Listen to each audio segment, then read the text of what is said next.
Kumusta mga giliw kong tagapakinig?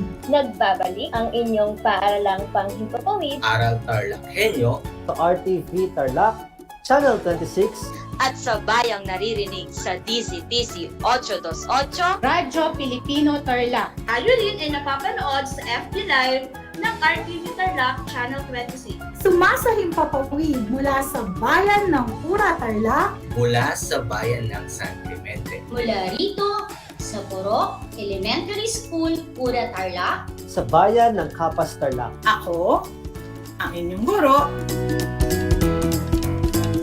na maghahatid sa inyo ng makabuluhang pagtalakay sa ating aralin.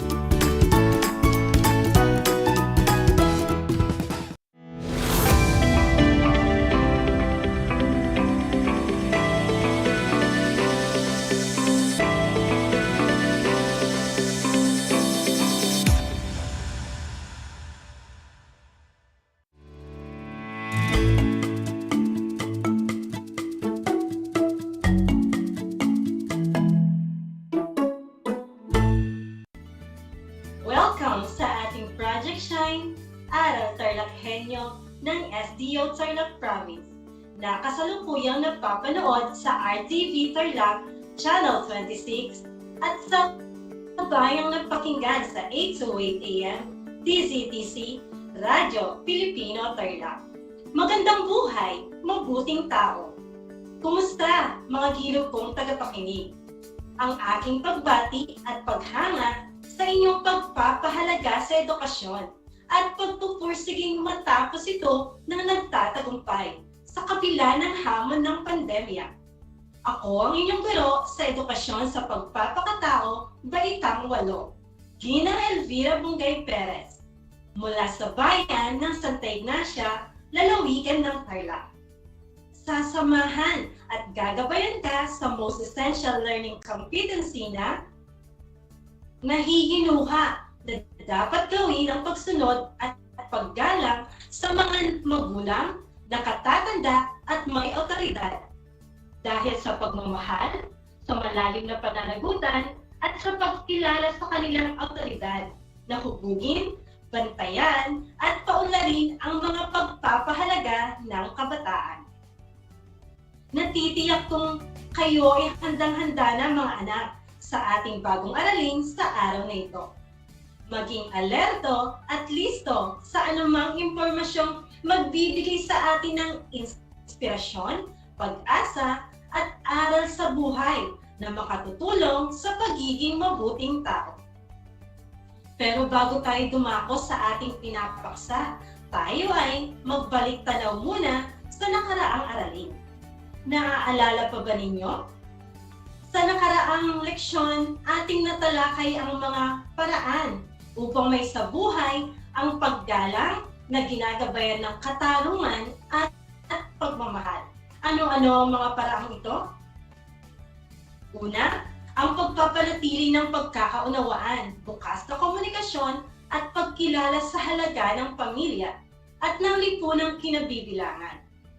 Pangalawa, ang pagkilala sa kakayahan ng bawat tao sa mundo, umunlad, matuto at magwasto ng kanyang pagkakamali.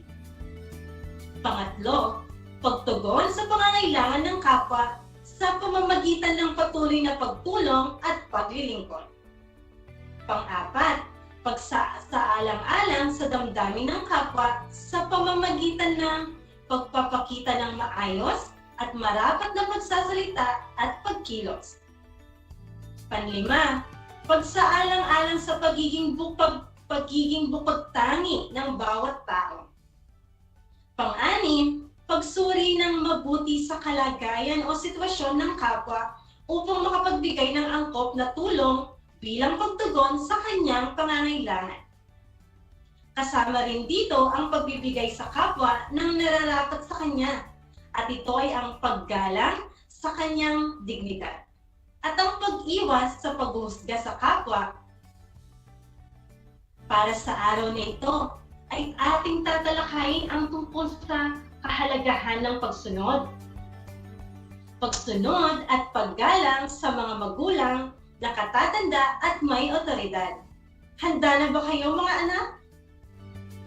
Mahalagang isaalang-alang ang edad ng bata sa paghubog ng magagandang ugali, tulad ng pagiging masunurin o pagsunod sa magulang, nakatatanda at may otoridad. Kritikal ang 3 hanggang 4 na taon dahil kinikilala ng bata ang otoridad. Otoridad na kinagisnan niyang pamilya ng walang pagtatangi o kahit man ng pag-aalinlangan. Mas madali para sa isang bata ang sumunod sa kanyang mga magulang, sa nakatatanda, dahil sa direktang pagtanggap niya mula rito ng seguridad, pagmamahal at pag-aaruga sa kanyang kaayusan at kagalingan. Pagkatapos ng 3 hanggang 4 na taon, nagsisimula ng mahubog ang kilos loob ng isang bata. Kaya't habang siya ay nagkakaedad, nabibigyang katuwiran. Katuwiran niya ang kanyang kilos kung kailangang sundin ang ipinag-uutos at tuluyang magpasako o mangangailangan muna siya ng pagsangguni kung ipinag-uutos sa kanyang gagawin o hindi.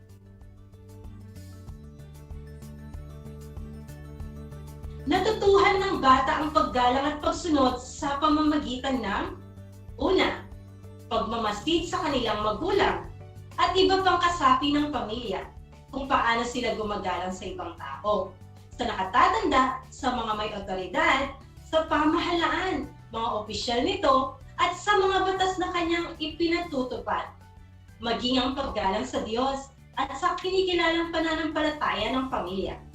Kaya marapat na nagiging mabuting halimbawa o modelo ang mga nakatatanda sa pagpapakita ng paggalang at pagsunod.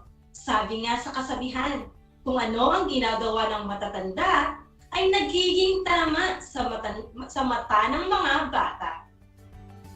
Kung ano ang nakasanayan at palaging nakikita na ginagawa ng mga kasapi ng pamilya, lalo na ng mga magulang at nakatatanda, at ay makakasanayan din at makakalakihan ng mga anak.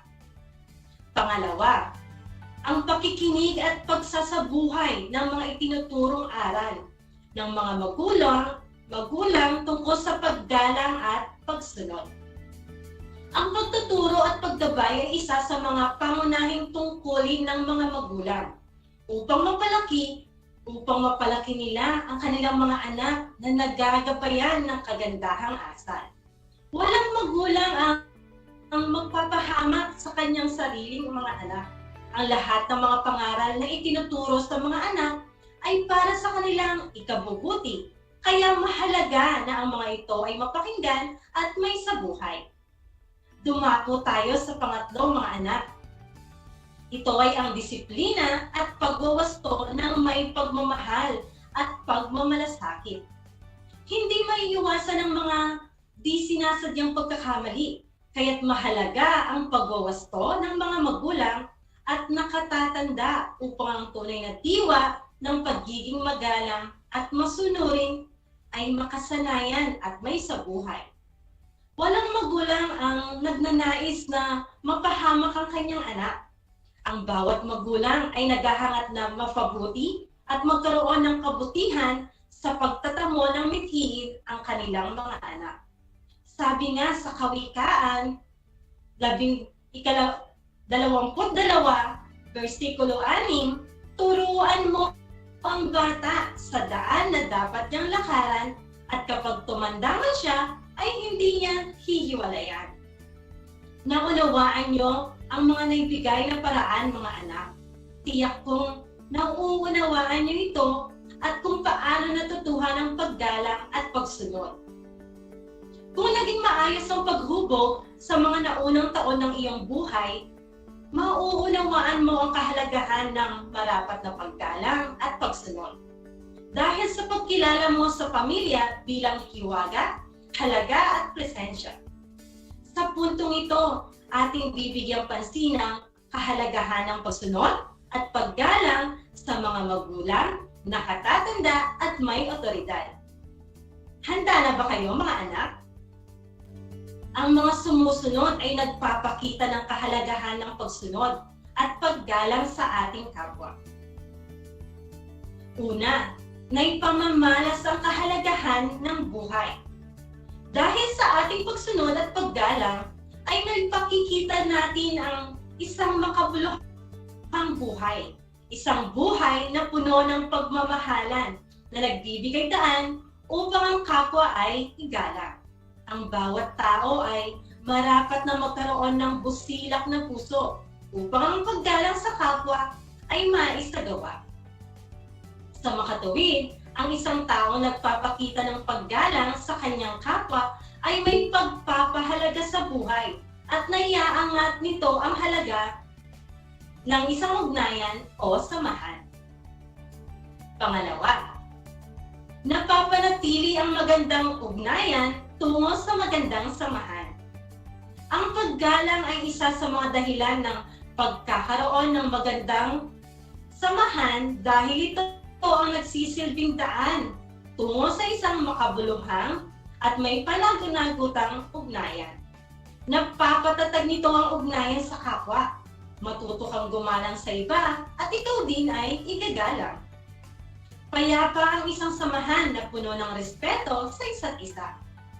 Hindi may tatanggi ang halaga ng birtud ng paggalang dahil sa kabila ng pagkakaiba ng pananaw, idea, at opinyon ay nakukuha pa rin na tanggapin ng mga ito dahil sa malawak na pagpapahalaga at paggalang. Pangatlo, mga anak, nagkakaroon ng direksyon ang buhay. Ang taong marunong sumunod at gumalang sa mga magulang, nakatatanda at may otoridad ay nagkakaroon ng direksyon ang buhay. Ang pagsunod at paggalang kasi sa kanilang mga payo ang magiging gabay upang makapagdesisyon ng tama para sa sarili. Maiiwasan ang pagtahak sa maling landas kung marunong makinig sa mga sinasabi at pinag-uutos nila. Laging isa-isip at isa-puso ang kanilang mga payo upang gawing gabay sa paggawa ng mabuti para sa sarili at sa kapwa. Dadako tayo sa pang-apat, mga anak. Pang-apat na kahalagahan ng pagsunod at paggalang ay ang pagtatagumpay sa buhay. Ang pagsunod at paggalang sa magulang ay mahalaga sapagkat nagiging gabay mo bilang anak ang mga tagubilin, payo at mga paalala nila upang maging maayos at maganda ang magiging buhay sa hinaharap. Tunay nga ang isang batang magalang at masunurin ay kinagigiliwan ng lahat. Tiyak na magtatagumpay sa buhay dahil magiging gabay nito ang mga mayayamang karanasan ng mga magulang at nakatatanda na kanyang binigyan ng pagpapahalaga. Nakakasunod ba kayo, mga anak? Dumako naman tayo sa panlimang kahalagahan ng pagsunod at paggalang. Nakikilala ang halaga ng pamilya. Ang pagkilala sa halaga ng pamilya at mga kasapi nito ay naipakikita sa pagsusumikap na gumawa ng mabuti at umiwas sa paggawa ng masama. May babasahin akong isang liham, mga anak. Makinig kayong mabuti. Mahal kong anak, sa aking pagtanda, unawain mo sana ako at pagpasensyahan. Kapag dala ng kalabuan ng mata, ay nakabasag ako ng pinggan o nakatapon ng sabaw sa hapagkainan. Huwag mo sana akong kagagalitan, maramdamin ng isang matanda. Naaawa ko sa sarili ko sa tuwing sinisigawan mo ako. Kapag mahina na ang tenga ko at hindi ko na maintindihan ang sinasabi mo, huwag mo naman sana akong sabihang bingi. Pakiulit na lang ang sasabihin mo o pakisulat na lang. Pagpasensyahan mo na rin ang aking amoy. Amoy matanda, amoy lupa. Huwag mo sana akong piliting maligo. Mahina na ang katawan ko. Madaling magkasakit kapag nalamigan. Huwag mo sana akong pandirihan. Natatandaan mo noong bata ka pa? Pinagtsatsagaan kitang habulin sa ilalim ng kama kapag ayaw mong maligo. Pasensya ka na, anak. Matanda na talaga ako. Kapag mahina na ang tuhod ko, Pagtiyagaan mo sana ako at tulungan tumayo. Katulad ng pag-alalay ko sa iyo nung nag-aaral ka pa lamang lumakad. Pagpasensyahan mo sana ako kung ako ay nagiging makulit, paulit-ulit at parang sirang plaka. Basta, pakinggan mo na lang ako. Huwag mo sana akong pagtawanan o pagsawaang pakinggan. Natatandaan mo ba, anak, noong bata ka pa? Kapag gusto mo ng lobo, paulit-ulit mo yung sasabihin. Maghapon kang mangungulit hanggat hindi mo nakukuha ang gusto mo. Pinagtiyagaan ko ang kakulitan mo. Pagpasensyahan mo sana kung madalas ako'y masungit. Dala ng marahil ng katandaan. Pagtanda mo, maiintindihan mo rin ako. Kapag may konti kang panahon, magkwentuhan naman tayo. Kahit sandali lang. Inip na ako sa bahay. Maghapon nag-iisa, walang kausap. Alam ko namang busy ka sa trabaho. Subalit, nais kong malaman mo na sabik na ako makakwentuhan ka. Kahit alam kong hindi ka interesado sa mga kwento ko. Natatandaan mo ba, anak, noong bata ka pa? Pinagtiyagaan kong pakinggan ang pautal-utal mong kwento tungkol sa iyong teddy bear. Kapag dumating ang sandali na ako ay magkasakit at maratay sa banig ng karamdaman, huwag mo sana akong pagsawa ang alagaan. Pagpasensyahan mo na sana kung ako man ay maihi o madumi sa higaan. Pagtiyagaan mo sana akong alagaan sa mga sandaling ito ng aking buhay. At hindi na naman ako magtatagal. Kapag dumating ang sandali ng aking pagpanaw, hawakan mo sana ang aking mga kamay at bigyan mo ako ng lakas ng loob na harapin ang kamatayan. Anak, huwag kang mag-alala. Kapag kaharap ko na ang Diyos na lumikha, ibubulong ko sa Kanya na pagpalain ka sana. Dahil naging mapagmahal ka sa iyong ama't ina. Maraming salamat sa iyo, anak. Nagmamahal, nanay at tatay. Tunay nga mga anak na ang paggalang at pagsunod ay nagsisimula sa tahanan. Ang mga magulang ang unang nagturo atin ito. Kung marunong tayong gumalang at sumunod sa magulang, natitiyak kong may isa sa buhay ninyo ang paggalang at pagsunod, maging sa mga nakatatanda at may otoridad. Dahil sa ilalim ng pagpapahalaga sa pagsunod at paggalang bilang anak, nakikilala ang halaga ng pamilya. Mahalaga na maisabuhay ang pagsunod at paggalang sa mga magulang, nakatatanda at may otoridad. Ang pagrespeto o paggalang sa kapwa ay nagsisimula sa pagtanggap. Kapag ang tao ay nagbibigay ng respeto, mas malaki ang oportunidad na ikaw ay igagalang din ng ibang tao. Ito ay gawaing nakapagpapataas ng moralidad ng isang tao. Isa ito sa mga dapat taglayin ng bawat individual upang mapanatili ang pagkakaunawaan. Mahalagang tandaan mga anak ang mga sumusunod na konsepto mula sa ating aralin sa araw na ito. Una, ang pagpapakita ng pagsunod at paggalang ay daan upang tungo sa isang makabuluhan at mapanagutang ugnayan. Nakapagtitibay ng samahan sa kapwa ang pagsasabuhay ng paggalang. Magiging maayos, panatag ang ugnayan kung ang bawat isa ay nagpapakita ng paggalang. Pangalawa, mga anak, ang pagsunod at paggalang ay magiging gabay sa pagtatagumpay sa buhay. Pangatlo, ang batang marunong sumunod at gumalang sa mga magulang, nakatatanda at may otoridad ay nagkakaroon ng direksyon ng buhay sapagkat sinusunod niya ang mga payo at tagubilin sa kanya. Isang talakayan na naman ang malapit ng matapos.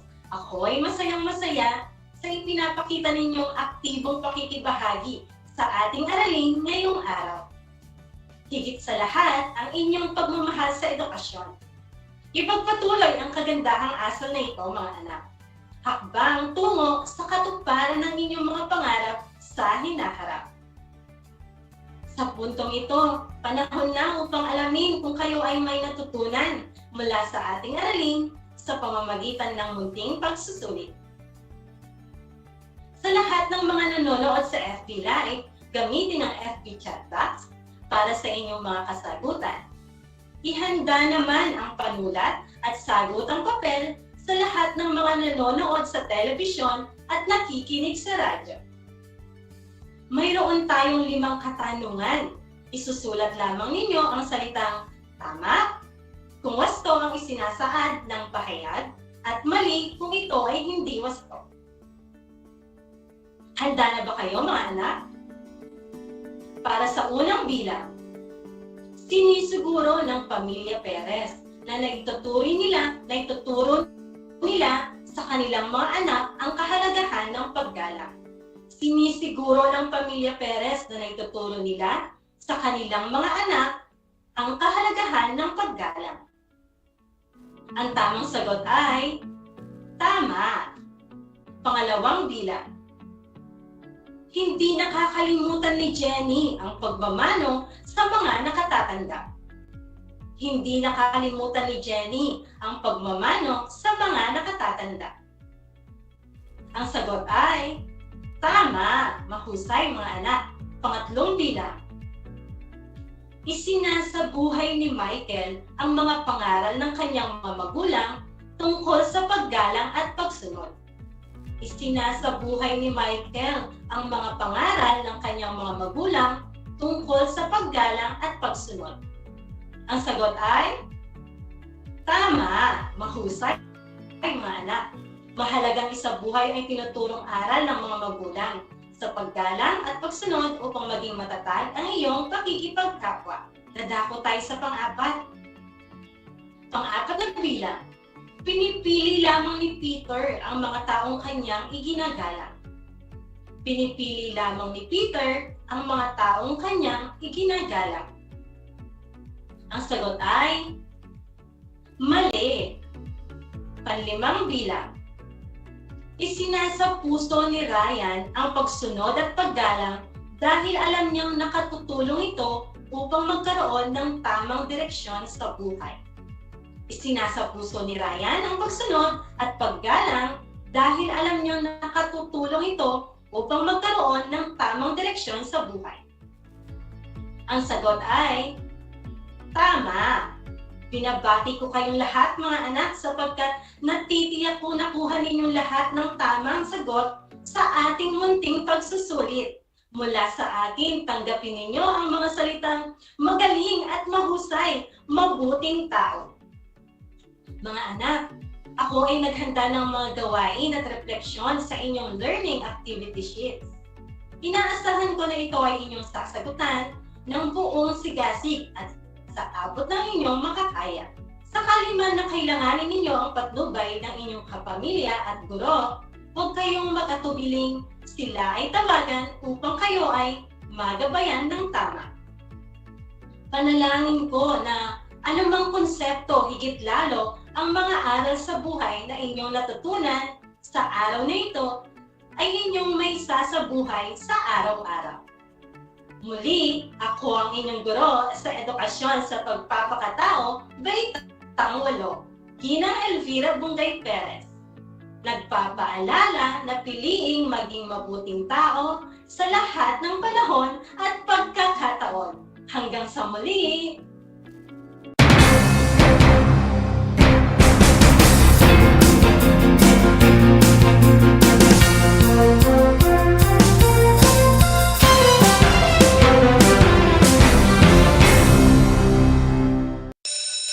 Gutom ka ba sa impormasyon? May na-miss ka bang subject at leksyon? Gusto mo bang alalahanin ang nakaraan o dagdagan ang iyong kaalaman?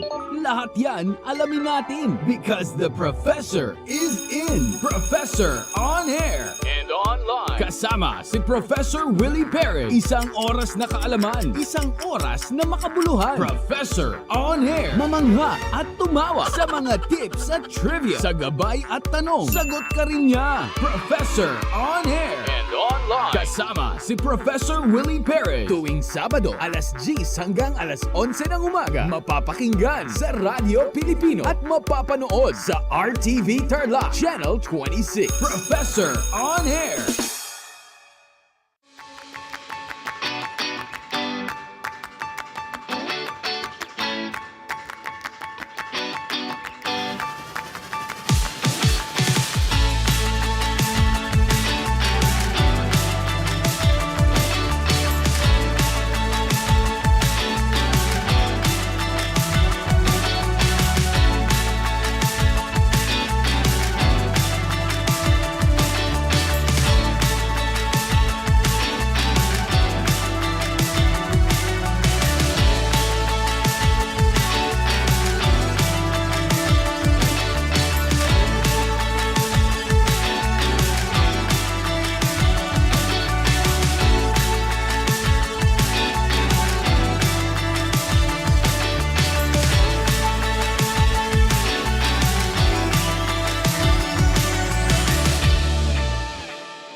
Alam niyo ba na ang kinikilalang Guinness Book of World Records holder bilang pinakamaliit na commercially harvested fish ay isang sinarapan?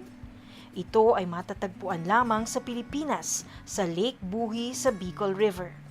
Isa itong uri ng goby na may transparent na katawan na may sukat na 12.5 mm.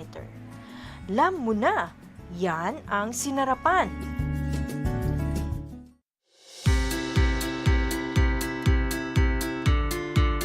Upang matugunan ang mga kinakaharap na pagsubok ng mga guro at mag-aaral sa gitna ng kasalukuyang pandemya, nagsanib tulong sina Congressman Charlie Cojuangco ng unang distrito ng Tarlac, DEPED Region 3 Regional Director Dr. May B. Eclar at Tarlac Schools Division Superintendent Dr. Ronaldo Pozon para sa isang napapanahong proyekto na tinaguriang Project Shine, Aral TarlakHenyo. Ang mga mag-aaral ng Grade 4 at Grade 5, ganun din ang Grades 8 and 9 sa buong probinsya ng Tarlac, kasalukuyang sumasailalim sa radio-based instruction. Katuwang ang himpilang DZTZ 828 kHz AM at RTV Tarlac, Channel 26. Ang Tarlac po nangunguna po ngayon pagdating po sa radio-based instruction. Marami pong humahanga sa atin. I'm very happy this station, itong DCTC, could reach the whole of Region 3. Hindi natin alam, we are contributing. We are creating a very big dent in the history of Philippine education. And I am proud. I am here in Tarlac. This is the noble cause of education in which you and I, without you knowing it, we are bound to do.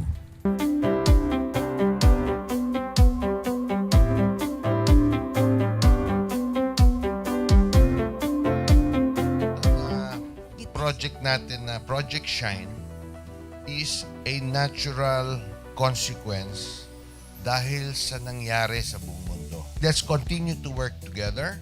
I think it's very Filipino to practice bayanihan in anything or most of the things that we do.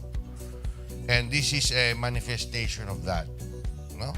We have private sector, we have DEPED, we have local government, all working together. And I hope the parents of some of these children, especially the parents that did not graduate from school or hindi nakapag-aral nung sila ay bata, sana naman gamitin na nila itong opportunity na mag-schooling na rin sila kasama ng mga anak nila para mag-bonding pati ang mga magulang sa mga bata. I look at this as doing God's work. Diba? So if you do God's work, it feels right. It's righteous. It's for good, not for evil. Good morning and happy learning, grade 4.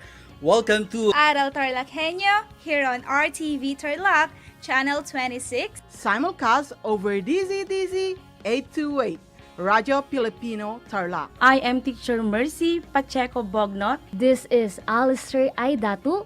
I am Marie Josephine B. Andrade. I am Teacher Princess Marie M. Dueñas, and I will be your teacher broadcaster for today.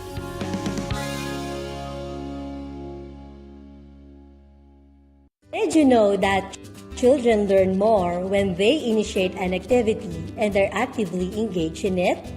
This is your science teacher broadcaster, Princess Diana L. Ronquillo for Aral TarlakHenyo. Let's learn science together on Aral TarlakHenyo. Catch us live every Monday to Friday from 8:30 a.m. to 5:30 p.m. Watch Aral TarlakHenyo on RTV Tarlac, Channel 26, simulcast over Radyo Pilipino, DZTC 828 kHz, and streamed live on FB page and YouTube channel of RTV Tarlac, Channel 26.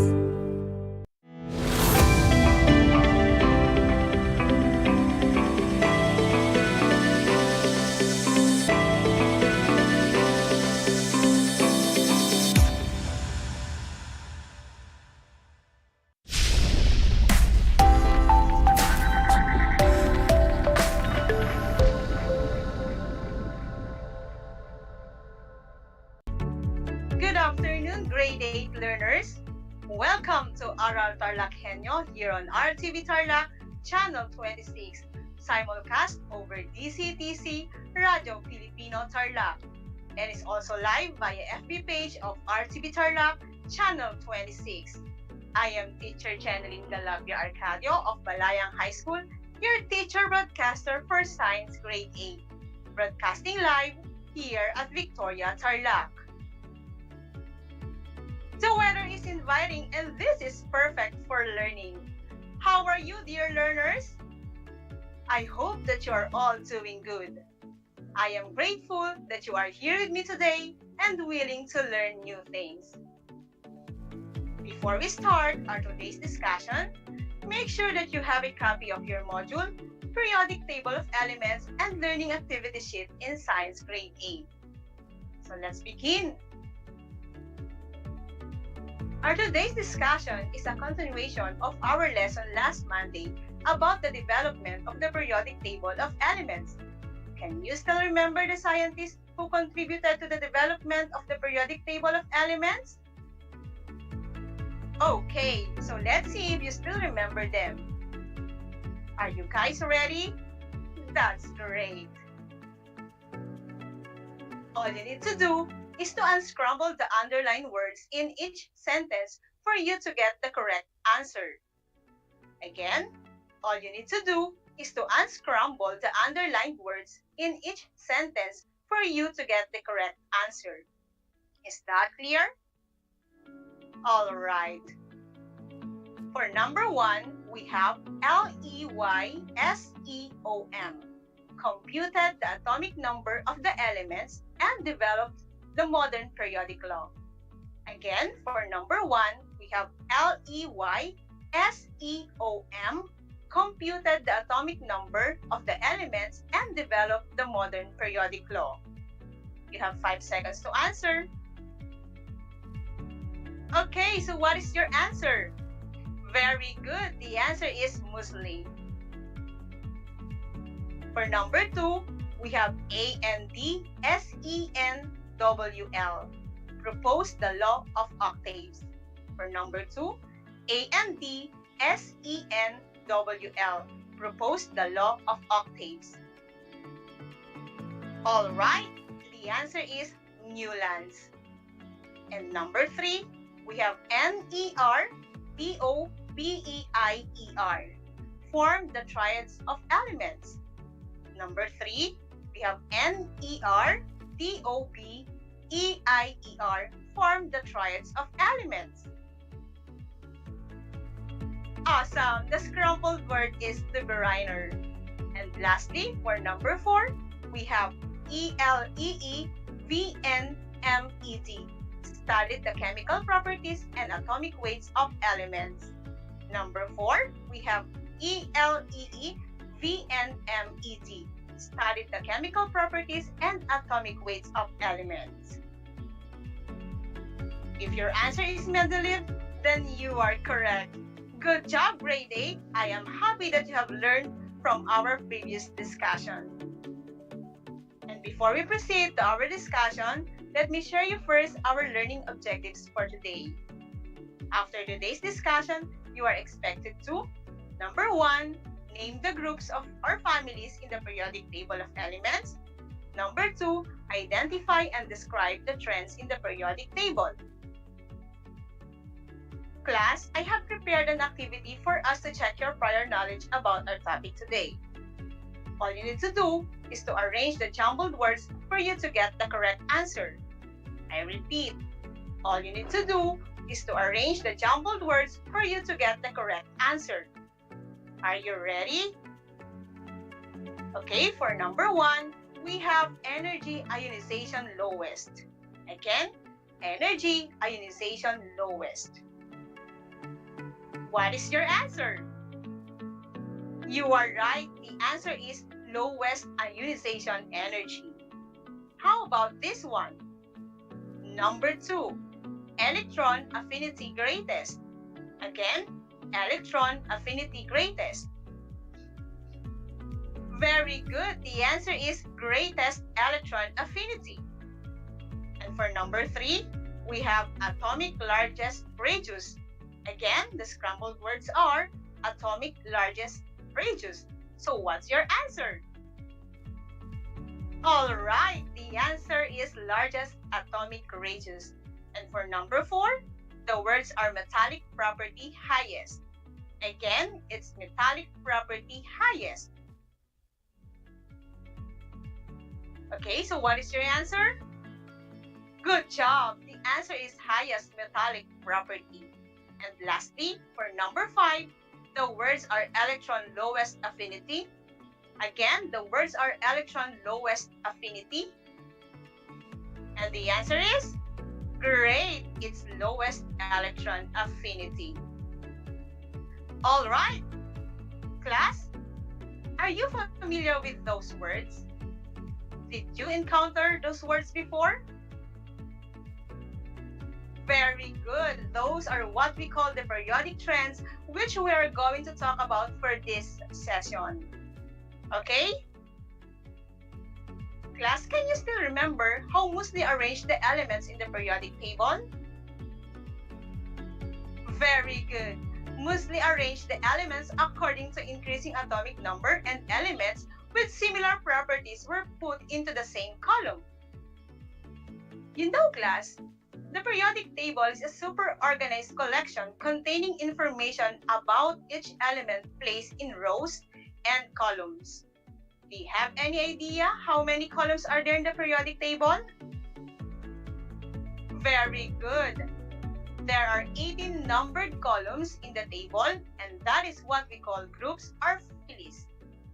Remember that elements in the same column have similar chemical and physical properties, and the 7 horizontal rows are called periods, which are numbered consecutively from 1 to 7. In other words, horizontal rows are called periods, and the vertical columns are called groups. Is that clear? All right. Now, let's talk about the different names of groups or families in the periodic table by playing the game Let's Name It.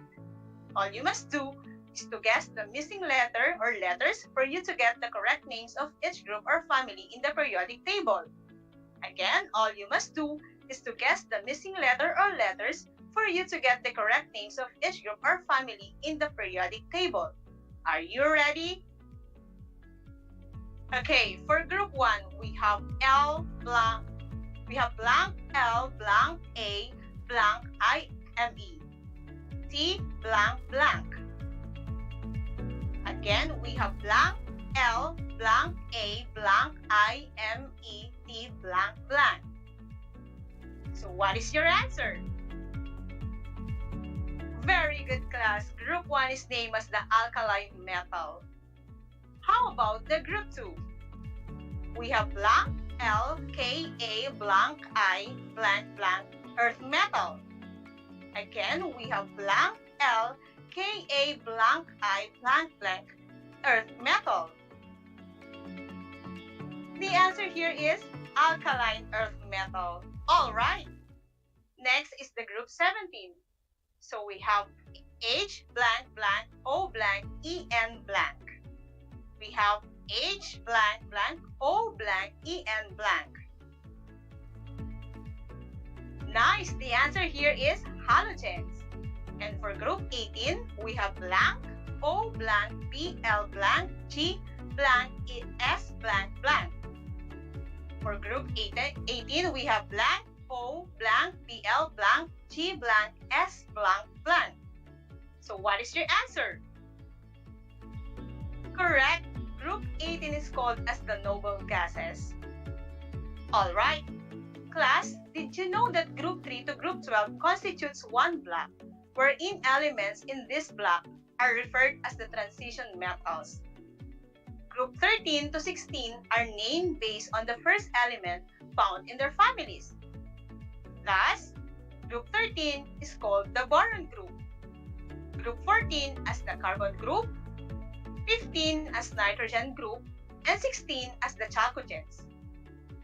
The lanthanides and actinides are special series of elements but are also part of the transition block and called as the inner transition elements.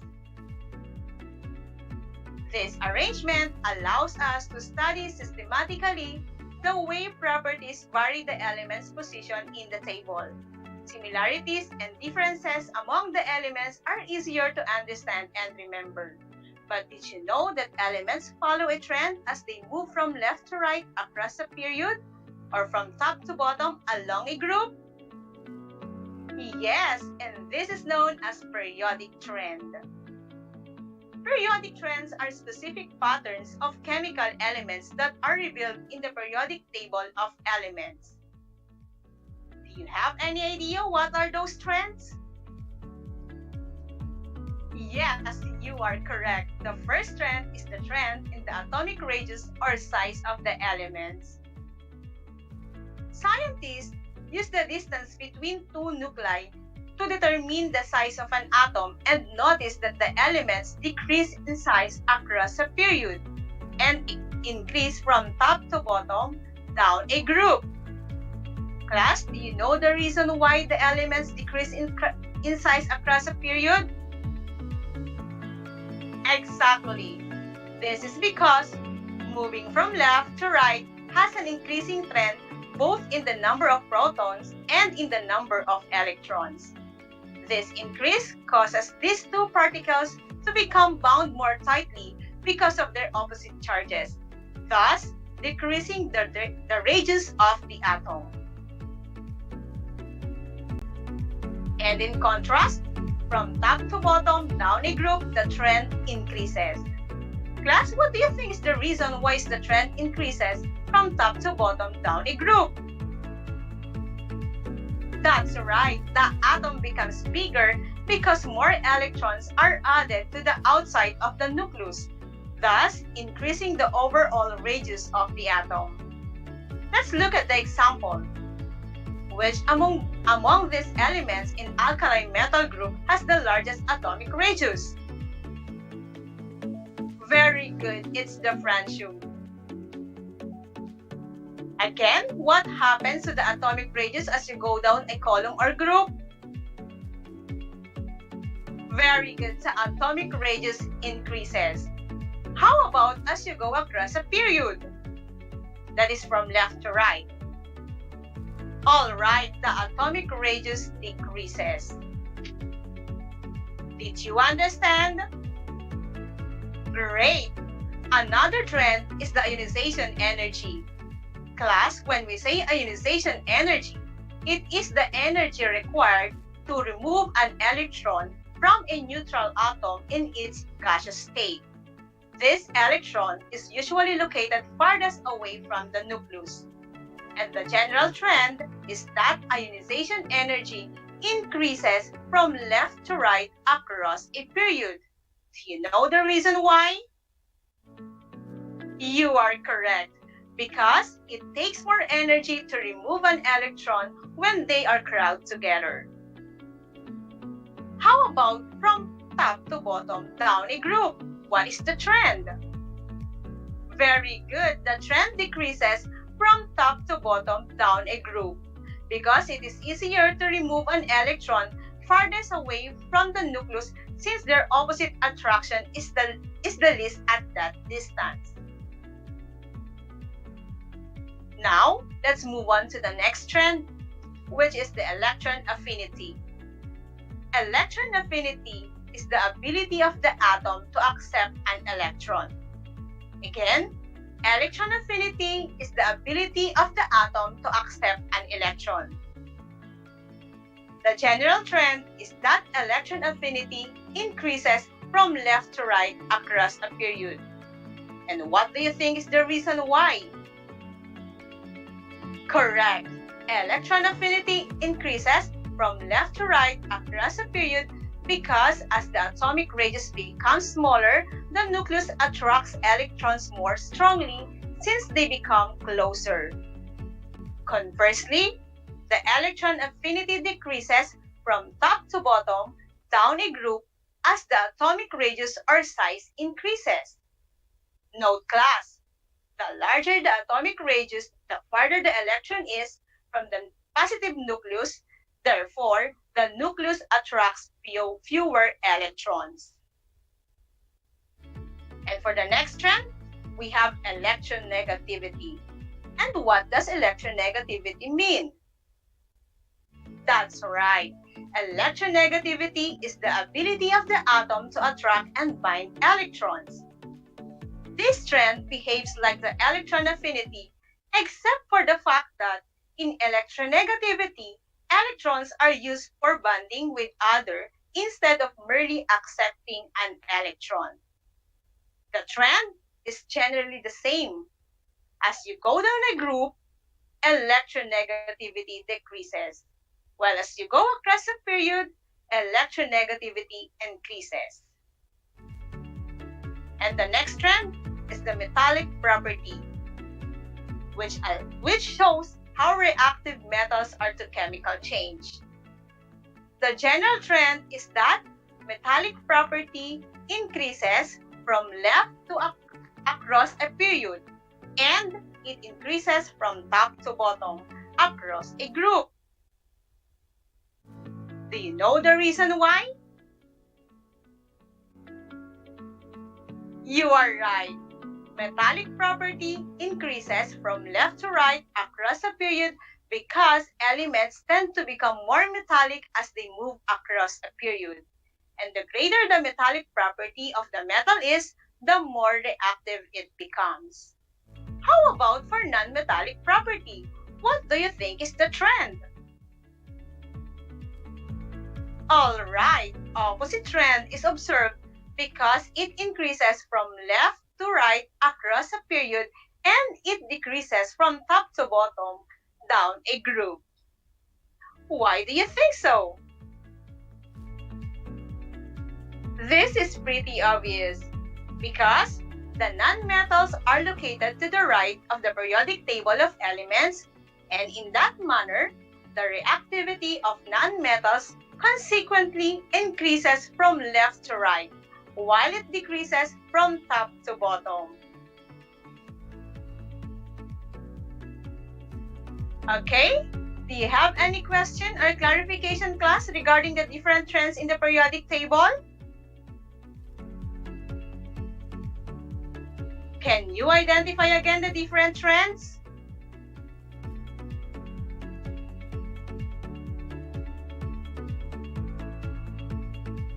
Very good.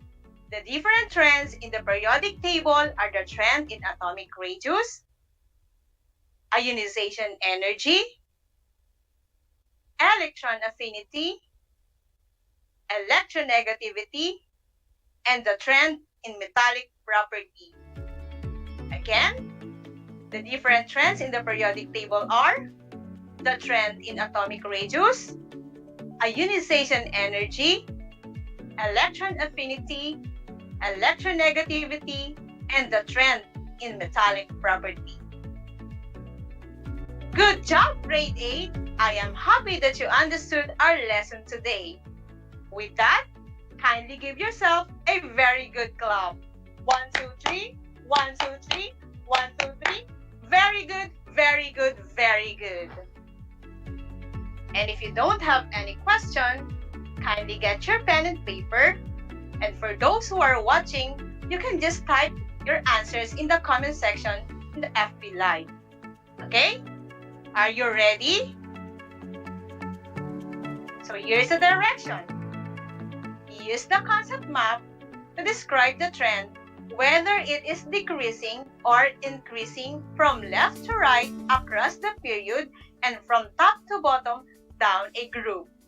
Again, use the concept map to describe the trend, whether it is decreasing or increasing from left to right across the period and from top to bottom down a group.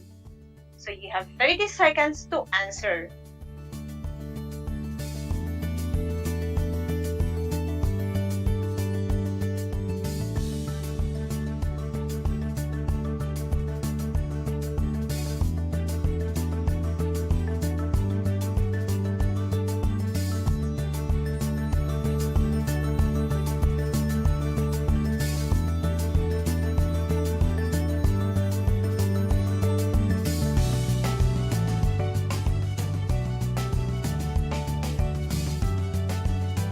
Okay, so let's check your answers.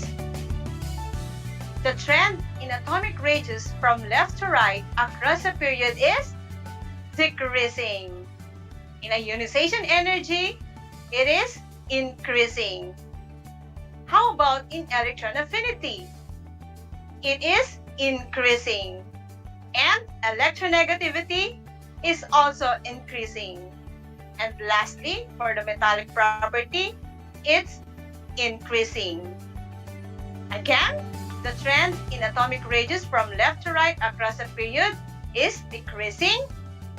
Ionization energy is increasing.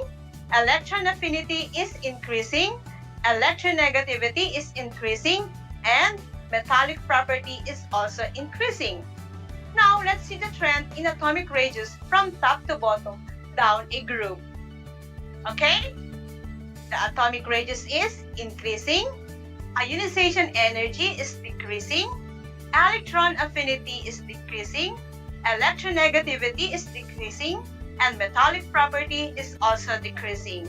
Again, the trend in atomic radius from top to bottom down a group is increasing, ionization energy is decreasing, electron affinity is decreasing, electronegativity is decreasing, and metallic property is also decreasing.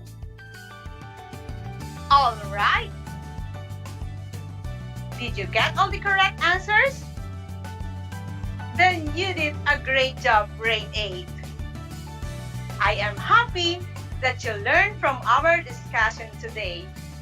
But in case you are confused or there are things that are not clear, feel free to send me your questions via Messenger or send me a message at 0999-468-9184. Again, feel free to send me your questions via Messenger or send me a message at 0999-468-9184. Or you can also ask your respective science teacher. Keep on tuning to our radio station, DCTC Radio Filipino Tarlac, and keep watching on RTV Tarlac Channel 26. Again, I am Teacher Janeline Dalapio Arcadio, your teacher broadcaster for Science Grade 8. You know, class, like the atom, you can also attract positive and negative charges or vibes. But remember, you as a person have the ability to choose whether you will attract negative or positive vibes. Just like what Ellen DeGeneres said, it makes a big difference in your life when you stay positive. See you next time!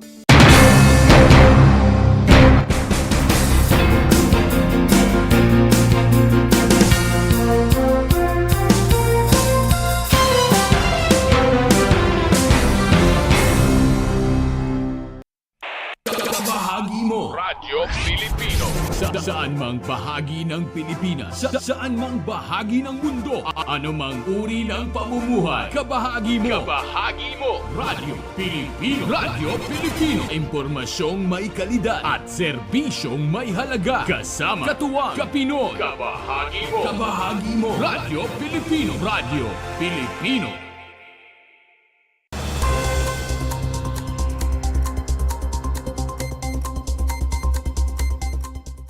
Sa Mayantok, Tarlac, 664 na benepisyaryo ng AICS o Assistance to Individuals in Crisis Situation ang nakapagsagawa ng kanilang payout. Ito ay dahil sa patuloy na pamamahagi ng opisina ni Tarlac 1st District Congressman Jaime D. Cuangco ng tulong at suporta para sa mga benepisyaryo nito. Isinagawa ang nasabing payout sa Barangay Kalabtangan Covered Court. Lubos naman ang pasasalamat ni Congressman Jaime Cuangco para sa suporta at tulong nila Mayantok Mayor Iluminado June Pobre, Vice Mayor Venus Tomas, MSWDO Office, mga child development workers at mga barangay officials.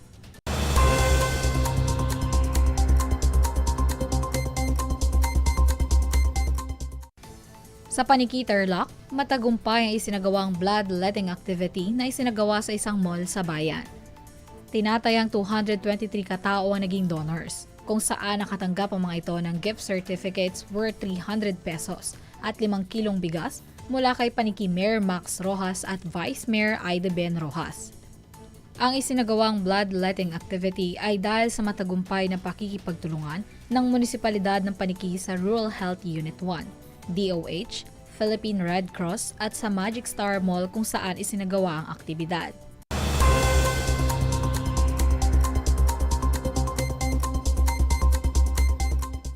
Masayang binati ni Bamban Mayor Alice Guo ang mga parents at teachers para sa naganap na Provincial Federated Parent Teachers Association meeting na isinagawa sa bayan ng Bamban. Ani ni Mayora, ipagpatuloy niyo po ang inyong hangarin to help and guide our education system. Dagdag pa nito, buo ang suporta ng LGU Bamban sa lahat ng school activities upang maramdaman ng mga ito na mayroong gobyernong masasandala ng mga ito sa bayan. Pinasalamatan din nito ang mga bumubuo ng PFPTA dahil sa pagpili sa bayan ng Bamban upang isagawa ang kanilang meeting. Ang PFPTA ay isang school-based organization na may layuning gawing mas magandang lugar ang paaralan para sa mga bata. Dito, voluntaryong nakikipagtulungan ng mga magulang ng mga estudyante kasama ang mga guro sa mga aktibidad na ginagawa sa pagpapabuti ng kanilang paaralan.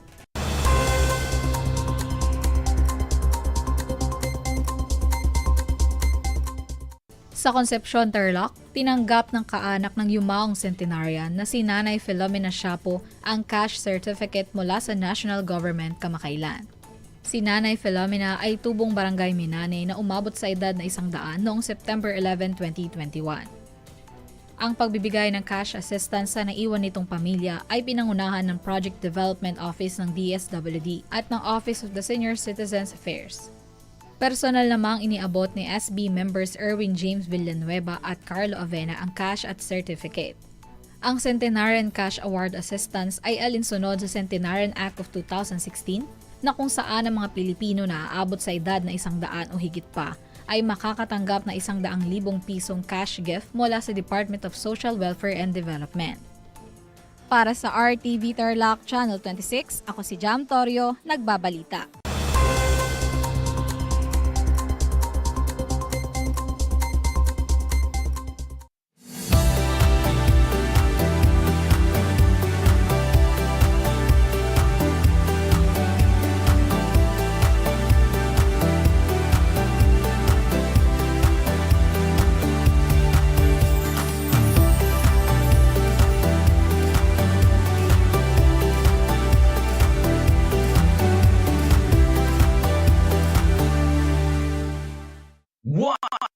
One FM. This is your one. My only one. One lang yan. The only one. One FM.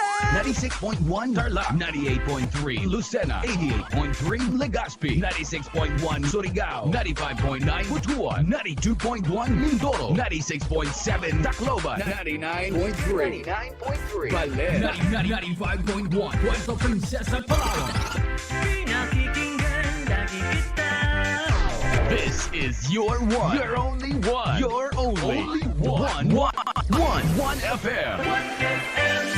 Your only one FM. Multiply 1089 by 9, you will get an answer, the exact reverse, which is 9,801.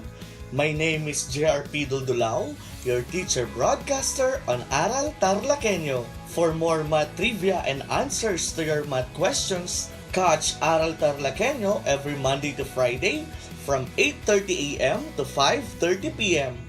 Learning math is so much fun!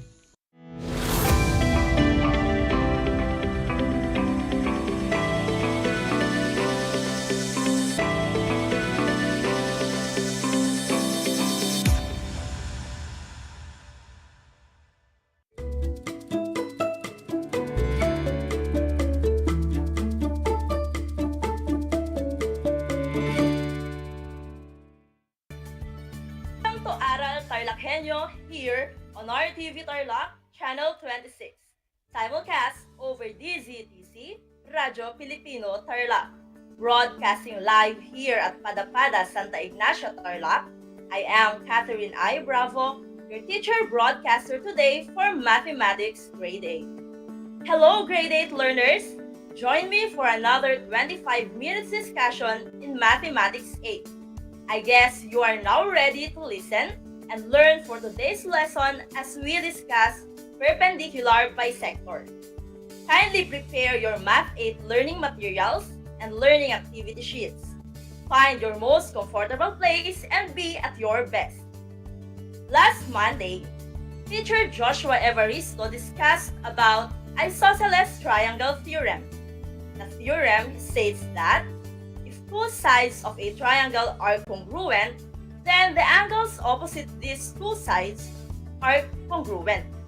In the figure, triangle DEF is an isosceles triangle. If side DE is congruent to side EF, then angle D is congruent to angle F. Angle D and angle F are called base angles. Let us check if you can still remember your previous lesson by answering the following questions. Write your answers in your mathematics notebook or type it on the comment section here on RTV Tarlac Channel 26. Are you ready, learners? Alright, here's our first question. In the figure, triangle ABC is an isosceles triangle where angle B is congruent to angle C. What are the two congruent segments? Again, in the figure, triangle ABC is an isosceles triangle where angle B is congruent to angle C. What are the two congruent segments? You have 5 seconds to answer. Go! Correct! The answer is segment AB and segment AC. Let's proceed to question number 2. The given figure is triangle XYZ.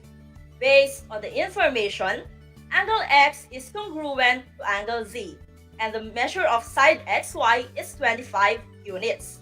What is the length of side ZY? I'll repeat. The given figure is triangle XYZ. Based on the information, angle X is congruent to angle Z, and the measure of side XY is 25 units. What is the length of side ZY? Your 5 seconds starts now. The correct answer is also 25 units. Very good! Side XY and side ZY are called the legs of the triangle, and these two sides are the congruent sides. Are you ready for the next question? Alright, here is question number 3. Triangle YOU is an isosceles triangle where side YO is congruent to side UO. If the measure of angle Y is 56 degrees, what is the measure of angle O? Again, triangle YOU is an isosceles triangle where side YO is congruent to side UO. If the measure of angle Y is 56 degrees, what is the measure of angle O? You have 5 seconds to answer. Based on the figure given, angle O is the vertex angle of the triangle. So to solve the problem, let us first equate sum of angle Y and angle O and angle U to 180 degrees. As you can see in the figure, angle U and angle Y are the base angles. Therefore, angle Y is congruent to angle U. Substitute the values of angle Y and angle U to 56 degrees. 56 degrees plus 56 degrees equals 112 degrees. By addition property of equality, add negative 112 to both sides of the equation. That is, angle O is equal to 180 degrees minus 112 degrees. The correct answer is 68 degrees. Good job! Were you able to get all the answers correctly? That's great! Well done, learners! With all this, I know you are now ready for our lesson today. At this point, we will now discuss perpendicular bisector. At the end of this session, you are expected to apply triangle congruence to construct perpendicular lines. Let us first unlock the terms perpendicular and bisector. When we say perpendicular, it means two line segments, rays, lines, or any combination of those that meet at right angles. While a bisector is an object, a line, a ray, or line segment that cuts another object into two equal parts. It could be an angle or a line segment. When the two terms are combined, it is called perpendicular bisector. Perpendicular bisector of a segment is a line, ray segment, or plane that is perpendicular to the segment at its midpoint. Look at this example. In triangle RST, segment MP is a perpendicular bisector of segment ST. Point M is the midpoint of segment ST. Segment SM is congruent to segment MP. Thus, segment SM plus segment MP is congruent to segment ST. Is that clear to you? Alright, let us continue the discussion. We will now proceed to the perpendicular bisector theorem and its converse. Perpendicular bisector theorem states that if a point is on the perpendicular bisector of a segment, then it is equidistant from the endpoint of a segment. So to illustrate this, if line PM is perpendicular to segment AB and segment MA is congruent to segment MB, then segment PA is congruent to segment PB. To further understand, let us now prove the theorem. These are the given.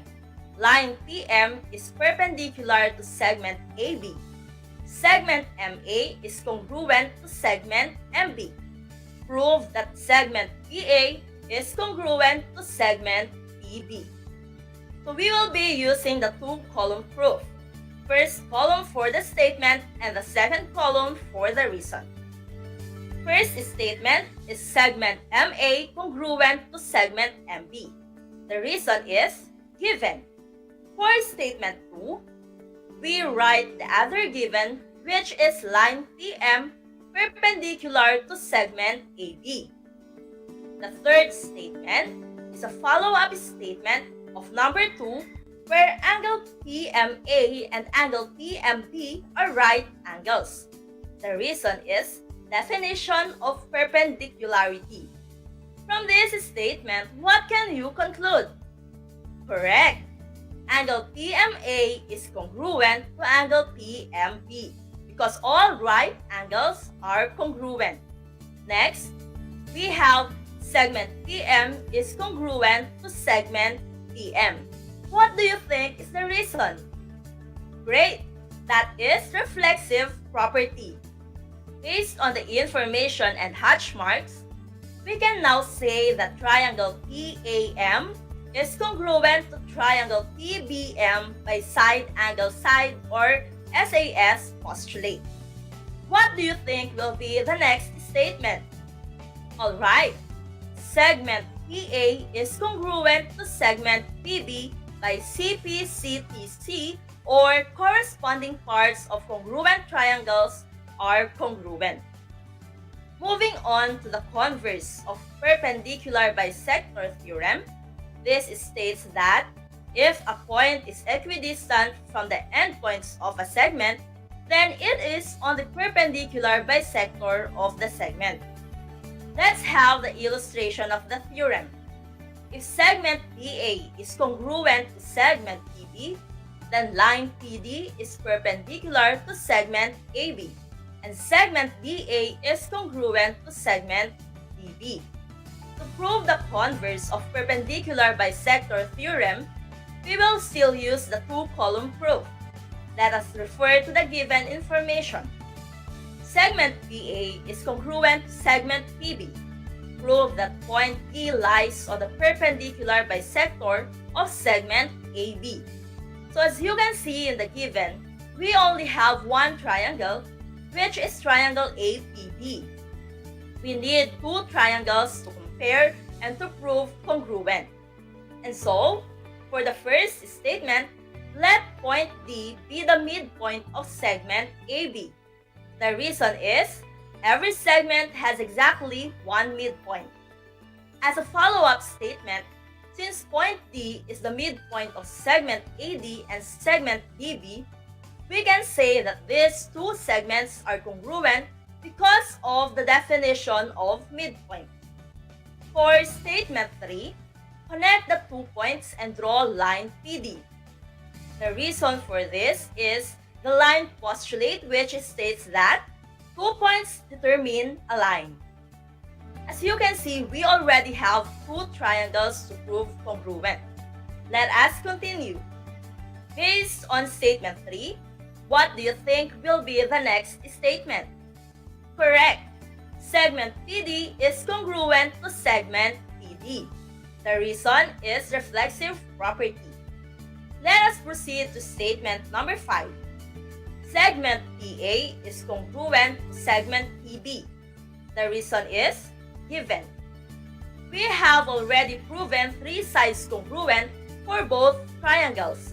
Therefore, triangle PDA is congruent to triangle PDB by side, side, side or SSS postulate. What do you think is the next statement? Alright, for statement 7, angle PDA is congruent to angle PDB by CPCTC.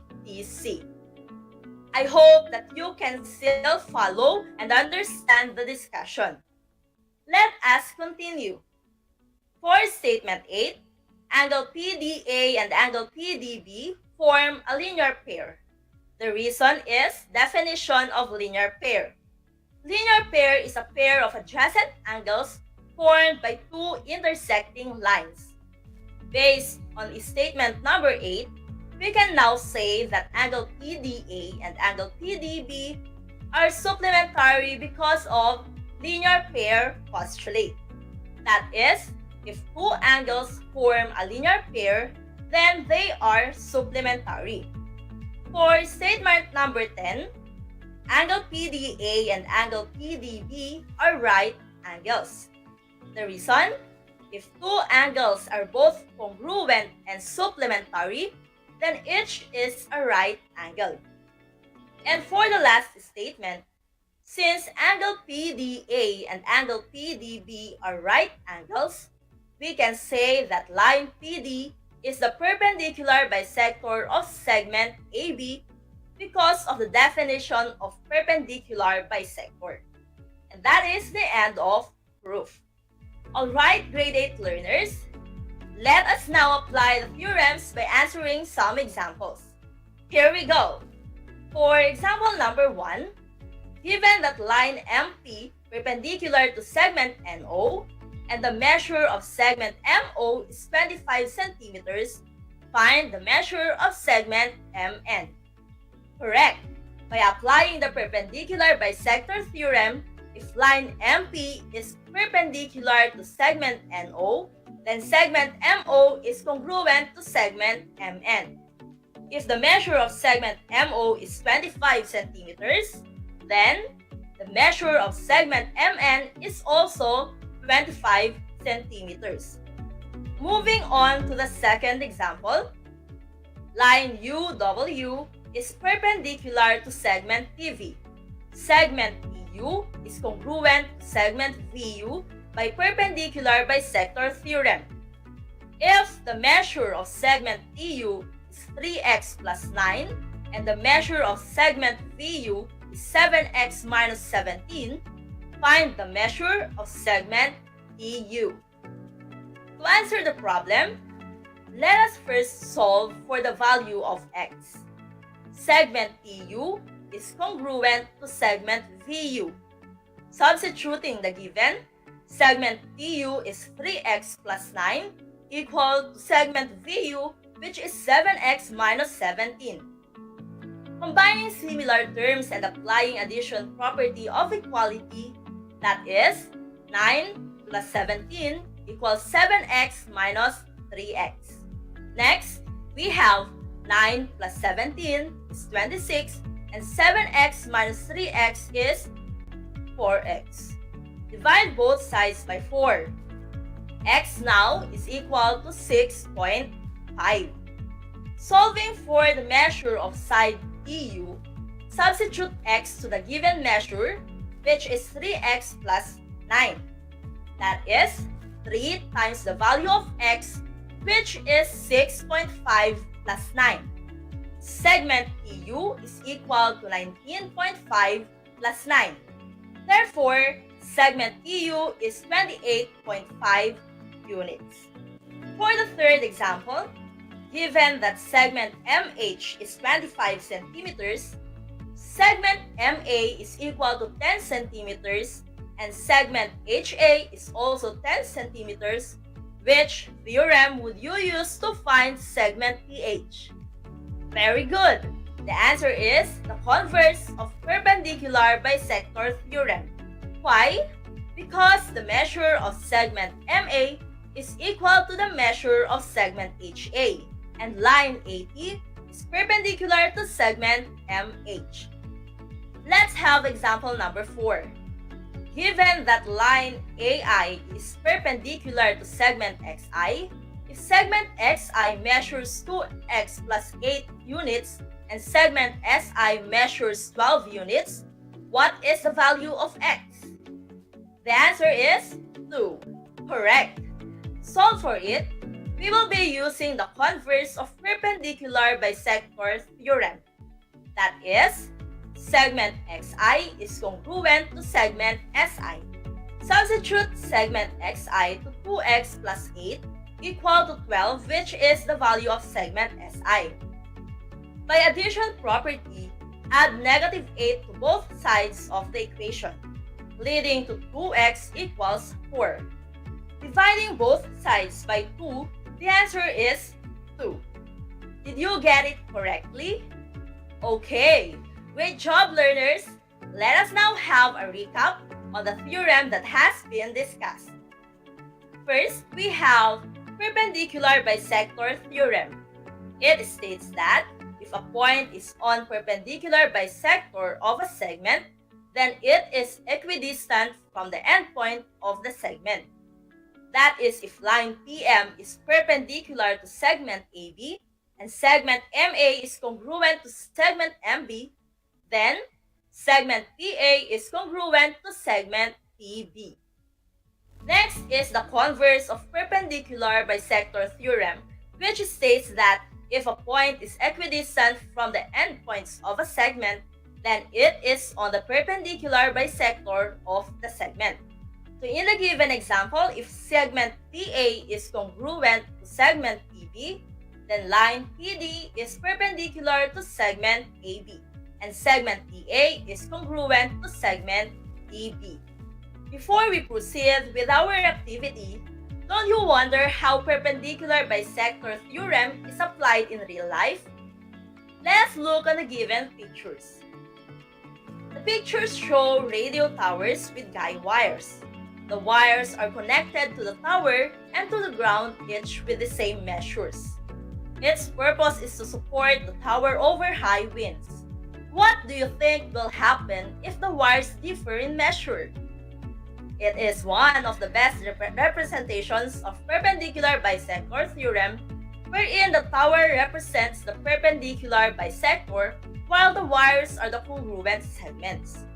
Our dear learners, have you noticed that we are also represented by the tower or the perpendicular bisector? The wires represent our responsibilities in school, works, families, and others.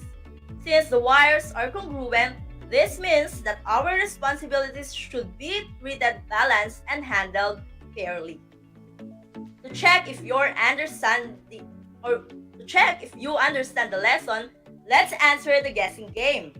You are going to identify what is asked in each problem. You may write your answer in your mathematics notebook, or you may type your answers in the comment section here in our Facebook Live. You are given 10 seconds to answer each item. Are you ready, learners? Okay, let's get it started. Let's start with item number 1. It is a line, ray, segment, or plane that is perpendicular to the segment at its midpoint. Again, it is a line, ray, segment, or plane that is perpendicular to the segment at its midpoint. You have 10 seconds to answer. Go!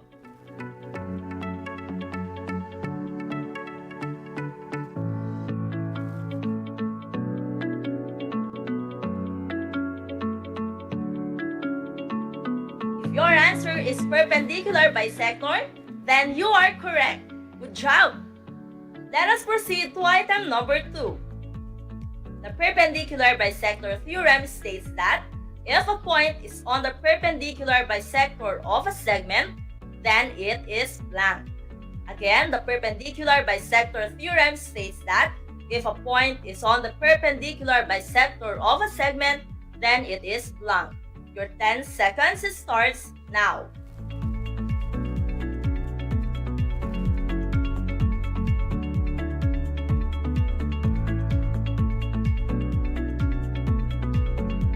Correct answer is perpendicular to the segment. Moving on to item 3. If line YM is perpendicular bisector of segment XZ, which two segments are congruent? I'll repeat. If line YM is a perpendicular bisector of segment XZ, which two segments are congruent? Again, you have 10 seconds to answer. Go!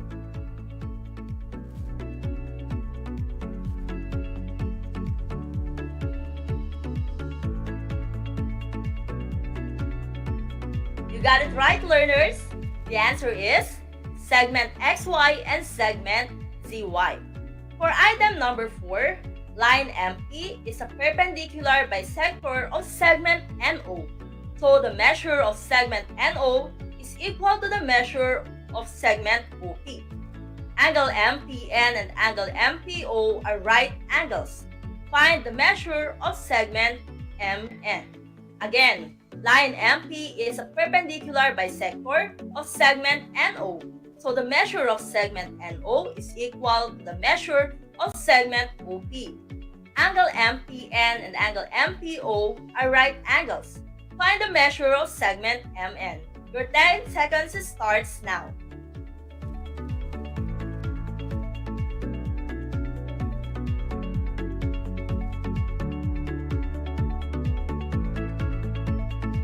Very good. The answer is 7 centimeters since segment MO is congruent to segment MN. And for the last item, if line MP perpendicular to segment NO, then segment MN is congruent to segment MO. The measure of segment MN is 2x minus 3 and the measure of segment MO is 5. Applying the perpendicular bisector theorem, solve for the value of x. Again, the measure of segment MN is 2x minus 3, and the measure of segment MO is 5. Applying the perpendicular bisector theorem, solve for the value of x. Your timer starts now.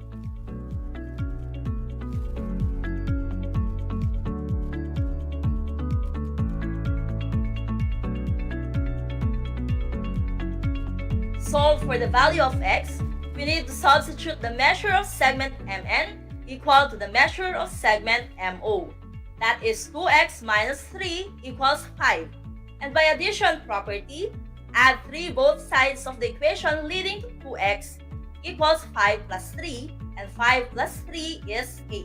Then we have 2x is equal to 8. Divide both sides by 2, therefore the answer is 4. Good job! Did you get all the answers correctly? Congratulations, learners! You are now ready to answer the drill in your learning activity sheet on pages 23 to 24, drill number 2. I hope you learned a lot today. Again, I am Catherine I. Bravo, your Mathematics 8 anchor teacher, together with our scriptwriter, Maria Corazon and Tolentino. Until next time, keep safe and God bless!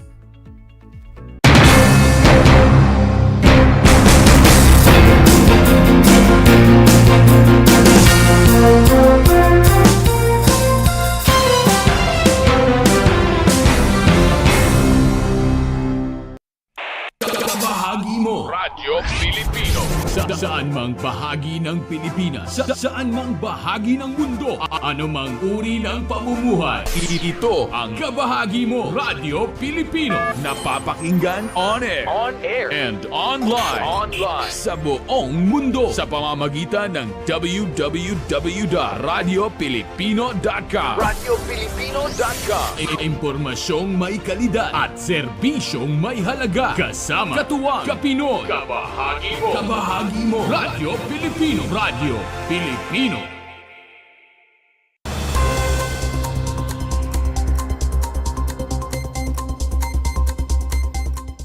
Nagdiwang ang Kapas LGU ng Women's Month Celebration kamakailan. Sinimulan ang programa sa pagkakaroon ng makulay na float parade. Kasama sa selebrasyon ang aktres at Kapas Pride na si Miss Aisel Serrano at Miss Kapas 2022 Janisa Sikat. Naghatid rin si Mayor Boots Rodriguez ng mensahe para sa women's empowerment at pagpapahalaga sa lahat ng kababaihan at sa kanilang kontribusyon sa lipunan. Matapos ang parada at munting programa, sinundan ito ng photo opportunity at ng Zumba party. Para sa RTV Tarlac Channel 26, ako si Lovell McKin, nagbabalita.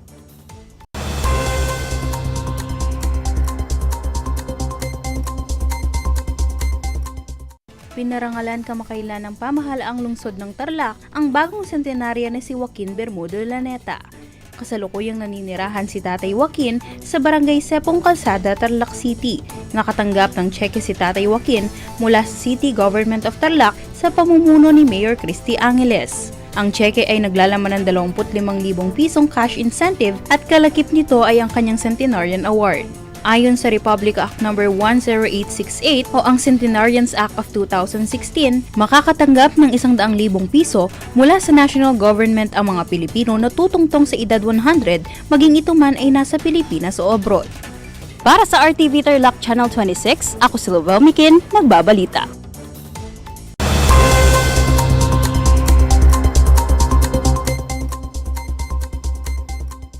Tinalakay kamakailan sa Philippine House Committee on Transportation ang panukalang batas na House Bill No. 592 o ang Magna Carta for Tricycle Drivers and Operators na pinangatawanan ni Tarlac 2nd District Representative Christian A. Yap. Ang adhikain ng nasabing House Bill ay ang pagkakaroon ng iisang tuntunin para sa operasyon ng mga tricycle drivers at upang mabigyan ang mga ito ng mga benepisyo mula sa SSS, PhilHealth at iba pang insurance. Ayon kay Tarlac 2nd District Representative Christian A. Yap, ang panukalang batas na House Bill 592 ay sasailalim sa Technical Working Group upang mas mapaunlad pa ang inihain na batas. Para sa RTV Tarlac Channel 26, ako si Rachel Torres, nagbabalita.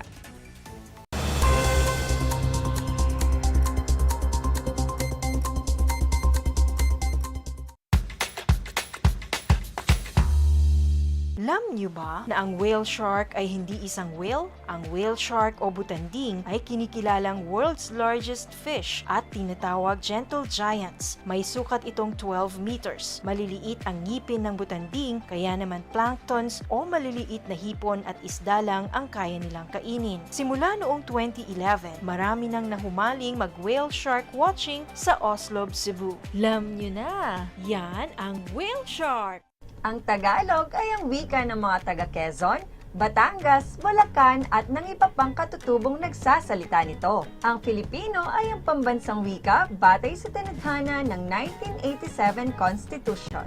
Tara na at matuto ng salitang Filipino. Manood at makinig ng Aral TarlakHenyo sa RTV Tarlac, Channel 26 at sabayang naririnig sa Radyo Pilipino, DZTZ 828 at napapanood din live sa FB page at YouTube channel ng RTV Tarlac, Channel 26. Manood at matuto ng ating mga aralin sa Pilipino. Dito lang yan sa Aral TarlakHenyo. Ako si Ma'am Crystal May Aquino, ang inyong teacher broadcaster sa Pilipino.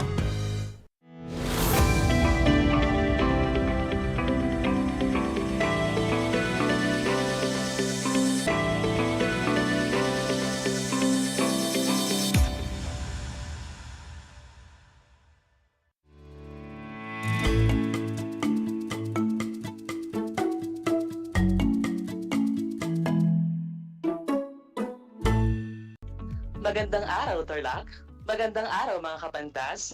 Live mula rito sa Concepcion, Tarlac. Sa pamamagitan ng remote live broadcast, ito ang Project Shine, Aral TarlakHenyo ng SDO Tarlac Province na mapapanood sa RTV Tarlac Channel 26, Converge Cable Channel 100, Facebook page, YouTube channel at sa Easy 828 Radyo Pilipino Tarlac. Kung inyong kapantas, teacher broadcaster, Ginoong Carlo M. Gutierrez ng Binig na Aquino National High School. Samahan ninyo ako sa 25 minutong pagtalakay sa asignaturang Filipino, Baitang 8. Nagagalak akong makatama kayo ngayong hapon. Naway nasa maayos at ikas na kalagayan kayo. Tayo magsasama sa ating aralin ngayong hapon. Kaya naman, tayo ay gumising at sumama sa ating gawing talakayan. Kung may katanungan, maaari niyong i-type sa comment section ng ating Facebook page ng RTV Tarlac Channel 26 o i-send sa aking cell number na 0915-378-4238. Uulitin ko, 0915-378-4238. At aking sisikaping tugunan ang inyong mga tanong bago matapos ang ating aralin. At kung sakaling hindi masagot, huwag mag-alala dahil sasagutin ko naman ito offline. Mga kapantas, bago tayo tuluyang tumungo sa ating aralin, narito ang mga alala o tagubilin upang higit na magkabisa ang ating talay na tiyaking nila na tiyan at nakakain na ng minindal. Ikalawa, kayo ay may hawak na ballpen at sagotang papel dahil mamaya ay magsusulat kayo ng mahalagang detalye tungkol sa ating pag-aaralan. Ikatlo, tiyaking kayo ay nasa komportabling lugar at maayos na naririnig ang ating broadcast. Ikaapat, maging alerto at interesado sa pakikinig, maging masigla sa pagsagot at paggawa gamit ang inyong learning materials. At ikalima, sa mga nakikinig sa radyo sa DCTC 828 Radyo Pilipino, ilagay sa tamang lakas ang inyong radyo upang mas maging malinaw at maliwanag ang inyong maririnig. Handa na ba kayong tumuklas ng bagong aralin? Mabuti! Ngayon ating simulan ang ating makabuluhang talakayan. Batid pa ba ninyo ang inyong tinalakay na paksa kasama si Mama Angelica? Tama!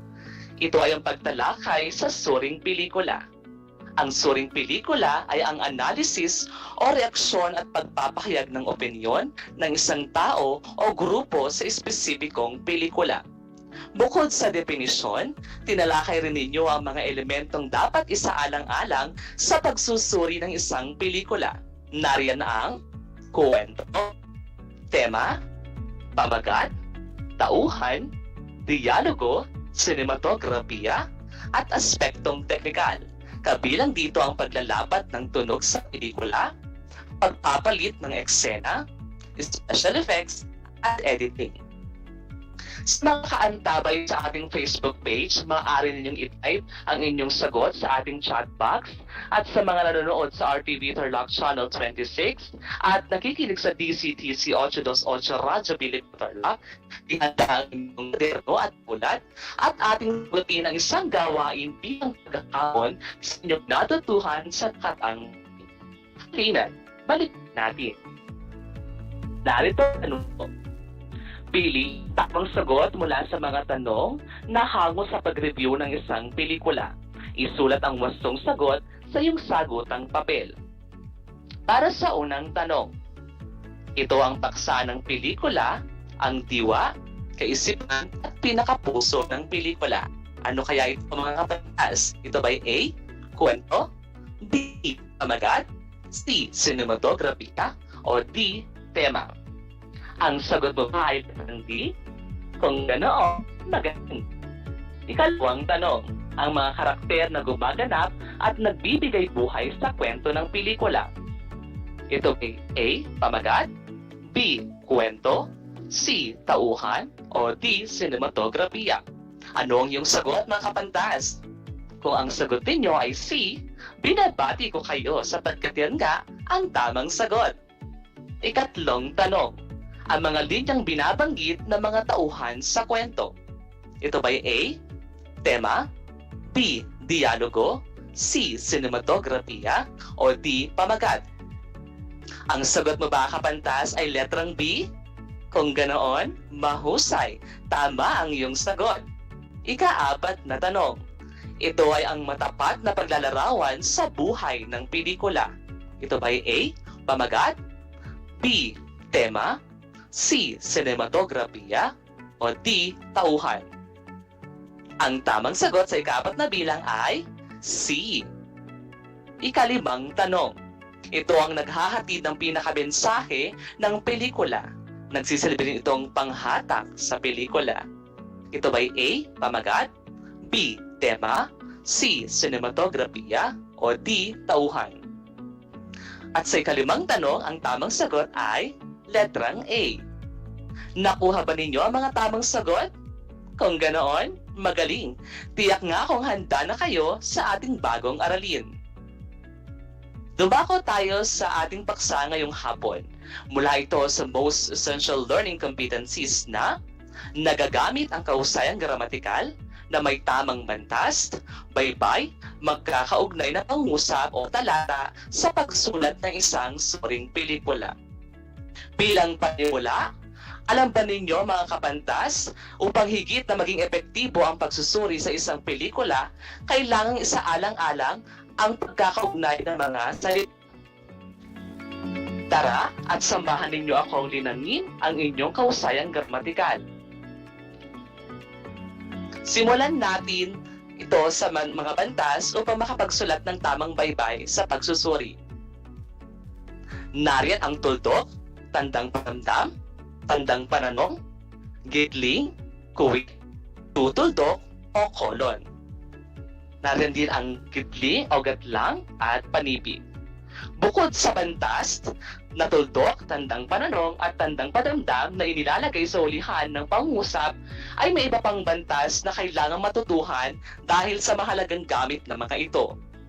Ito ay mahalaga para sa malinaw na pagpapahayag. Ginagamit ang mga ito sa paghiwa-hiwalay ng mga pangusap, parirala, at salita sa nasabing layunin. Simulan natin sa wastong gamit ng gidling. Ayon ito, orthography ng bansa, Konsulikang Filipino Edisyon 2014. Narito ang unang wastong gamit ng gidling. Sa inuulit na salita. Halimbawa, ano-ano, ilan-ilan, iba-iba. Susunod, kung mahigit sa 2 pantig ang salita, ang unang 2 pantig lamang ang inuulit. Halimbawa, suntok-suntukin, suri-suriin. Susunod, inuulit ang buong unang pantig kung pantig lamang ang salita.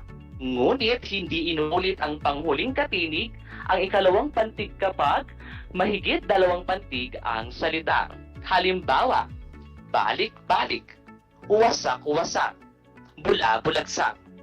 Susunod, Ngunit kung may unlapi, isinasama ito sa unang bahaging inuulit. Halimbawa, pabalik-balik, nagkawasak-wasak, pabula-bulasak. Ikalawa, sa paghihiwalay ng katinig at patinig. Paghiwalayin ang pantig na nagtatapos sa katinig at ang sumusunod na pantig na nagsisimula sa patinig. Halimbawa, mag-aral, mag-isa, mag-asawa. Ikatlo, sa bagong tambalan. Ginagamit ang ding sa mga bagong tambalang salita. Halimbawa, lipat bahay, bigyang buhay, o bigyang bansin. Ngayon naman mga kabantas ay dumako tayo sa wastong gamit ng kuwit. Ginagamit ang kuwit, una, sa pagsulat ng kumpletong address upang paghiwa-hiwalayin ang pangalan ng gusali, kalye, bayan, lungsod, lalawigan o bansa.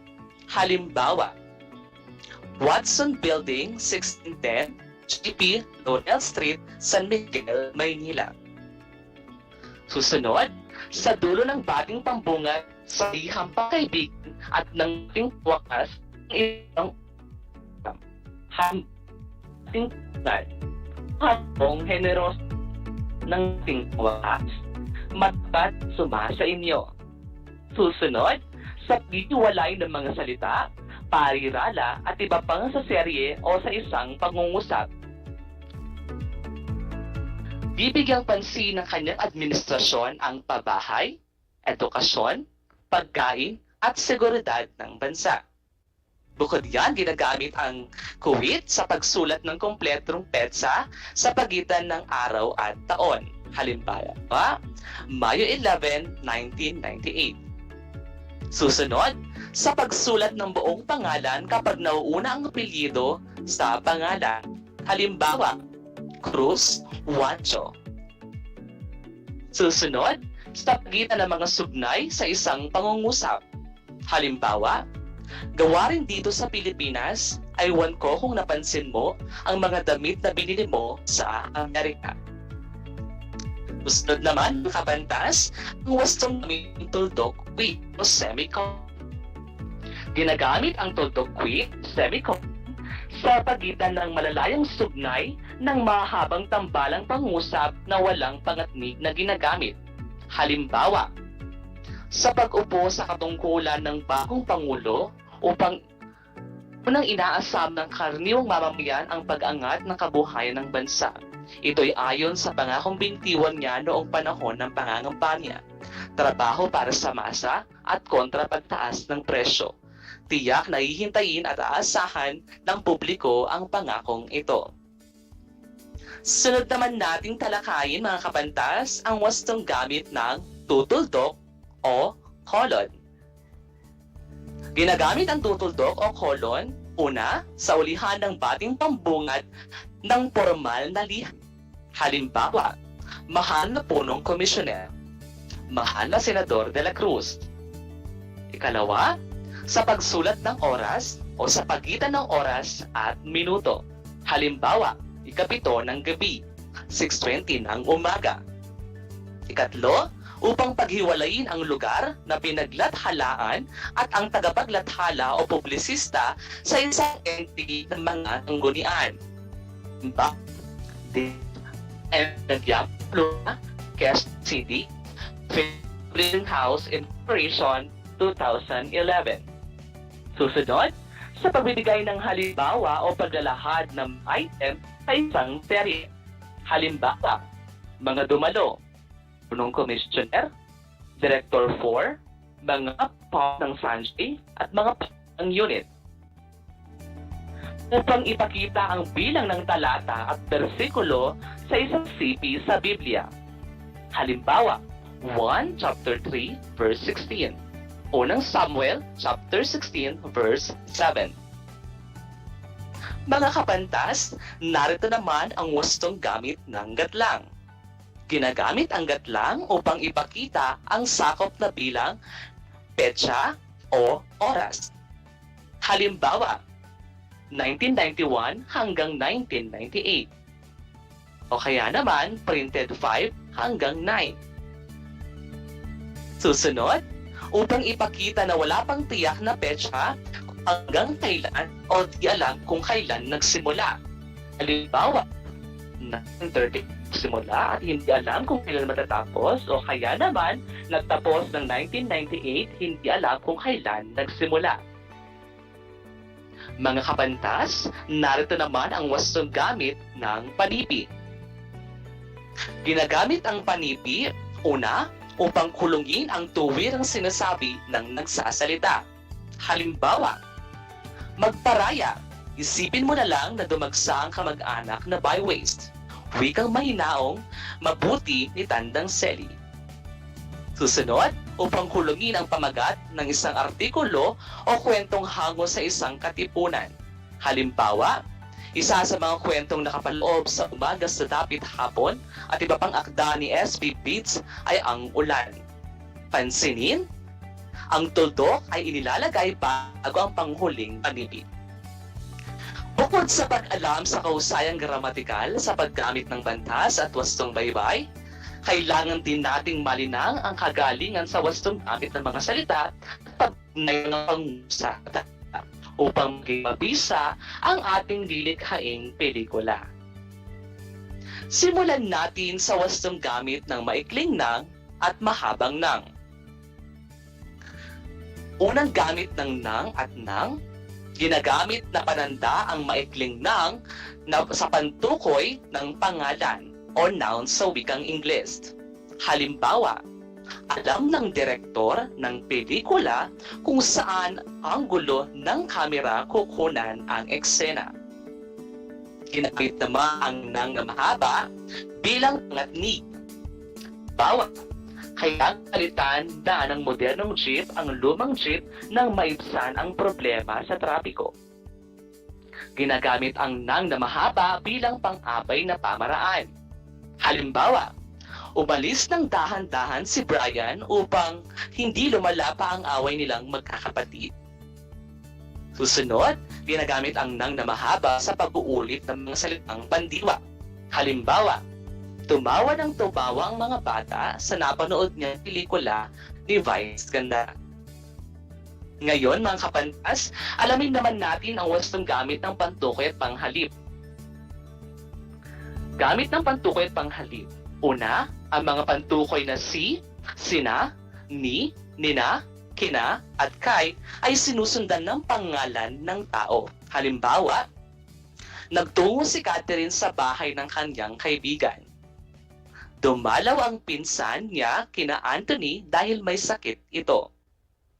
Susunod, sa paggamit ng panghalip na sila at nila, ay hindi na kailangang pangbanggitin ang mga pangalan ng mga tao dahil inahalinhan na nito ang mga pangalan. Halimbawa, namasyal sila sa parke ng lungsod ng Cebu. Tandaan natin mga kapantas, sa mabisang pagsulat ng suring pelikula, kailangang isaalang-alang ang mga kahusayang gramatikal. Ang mga tamang pagbabantas sa pagsulat ng isang suring pelikula ay kailangan upang maging epektibo ang pagsulat. Ang maling paggamit ng bantas ay nagbubunga ng maling interpretasyon na ipinapahiwatig ng ideya. Kailangang maipakita ang tamang baybay ng salita sa suring pelikula upang hindi mapulaan ang isang manunuri na hindi maayos ang pagkakasulat ng kanyang pagsusuri. Makailang basahin muli upang makita ang kawastuhan sa baybay.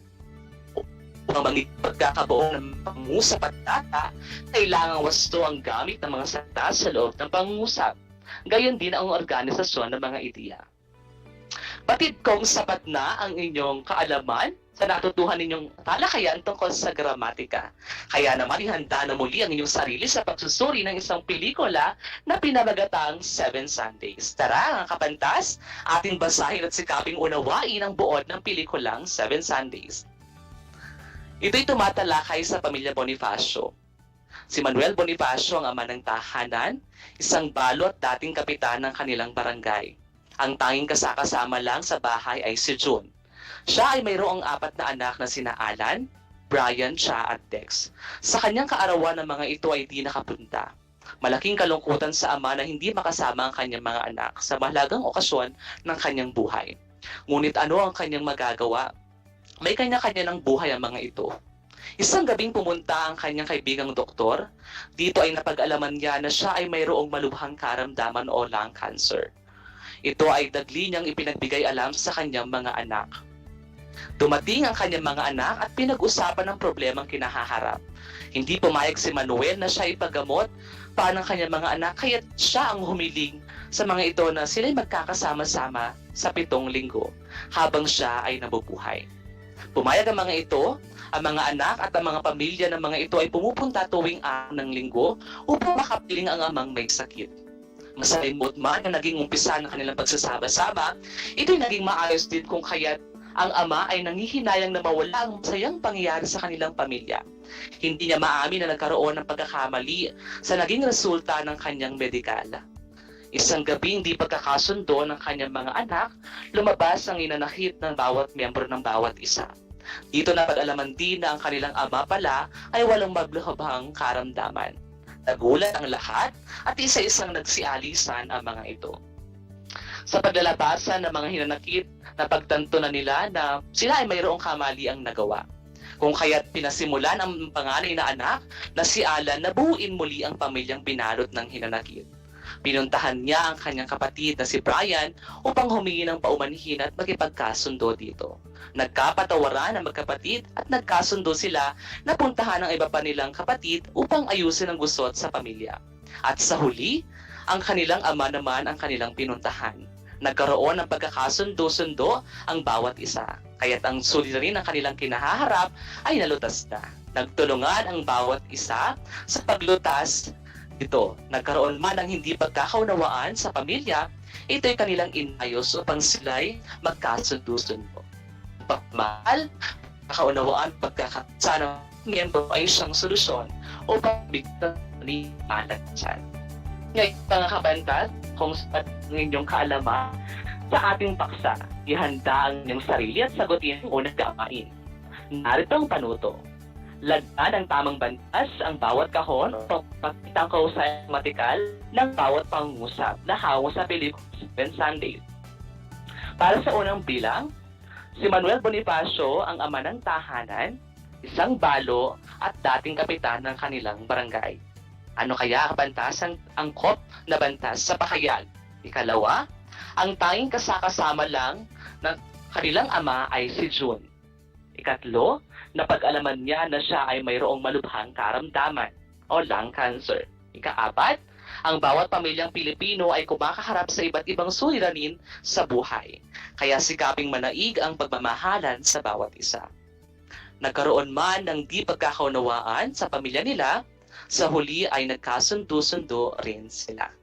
Suling mabuti mga kabantas kung anong bantas ang tamang gamitin sa mga pahayag. Upang iwasto ang inyong mga sagot, narito ang susi sa pagwasto sa ating gawain. Una, sa unang bilang ang tamang bantas ay kuwit. Ikalawang bilang, ang tamang bantas ay gitling. Sa ikatlong bilang, ang tamang bantas ay gitling. Sa ikaapat na bilang, ang tamang bantas ay kuwit. Sa ikalimang bilang, ang tamang bantas ay gitling. Nakuha ba ninyo mga kabantas sa mga tamang sagot? Kung ganoon, tanggapin ninyo ang aking pagbati. Mahusay. Narito naman ang ikalawang gawain. Gawan ng suring pelikula ang pelikulang 7 Sundays na sumasalabin sa totoong sitwasyon ng pamilyang Pilipino. Gamitin mo ang kasanayang teknikal na natutuhan mo sa ating talakayan. Gamitin mo ang format na review sa pagsulat ng iyong pagsusuri. Gawin ito sa paraang patalata. Narito ang format ng inyong aktibidad sa pagsusuri ng pelikulang 7 Sundays. Mga kabantas, nais kong isaisip ninyo ang rubric sa pagsusuri ng pelikula upang maging batayan ninyo sa inyong lilikhaing pagsusuri. Isaisip at itupuso at gawing batayan ang rubric na ito. Isend o bida ng Google Classroom o kaya naman sa Messenger. Kung may tanong, mag-message ng Facebook page, ilagay lamang ang code na #kabantas, tanong, pangalan, baitang, paaralan, at aking tutugunan Ang mga ito, laging isa-isip at isa puso na kahit may pandemya sa panahong ito, palakasin ang katawan at maging sabik sa pagtuklas ng karunungan. Laging tandaan, walang ligaya sa lupa na hindi dinilig ng luha. Ang pag-aaral ng mabuti ay susi sa maganda nating kinabukasan. Inaasahan ko na kayo'y natuto sa ating aralin ngayong araw. Muli, ako si Ginoong Carlo M. Gutierrez, ang inyong guro sa Filipino, Baitang 8. Mga kabandas, hanggang sa muli!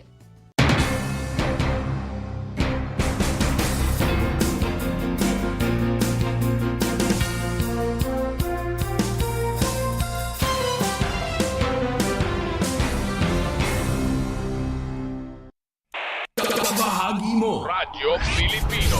saan mang bahagi ng Pilipinas, saan mang bahagi ng mundo, anumang uri ng pamumuhay, kabahagi mo.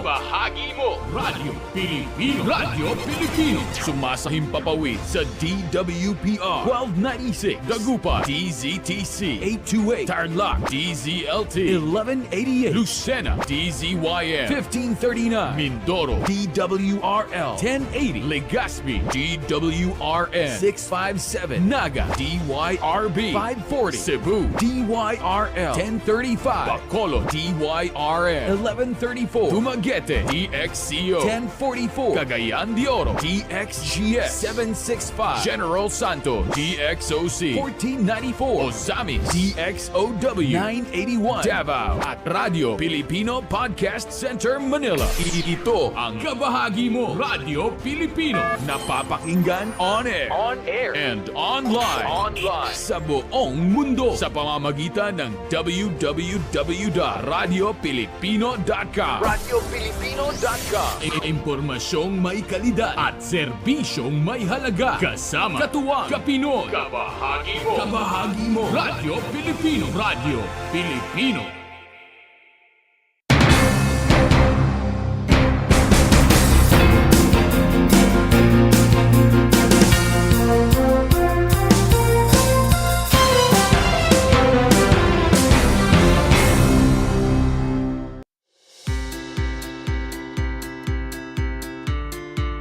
Upang matugunan ang mga kinakaharap na pagsubok ng mga guro at mag-aaral sa gitna ng kasalukuyang pandemya, nagsanib tulong sina Congressman Charlie Cojuangco ng unang distrito ng Tarlac, DEPED Region 3 Regional Director Dr. May B. Eclar at Tarlac Schools Division Superintendent Dr. Ronaldo Pozon para sa isang napapanahong proyekto na tinaguriang Project Shine, Aral TarlakHenyo.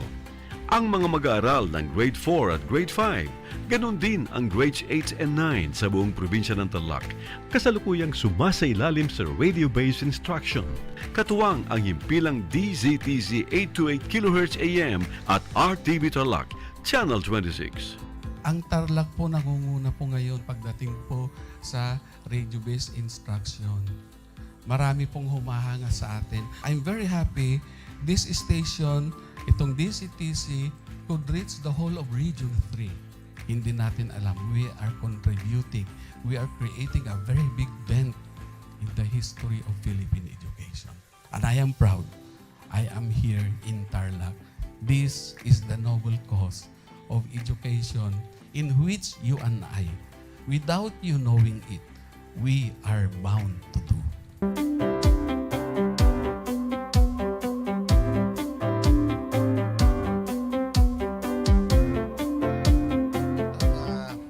Project natin na Project Shine is a natural consequence dahil sa nangyari sa buong mundo. Let's continue to work together. I think it's very Filipino to practice bayanihan in anything or most of the things that we do. And this is a manifestation of that. No? We have private sector, we have DEPED, we have local government, all working together.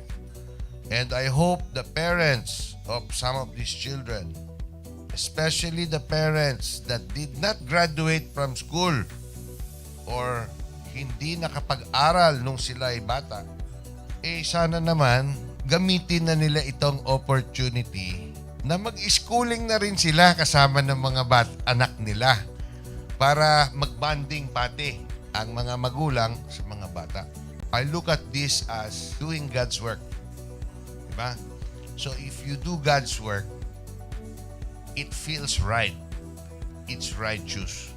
It's for good, not for evil. Good morning and happy learning, grade 4. Welcome to Aral TarlakHenyo here on RTV Tarlac, Channel 26. Simulcast over DZDZ 828, Radio Filipino Tarlac. I am Teacher Mercy Pacheco Bognot. This is Alistair Aidatu. I am Marie Josephine B. Andrade. I am Teacher Princess Marie M. Dueñas, and I will be your teacher broadcaster for today.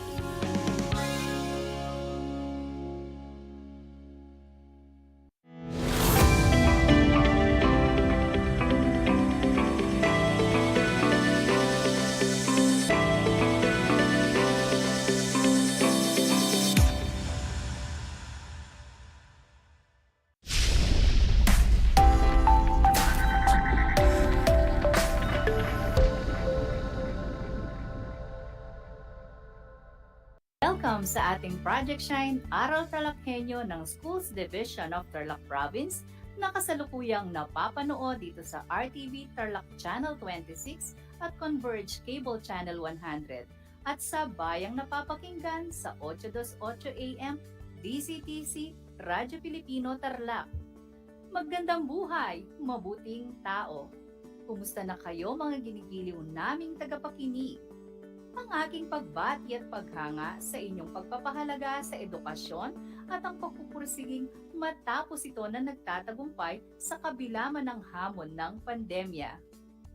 Ako ang inyong guro sa edukasyon sa pagpapakatao sa ikasyam na baitang, Ginang Maria Lourdes M. Sangkap, sumasahing papawid mula sa bayan ng Bamban Tarlac. Sasamahan at gagabayan kayo sa inyong pagpakatuto sa Most Essential Learning Competency na napatutunayan na ang mga hirap, pagod at pagdurusa ay nadadaig ng pagpupunyagi tungo sa pagtupad ng itinakdang mithiin. Natitiyak kong kayo ay handang-handa na mga anak sa ating bagong aralin sa araw na ito. Maging alerto at listo sa anumang impormasyong magbibigay sa atin ng inspirasyon, pag-asa at aral sa buhay na makatutulong sa pagiging mabuting tao. Makikita sa inyong screen ang larawan ng learner's material na ating gagamitin sa ating talakayan sa edukasyon sa pagpapakatao, baitang siyam. Mangyaring buksan ito sa pahina 162 hanggang 177. Bago tayo magpatuloy sa ating aralin tungkol sa kasipagan, pagpupunyagi, pagtitipid at wastong pamamahala sa naimpok, atin munang balikan ang ating nakaraang leksyon. Ang kasipagan ang tumutulong sa tao upang mapaunlad niya ang kanyang pagkatao.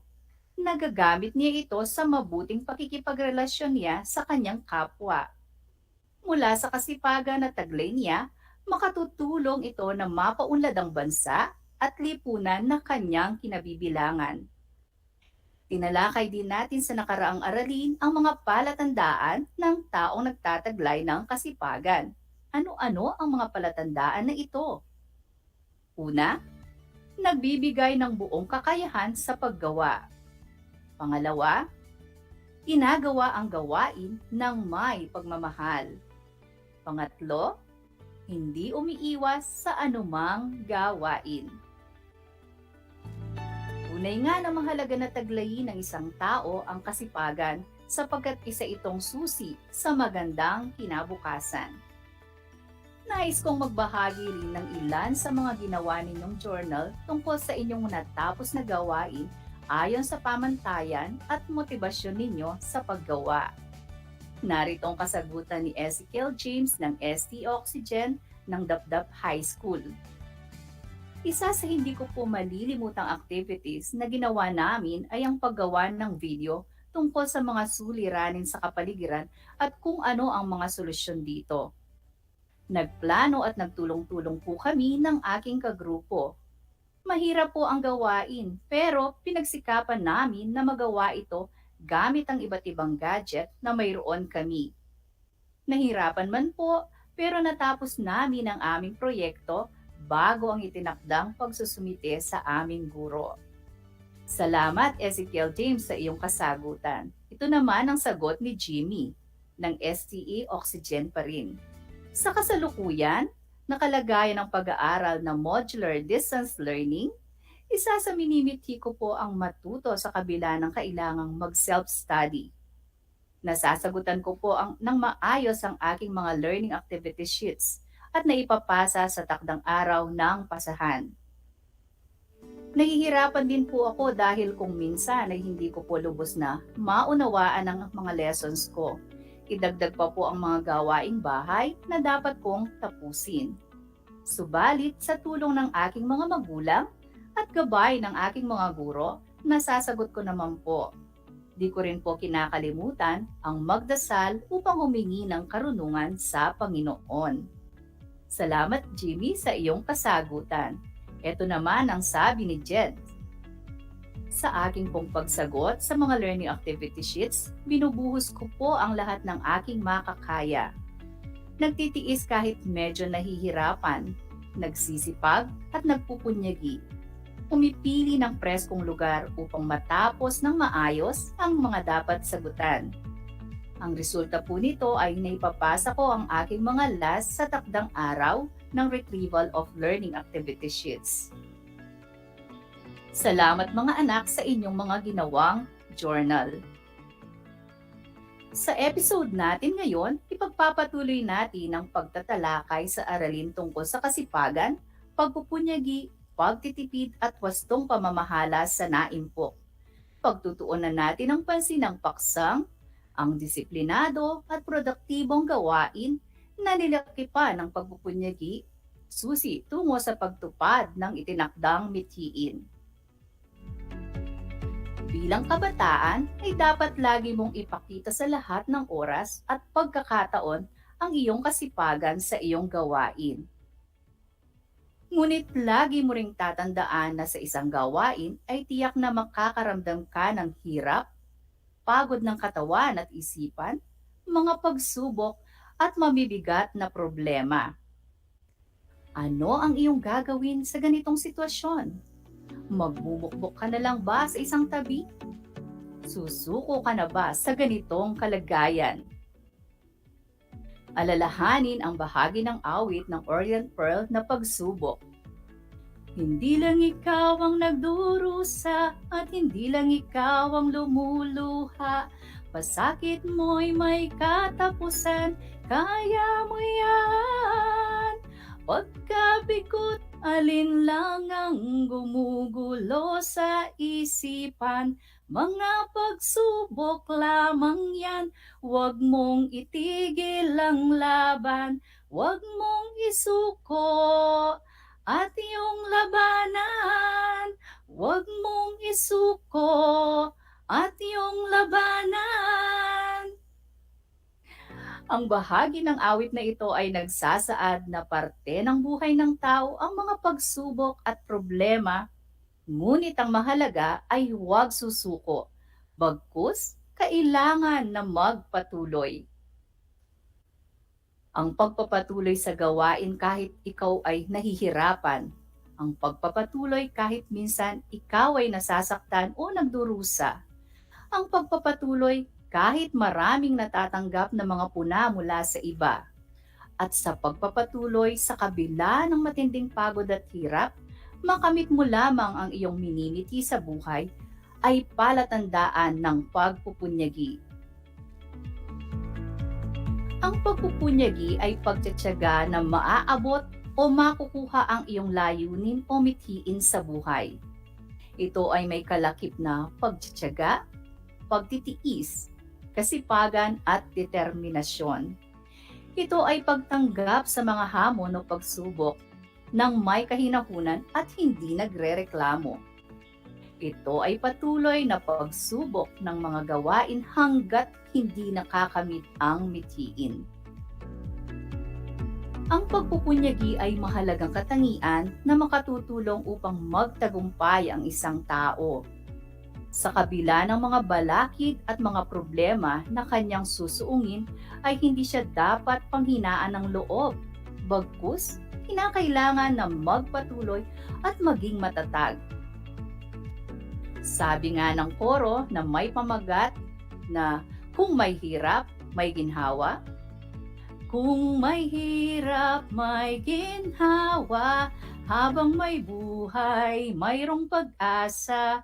Kung may hirap, may ginhawa, magsumikap ka at biyaya'y makakamtan.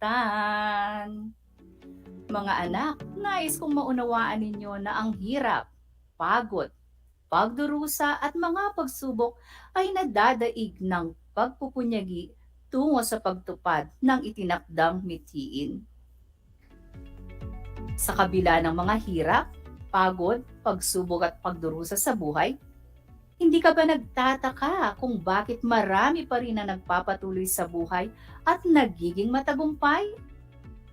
Panoorin ninyo ang aking inahandang video sa ilan sa mga naging mag-aaral ko na ngayon ay naabot na ang kanilang mga minimithi sa buhay. Habang pinapanood at pinakikinggan ninyo sila, nais ko na isulat ninyo ang inyong mga matututunan mula sa kanila. Pagbati ng pinagpala, malusog at masayang buhay sa ating lahat.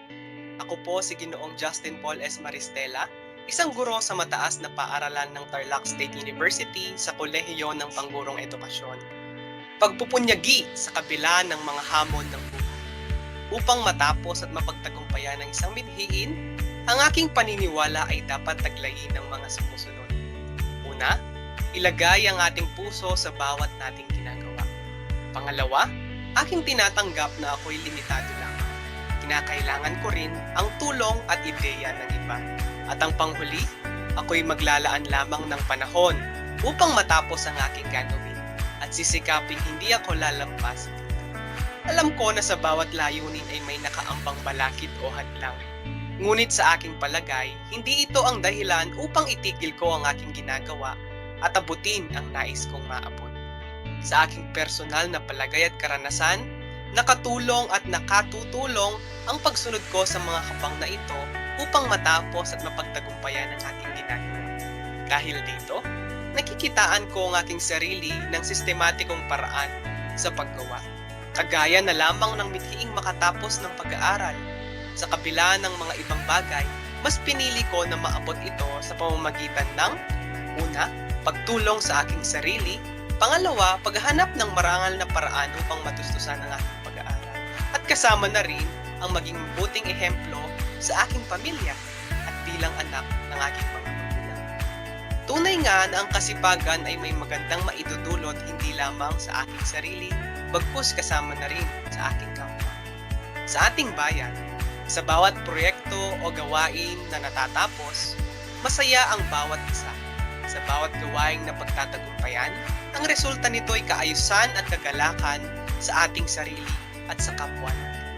Sa paraang ding ito, tayo ay nakapagbibigay ng kalakasan sa iba na kayanin ng anumang bagay na nakaatang sa kanilang paligid. Bilang panghuli, ang maipapayo ko sa inyong mag-aaral at sa lahat ng tagapakinig, laging tandaan na ang mga hamon at problema ay palaging nariyan anuman ang ating gustong matapos na gawain o maabot sa buhay. Ngunit huwag sana natin itong tignan bilang mga balakid at dahilan upang tayo ay huminto. Bagkus, tignan natin din ito bilang magandang oportunidad upang tayo ay mas lalong tumatag, matuto at magdepende hindi lamang sa ating sariling karunungan. Mayroon tayong mahabaging Diyos, pamilya at mga kaibigan na pwede nating sandalan. Kakayaning matapos ang naumpisahan kung ikay magsusumikap na. Maraming salamat. Magandang araw po sa inyong lahat. Ako po si Dr. Alvishane Lacson. Isa po ako sa mga nakapasa noong nakaraang October to November 2021 Physician Licensure Examination. Kasalukuyan po ako nagtatrabaho bilang isang residente sa mga iba't ibang emergency department dito sa Pampanga at ako rin po ay nagsasagawa ng telemedicine consultations sa ilalim ng Konsulta MD. Ako po ay nanggaling sa isang hindi simpleng pamilya lamang. Lumaki ako na walang ama sa aking tabi, bagamat hindi ito naging hadlang sapagkat napakaswerte ko, meron akong dalawang ina. Ang aking mama Elvira na walang sawang nagtrabaho mula nang ako'y bata pa upang maitaguyod lamang ako at ang aking tiyahin na tinuturing ko na ring ina, si Mama Alma. Silang dalawa ang nagtaguyod sa akin at nag-aruga sa akin mula nang ako'y bata pa. Ano nga ba ang mga hakbang na aking isinagawa upang matupad ko ang aking pangarap? Bata pa lang ako ay gustong-gusto ko na talagang maging isang manggagamot. Ito talaga yung aking pangarap. So yun yung unang hakbang ko. Ako'y nag-focus dito sa aking pangarap. Ako'y nagsagawa ng mga desisyon na tumutulong sa akin upang marating ko kung nasaan ako ngayon. Pangalawa, nag-iisa lamang ako, di ba? Hindi naman mali na humingi ng tulong sa ibang tao, lalo na kung alam natin na hindi natin kayang isang bagay. Hindi ako nahiyang humingi ng tulong. Maraming mabubuting loob ang tumulong sa akin upang makapag-aral ako mula nang nasa kolehiyo hanggang dito sa medisina. Isa na rin ang aking tiyo na nasa Amerika ngayon. Pangatlo at ang pinaka-importante, ang pananampalataya sa ating poong may kapal. Lagi akong nagdarasal, lagi kong hinihiling sa Kanya, sana po maging isang doktor ako. Sana po tulungan niyo ako na marating ko tong pangarap nito. At yun nga, tinulungan niya ako. Alam ko naman na hindi ako papabayaan ng ating Diyos. Ang mga hakbang na to ay nakatulong ng malaki upang marating ko kung nasaan ako ngayon. Heto na ako ngayon, araw-araw na pumapasok sa trabaho upang maging isang manggagamot. At ako'y natutuwa sapagkat ito talaga yung aking minimithi. Ang dulot nito sa aking sarili, naging masaya ako. Ginagawa ko kung ano yung kaligayahan ko at gustong gawin. Bilang isang mamamayan ng ating bansa, nakapag-contribute ako dahil nakatutulong din ako sa mga ating mga kapwa. Ito'y magsisilbing inspirasyon hindi lamang sa akin, kundi pati na rin sa iba. Laging tandaan na kapag nakikita ng iba na nagpupursigi ka, na nagpupunyagi ka, ito'y nagsisilbing inspirasyon din sa kanila upang huwag mawalan ng pag-asa. Ang may papayo ko lamang sa lahat, ayun, yung tatlong hakbang na isinagawa ko. Mag-focus sa iyong goal, mag-focus sa iyong pangarap, huwag mawalan ng pag-asa. Laging humingi ng tulong kung kinakailangan, huwag mahihiya. At ang pinaka-importante, ang pagdarasal at ang pananampalataya sa ating Diyos. Yun lamang po, maraming salamat. Nagustuhan ba ninyo ang kwento nila Sir Justin Paul Maristela at Dr. Albishame Lacson? Natutuwa at nagagalak ang aking puso dahil alam kong mayroon kayong natutunan mula sa kanila. Sila ay ilan lamang sa mga buhay na patotoo na ang mga hirap, pagod at pagdurusa ay nadadaig ng pagpupunyagi tungo sa pagtupad ng itinakdang mithiin. Ano-ano nga ba ang inyong natutunan mula sa kanilang kwento? Salamat mga anak sa inyong mga kasagutan. Isa sa inyo ay nagsabi na kailangan ng pagpupunyagi upang makamit ang itinakdang mithiin. Magaling kung iyan ang iyong sagot. Isa pa sa naging kasagutan, kailangan na huwag sumuko kahit na mahirap at pagod pa sa mga ginagawa. Isa rin sa mga kasagutan ninyo mga anak ay importante na magkaroon ng malinaw na minimithi upang alam mo kung ano ang dapat pagsumikapan at abutin sa buhay.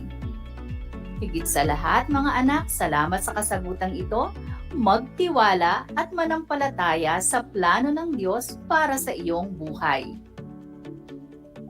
Mahalagang tandaan mga anak ang mga sumusunod na konsepto mula sa ating aralin at kwento ngayong araw. Ang kasipagan ay nakatuon sa disiplinado at produktibong gawain na naaayon sa itinakdang mithiin ay kailangan upang umunlad ang sariling pagkatao, kapwa, lipunan at bansa. Ang mga hirap, pagod at pagdurusa ay nadadaig ng pagpupunyagi tungo sa pagtupad ng itinakdang mithiin. Isang talakayan na naman ang malapit ng matapos. Ako ay masaya sa ipinapakita ninyong aktibong pakikibahagi sa ating aralin ngayong araw. Higit sa lahat ang inyong pagmamahal sa edukasyon. Ipagpatuloy ang kagandahang asal na ito mga anak, hakbang tungo sa katuparan ng inyong mga pangarap sa hinaharap. Sa puntong ito, panahon na upang alamin kung kayo ay may natutunan mula sa ating aralin sa pamamagitan ng munting pagsusulit. Sa lahat ng mga nanonood sa FB Live, gamitin ang FB chat box para sa inyong mga kasagutan. Ihanda naman ang panulat at sagutang papel sa lahat ng mga nanonood sa telebisyon at nakikinig sa radyo. Para sa panuto, pakinggan at unawaing mabuti ang mga sitwasyon. Piliin ang titik ng pinakaangkop na sagot sa bawat bilang. Muli, pakinggan at unawaing mabuti ang mga sitwasyon. Piliin ang titik ng pinakaangkop na sagot sa bawat bilang. Para sa unang bilang, ang kasipagan ay tumutulong sa tao upang mapaunlad niya ang kanyang pagkatao.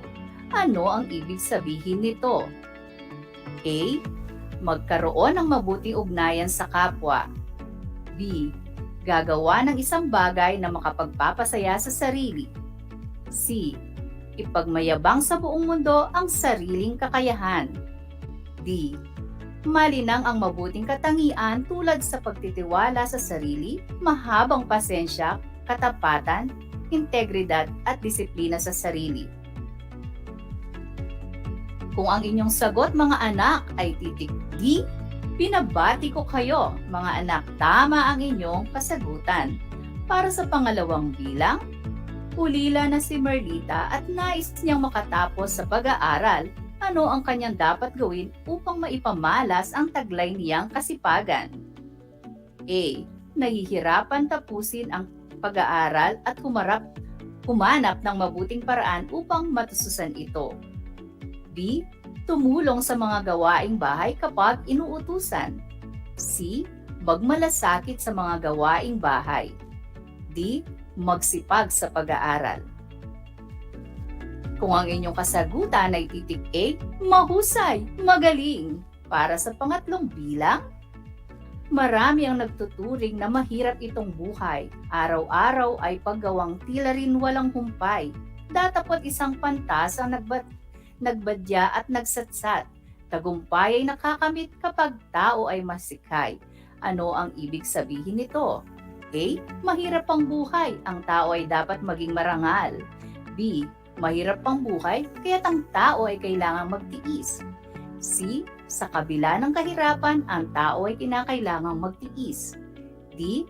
Mahirap man ang buhay, ang tao ay hindi dapat mawalan ng pag-asa. Kung ang inyong sagot ay titik C, binabati ko kayo mga anak, ang inyong kasagutan ay tumpak. Para sa pang-apat na bilang, mahirap ang katayuan sa buhay ni Gabriel dahil nawala ng trabaho ang kanyang ama dahil sa pandemya. Subalit nais pa rin niyang magpatuloy sa kanyang pag-aaral. Anong dapat niyang gawin? A. Pansamantalang huminto sa pag-aaral habang naghahanap ng ibang trabaho ang kanyang ama. B. Pagtiyaga at pagkasya ng ibinibigay sa kanya upang maipagpatuloy ang kanyang pag-aaral. C. Hintayin ang tulong mula sa kapamilya upang makapagpatuloy sa pag-aaral. D. Magsipag sa pag-aaral. Kung ang inyong sagot ay titik B, tama ang iyong kasagutan. Para sa panlima at panghuling bilang, nais na maging doktor ni Angelo, subalit nahihirapan siya at dumaranas ng pagsubok sa buhay. Ano ang magandang gawin niya? A. Magpatuloy sa kanyang pag-aaral. B. Magsumikap at magpunyagi dahil lahat ng paghihirap at pagsubok ay malalampasan din. C. Magtiwala at manampalataya sa Diyos na siyang gumagabay upang malagpasan ang kasalukuyang kalagayan sa buhay. D. Lahat ng nabanggit. Kung ang inyong sagot ay titik D, tumpak ang inyong kasagutan. Binabati ko kayo mga anak. Binabati ko kayong lahat mga anak sapagkat natitiyak kong nakuha ninyong lahat ang tamang sagot sa ating pagsusulit. Mula sa akin, tanggapin ninyo ang mga salitang magaling at mahusay, mabuting tao. Mga bata, ako ay naghanda ng mga gawain at refleksyon sa inyong learning activity sheets. Inaasahan ko na ito ay inyong sasagutan ng buong sigasig at sa abot ng inyong makakaya. Sakali man na kailanganin ninyo ang patnubay ng inyong kapamilya at guro, huwag kayong magatubiling sila ay tawagan upang kayo ay magabayan ng tama. Panalangin ko na anumang konseptong inyong natutunan sa araw na ito ay inyong maisabuhay sa araw-araw. Muli, ako ang inyong guro sa edukasyon sa pagpapakatao sa ika-9 na baitang, Ginang Maria Lourdes M. Sangkap, sumasahing papawid mula sa Dabdab High School sa bayan ng Bamban, Tarlac. Nagpapaalala na piliing maging mabuting tao sa lahat ng panahon at pagkakataon. Tandaan ang sabi ng Kolosas 3:23, ano man ang inyong ginagawa, gawin ninyo ng buong puso na parang sa Panginoon naglilingkod at hindi sa tao. Hanggang sa muli!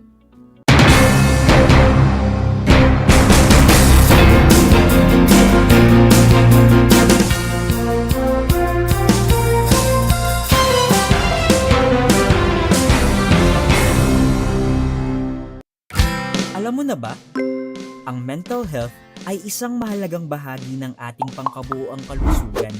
Walang health kung walang mental health. Kaya naman maglaan ng oras para sa mga hobbies, kumustahin ang mga mahal sa buhay, at huwag kalimutang ipahinga ang utak. Ngayong panahon ng pandemya, make sure to care for yourself and care for others para sa isang healthy Pilipinas. Tumawag sa mga numerong ito. Paalala mula sa Department of Health. Tuberculosis.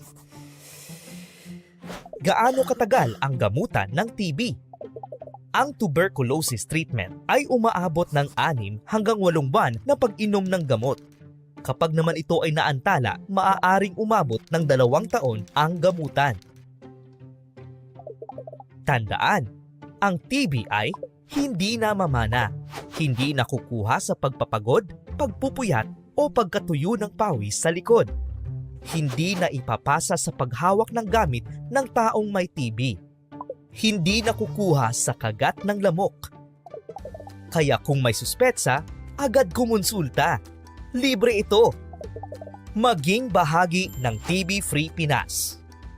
Konsultayo sa ating mga primary care provider para sa Healthy Pilipinas. Paalala mula sa Department of Health.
Alam niyo ba na ang salitang yoyo at ang makabagong bersyon nito ay naimbento ng isang Pilipinong nagngangalang Pedro Flores?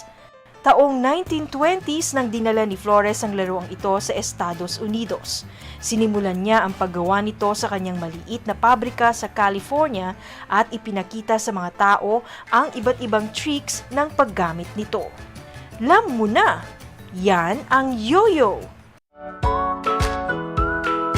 How are you today? Hello, everyone. Hello, learners of Tarlac. Good morning, Math Talino Grade 4 learners! Welcome to Aral TarlakHenyo here on RTV Tarlac Channel 26. Simulcast over DCTC Radio Filipino Tarlac. I'm Sir Glenn, your teacher broadcaster. Broadcasting live here at Paniki Tarlac. Remotely here in Concepcion, Tarlac. Live here at Barangay Pedro Elquines, Mayantok, Tarlac. Broadcasting live from Ramos National High School. Your anchor teacher today for grade 9 mathematics. Your partner in education this time of pandemic. Did you know that children learn more when they initiate an activity and are actively engaged in it? This is your science teacher broadcaster, Princess Diana L. Ronquillo for Aral TarlakHenyo. Let's learn science together on Aral TarlakHenyo. Catch us live every Monday to Friday from 8:30 a.m. to 5:30 p.m.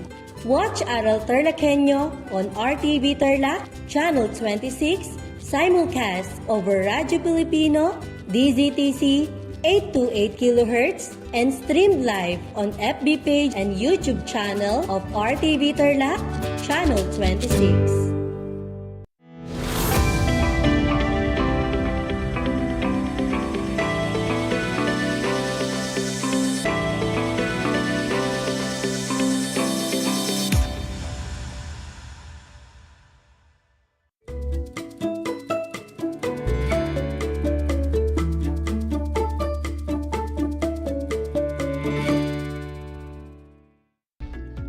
Good afternoon, TarlakHenyos. Welcome to Aral TarlakHenyo here on RTV Tarlac Channel 26. Simulcast over DZTZ 828 Radyo Pilipino Tarlac and now on Channel 100 of Converge Cable TV. Live here at Camiling Tarlac via remote live broadcast. I am Teacher John D. Reyes from Bilad High School, your teacher broadcaster for Science Grade 9. Join me this afternoon as I share my voice that teaches, touches, and transforms students' lives. It's a wonderful day. Come and join me as we discover the world of science. But before we start, I want you to find a comfortable place to study away from noise and distraction. Then check your headsets or speakers if they are functioning well so you could hear the discussion clear.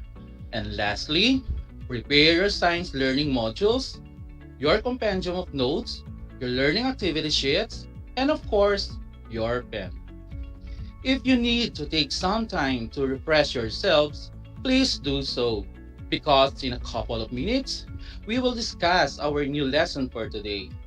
If you have any question regarding to our lesson, you can leave your question on the comment section of our Facebook Live. Are you now excited to learn? Let us begin. In our previous lesson last Monday, we were able to discuss some signs of climate change. Now, let us have a short review about this. Again, what is climate change? Is climate change real? Why do I feel so cold during winter? And it feels like my body is going to freeze. And extremely hot during summer. It seems to be unbearable. This is not the right temperature we're supposed to feel, right? This is because our climate today is continuously changing, unlike before. Hot and cold weathers are bearable. Climate change is one of the most current issues worldwide. It is a result of global warming. Many studies prove that the increase of temperature that we are experiencing right now is caused by human intervention and also other factors other than human activity. Man-made or not, climate change is a change in the environment. According to NASA, climate change is a broad range of global phenomena created predominantly by burning fossil fuels, which add heat-trapping gases to Earth's atmosphere. These phenomena include not only the increased temperature, Trends described by global warming but also encompass changes such as sea level rise, ice mass loss in Greenland, Antarctica, the Arctic, and mountain glaciers worldwide, shifts in flower plant blooming, and extreme weather events. Humans are increasingly influencing the climate and the Earth's temperature by burning fossil fuels, cutting down rainforests, and farming livestock. This adds enormous amounts of greenhouse gases to those naturally occurring in the atmosphere, increasing the greenhouse effect and global warming. One of the main causes of climate change is what we call greenhouse gases. So what are these greenhouse gases? Greenhouse gases are gases in the Earth's atmosphere that trap heat. They let sunlight pass through the atmosphere, but they prevent the heat that the sunlight brings from leaving the atmosphere. The main greenhouse gases are 1. Water vapor. This is water in gas form like steam above a boiling pot of water evaporating off a lake. It forms clouds and rains back on Earth. These can cause a cooling effect, but this water vapor blocks heat from escaping, so it gets warmer, which causes even more water to evaporate. Second, carbon dioxide, made up of carbon and oxygen. It comes from decaying and living organisms and from volcanoes. Carbon dioxide is also released when burning fossil fuels like coal and oil. It's the most important contributor to human-caused global warming. Third, methane, made up of carbon and hydrogen, a normal release from wetlands, growing rice, raising cattle, using natural gas, and mining coal. This gas can contribute to the rising temperature of the Earth because it traps a lot of heat. It's considered as the second most important contributor to human-caused global warming of all the greenhouse gases. 4. Ozone. The ozone layer blocks the sun's radiation, which helps protect us from powerful rays. Close to the ground, ozone acts as a greenhouse gas and can be formed by burning gas in cars and factories. 5. Nitrous oxide is a natural part of nitrogen cycle. Bacteria in soil and the ocean make it. It damages the protective ozone layer and is a powerful greenhouse gas. 6. The CFCs or chlorofluorocarbons. These fluorinated gases are not created in nature. They damage the protective ozone layer and are powerful greenhouse gases.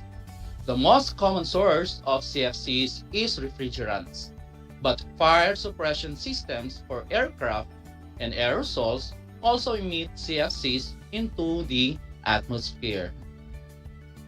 Now, let's proceed to the effects of climate change. First is the temperature will continue to rise because human-induced warming is superimposed on a naturally varying climate. The temperature rise has not been and will not be uniform or smooth across the globe or over time. Second is frost-free season and growing season will happen. The length of the frost-free season and the corresponding growing season has been increasing nationally since the 1980s, with the largest increases occurring in the western United States, affecting ecosystems and agriculture. Across the United States, the growing season is projected to continue to lengthen. Third, extreme weather. As the Earth's atmosphere heats up, it collects, retains, and drops more water, changing weather patterns and making wet areas wetter and dry areas drier. Higher temperatures worsen and increase the frequency of many types of disasters, including storms, floods, heat waves, and droughts, These events can have devastating and costly consequences, jeopardizing access to clean drinking water, fueling out of control wildfires, damaging property, creating hazardous material spills, polluting the air, and leading to loss of life. Fourth, rising seas. The Arctic is heating twice as fast as any other place on the planet. As its ice sheets melt into the seas or oceans, are on track to rise 1 to 4 feet higher by 2100, threatening coastal ecosystems and low-lying areas. Island nations face particular risks, as do some of the world's largest cities, including New York, Miami, Mumbai, and Sydney. Fifth, warmer, more acidic oceans. The Earth's oceans absorb between one quarter and one third of our fossil fuel emissions and are now 30% more acidic than they were in pre-industrial times. This acidification poses a serious threat to underwater life, particularly creatures with calcified shells or skeletons like oysters, clams, and coral. It can have a devastating impact on shell fisheries, as well as the fish, birds, and mammals that depend on shellfish for sustenance. Rising ocean temperatures are also altering the range and population of underwater species and contributing to coral bleaching events capable of killing entire reefs. Ecosystems that support more than 25% of all marine life. How about the impacts of climate change in our country? Philippines, the third most vulnerable country to climate change according to the 2017 World Risk Report. Impacts of climate change in the Philippines are immense, including changes in rainfall patterns and distribution, droughts, threats to biodiversity and food security, sea level rise, public health risks, and endangerment of vulnerable groups such as women and indigenous people. Climate change is happening now. Evidences being seen support the fact that the change cannot simply be explained by natural variation. The most recent scientific assessments have confirmed that this warming of the climate system since the mid-20th century is most likely to be due to human activities, and thus is due to the observed increase in greenhouse gas concentrations from human activities, such as the burning of fossil fuels and land use change. Current warming has increasingly posed quite considerable challenges to man and environment, and will continue to do so in the future. Presently, some autonomous adaptation is taking place, but we need to consider a more proactive adaptation planning in order to ensure sustainable development. Aside from these impacts of the climate change that we are experiencing, we still have two cyclical events that we encounter, the El Nino and La Nina. Let's differentiate El Nino and La Nina.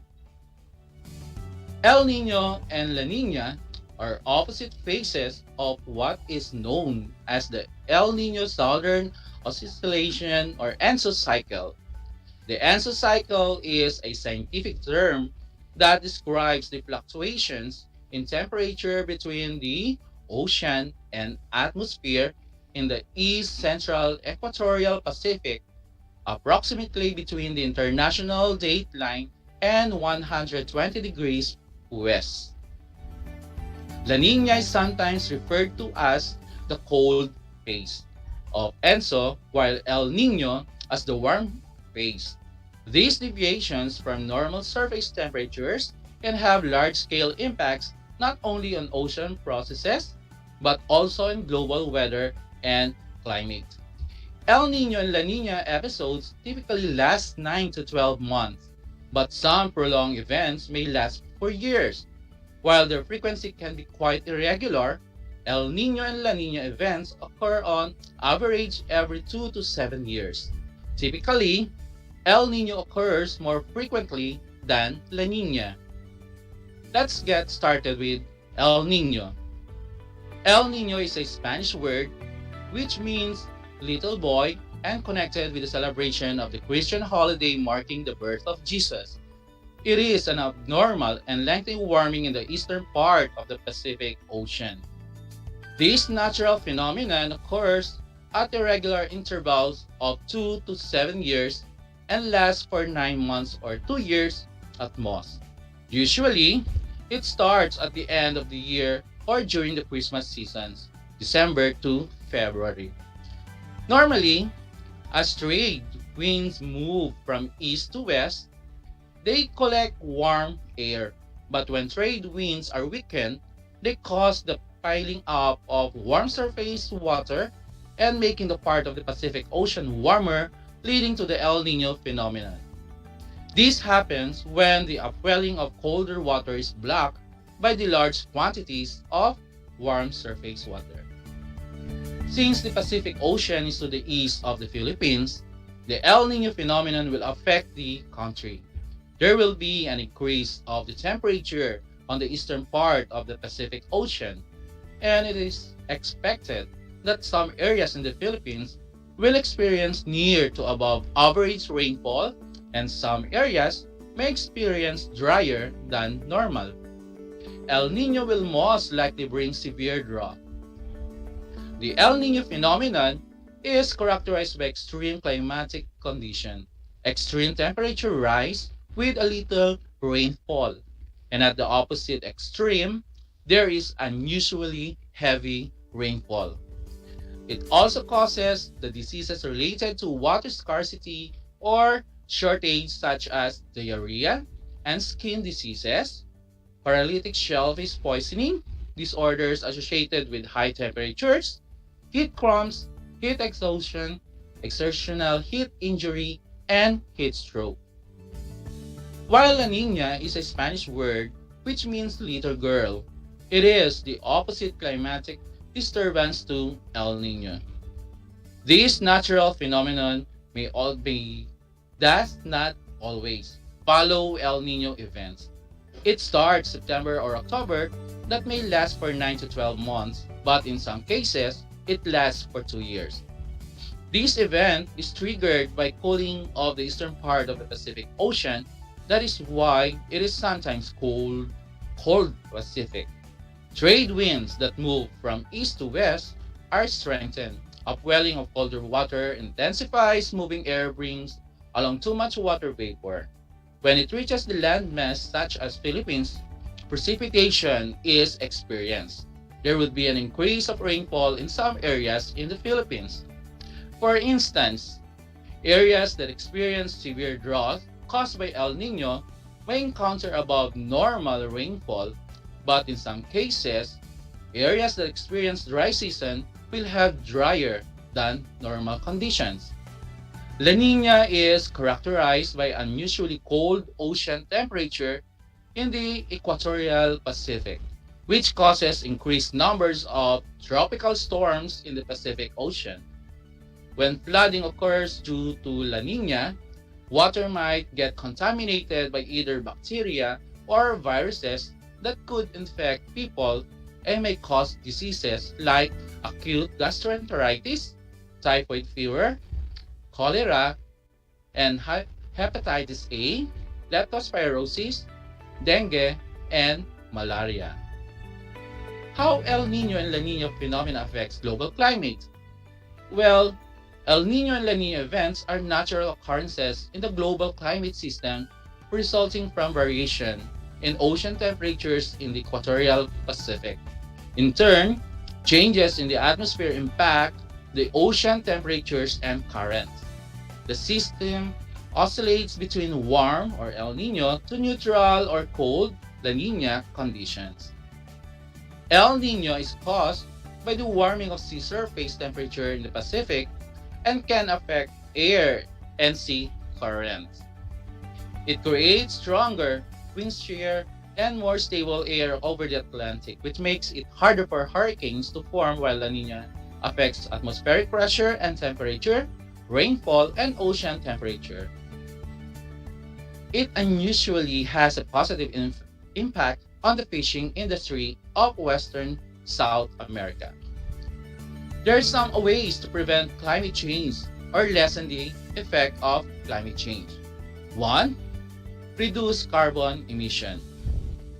Practice walking in short distances and use sustainable transportation such as bicycle or use public transportation. Second, conservation of energy. Cut down on important use of energy at home. Unplug appliances when not in use. Third, implementation of the 3 R's: reduce, recycle, and reuse. Recycle recyclable materials. Not all trash at home will be sent into incineration plants or dumped into dumping sites. 4. Adopt a plant-based diet. Increase your food and vegetable consumption. Livestock is one of the biggest contaminators of the atmosphere. So, by not eating meat products or reducing meat consumption, it can lessen carbon emission. 5. Use of renewable energy at home. Let us first define renewable energy. Renewable energy, often referred to as clean energy, comes from natural resources or processes such as installing solar panels on your roof to generate electricity. 6. Preservation of forests. Avoid illegal logging. Instead, plant more trees. Remember that forest is considered as the home of some organisms throughout its life.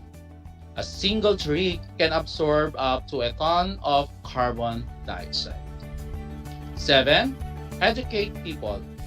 All efforts done in lessening the effect of climate change will be useless if people don't have knowledge of how to take care of our environment. The best way is to educate them about the dangers of climate change and how to act against it. 8. Energy efficient homes. Having an energy efficient home is beneficial since it offers a lot of opportunities, like it can save money, energy, and reduce greenhouse emission. Last but not the least, stop overpopulation. Since carbon emission is being measured per capita, so overpopulation must be stopped or controlled, because bigger population will also mean greater emission of carbon. Okay, learners, now that you have learned the different environmental phenomena that occurred in our areas, including El Nino and La Nina, let us have an activity, and this is all about modified true or false. The direction is to write true if the statement is correct, and if it is false, change the underlying word to make it correct. Are you ready? Let us start. 1. El Nino is an abnormal and lengthy warming in the western part of the Pacific Ocean. Is it true or false? Very good. The answer is false. El Nino is an abnormal and lengthy warming in the eastern part of the Pacific Ocean. Next, number 2. La Nina is triggered by the cooling of the eastern part of the Pacific Ocean. That is why it is sometimes called Cold Pacific. Is it true or false? The answer is true. Good thinking, learners. Number 3. La Nina starts at the end of the year or during the Christmas season. Is it true or false? Exactly right, learners. The answer is false. El Nino starts at the end of the year or during the Christmas season. Number 4. If La Nina occurs, there would be an increase or rainfall in some areas in the Philippines. Is it true or false? Wonderful learners. The answer is true. Last but not the least, El Nino happens when the upwelling of colder water is blocked by the large quantities of cold surface west. Is it true or false? Good remembering, the answer is false. El Nino happens when the upwelling of colder water is blocked by the large quantities of warm surface west. Wow, you're really working hard today, learners. Let us now wrap up today's lesson.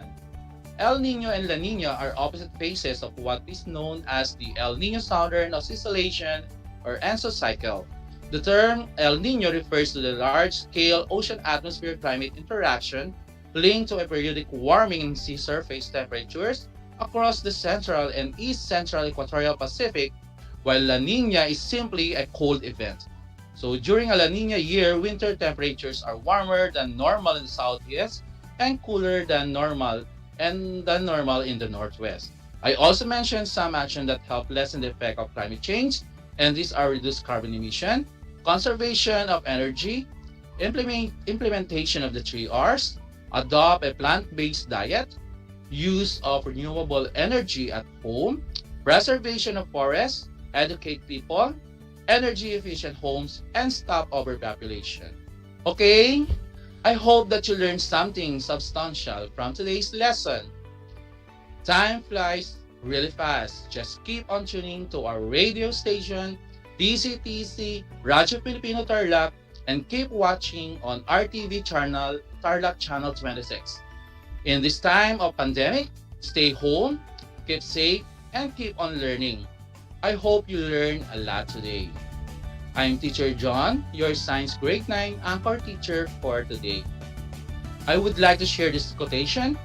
Life is not about who's real to your face, it's about who's real behind your back. God bless everyone. Have a nice day.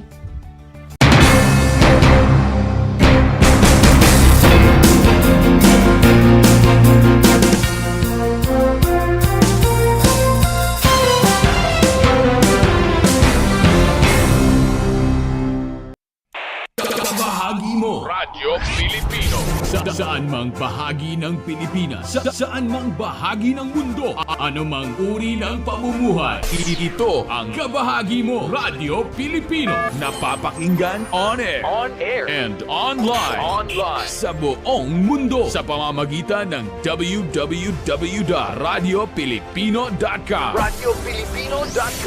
Impormasyong may kalidad at serbisyong may halaga, kasama katuwang, kapinoy, kabahagi mo Radyo Pilipino. Radyo Pilipino.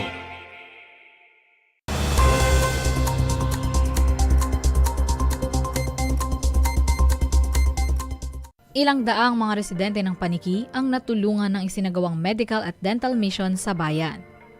Ang isinagawang medical at dental mission ay naisakatuparan dahil sa pakikipagtulungan ni Paniki Mayor Max Rojas sa CPF o Charion Pokfan Foods Philippines Corporation na siyang nag-organisa ng aktibidad. Sa mensahe ni Paniki Mayor Max Rojas, binanggit nito ang malaking tulong na ibinigay ng nasabing korporasyon sa bayan noong kasagsagan ng pandemya. Alam nyo, itong CPF Corporation, napakalaking tulong na kanilang ibinigay, lalong-lalo na sa nung dumating yung panahon ng pandemic, COVID. Alam nyo, almost 60,000 heads, live chicken, ang binigay nila sa atin na ipinamahagi ko naman sa buong bayan ng Paniki. Kaya tapos, nung nagkaroon ng maraming trabaho, ang dami rin nilang kinuwang mga trabador sa employee sa kanilang kumpanya. Kaya lubos-lubos ang aking pasasalamat. Kabilang sa mga serbisyong medikal na naihatid sa bayan ay ang mga wheelchairs, reading glasses at tooth extraction. Ayon sa Assistant Vice President Plant Manager ng CPF, layunin ng kanilang kumpanya na matulungan ng mga tao bilang parte ng kanilang goals. In line of we are the investor here, no. Our company is located here in Tarlac, so we just want to give the good thing to the people here, the one who locate here in this area, as much as we can do, no. And we will keep to continue to give the good thing to the people, no. That is our core values of our company. No, we commit, we will continue, sir. Dagdag pa nito, hindi ito ang huling pagkakataon na magkakaroon ng ganitong aktibidad sa munisipalidad ng Paniki, katuwang ang korporasyon. For the medical mission, it may be just the first time, but for sure we will have the second, the third, no, and other activities for the municipality of Paniki. Ayon naman sa kanilang AVP HR Manager, kung trabaho ang pag-uusapan, marami pa ang kanilang plano para sa mga residente ng Paniki. Now our staff or worker, most of them in Girona and Paniki also.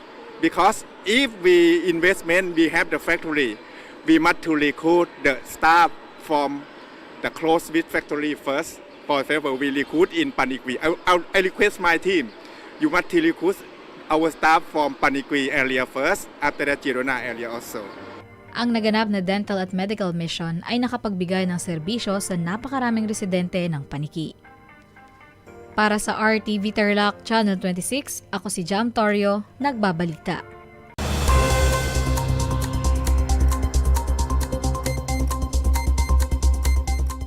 Multiply 1089 by 9, you will get an answer, the exact reverse, which is 9,801. My name is JRP Duldulao, your teacher broadcaster on Aral TarlakHenyo. For more math trivia and answers to your math questions, catch Aral TarlakHenyo every Monday to Friday from 8:30 a.m. to 5:30 p.m. Learning math is so much fun!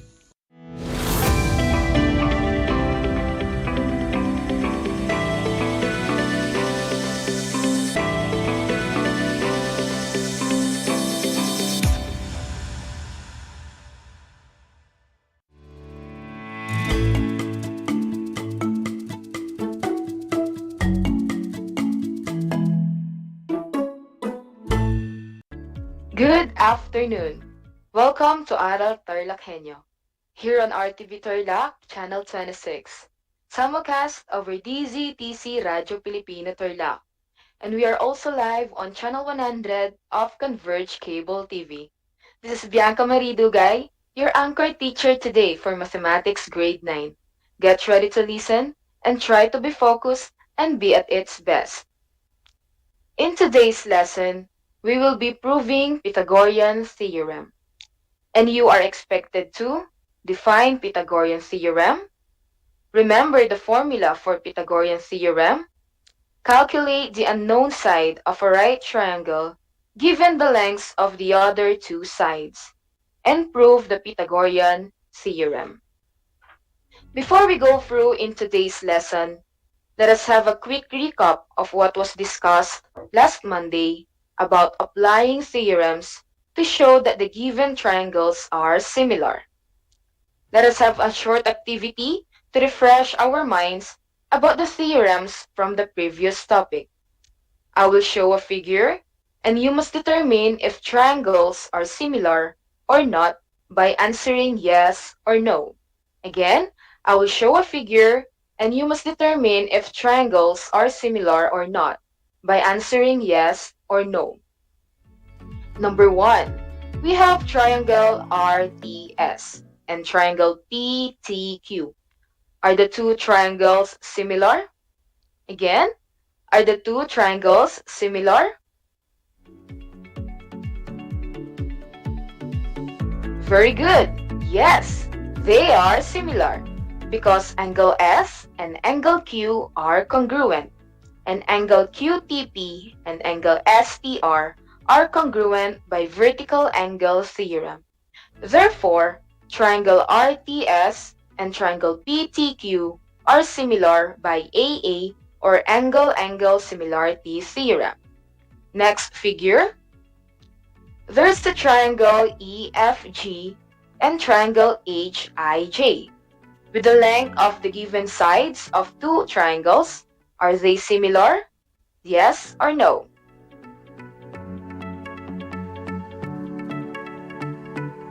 Correct.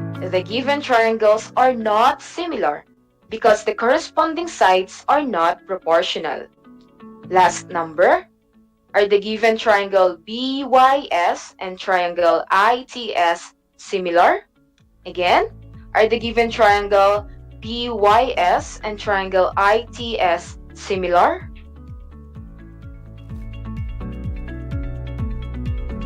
That is right.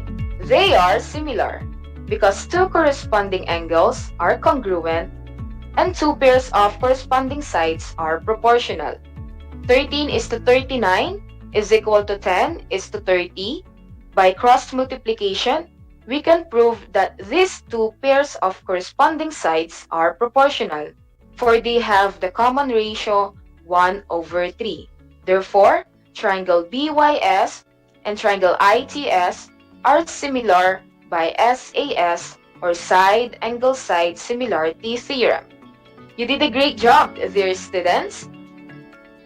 Now, we are going to investigate one of the most famous theorems in plane geometry, the Pythagorean theorem. This theorem named after the Greek mathematician Pythagoras. This theorem was proved by him and the Pythagoreans, who are the followers of Pythagoras. So, if your favorite K-pop group BTS has ARMY as their followers, Greek mathematician Pythagoras' followers are called Pythagoreans. At the present, there are about 300 known proofs of the Pythagorean theorem, and today we will prove one. The Pythagorean theorem states that the square of the hypotenuse of a right triangle is equal to the sum of the square of the legs. Again, the Pythagorean theorem states that the square of the hypotenuse of a right triangle is equal to the sum of the square of the legs. Please observe the right triangle ABC. Let us also label the sides of the triangle with lowercase abc. Make sure the angle A is opposite to side A, and angle B is opposite to side B, and angle C is opposite to side C. Again, Pythagorean theorem states that the square of the hypotenuse of a right triangle is equal to the sum of the square of the legs. Given side C as the hypotenuse, which is the longest side of a right triangle, and A and B are the legs. Therefore, C squared is equal to A squared plus B squared, or A squared plus B squared is equal to C squared. Please open your book, your Mathematics 9 learning material on page 389 to 390. In Activity 17, the Pythagorean theorem and its proof. In this activity, we are asked to write these statements or reasons that are left blank in the proof of the Pythagorean theorem. Given Lm is to R and Mn is equal to S as the legs. Ln is equal to T as the hypotenuse, and angle LMN is a right angle. Prove that R squared plus S squared is equal to T squared. To do so, let us start by constructing an altitude Mk equal W. To the hypotenuse Ln is equal to T. Dividing it to Lk is equal to U, and Kn equal to V. For better visualization, let us separate the three right triangles. We now have three separate right triangles: right triangle LMN, right triangle MKN, and right triangle LKM. The table given consists three columns, hints, and statements. and reasons. Hints and reasons are given to guide us in providing statements. First, describe triangles LMN, MKN, and LKM when the altitude MK is drawn to its hypotenuse. Since the reason is right triangle similarity theorem, therefore, the three right triangles are similar. Next is write the proportions, including the geometric means R and S.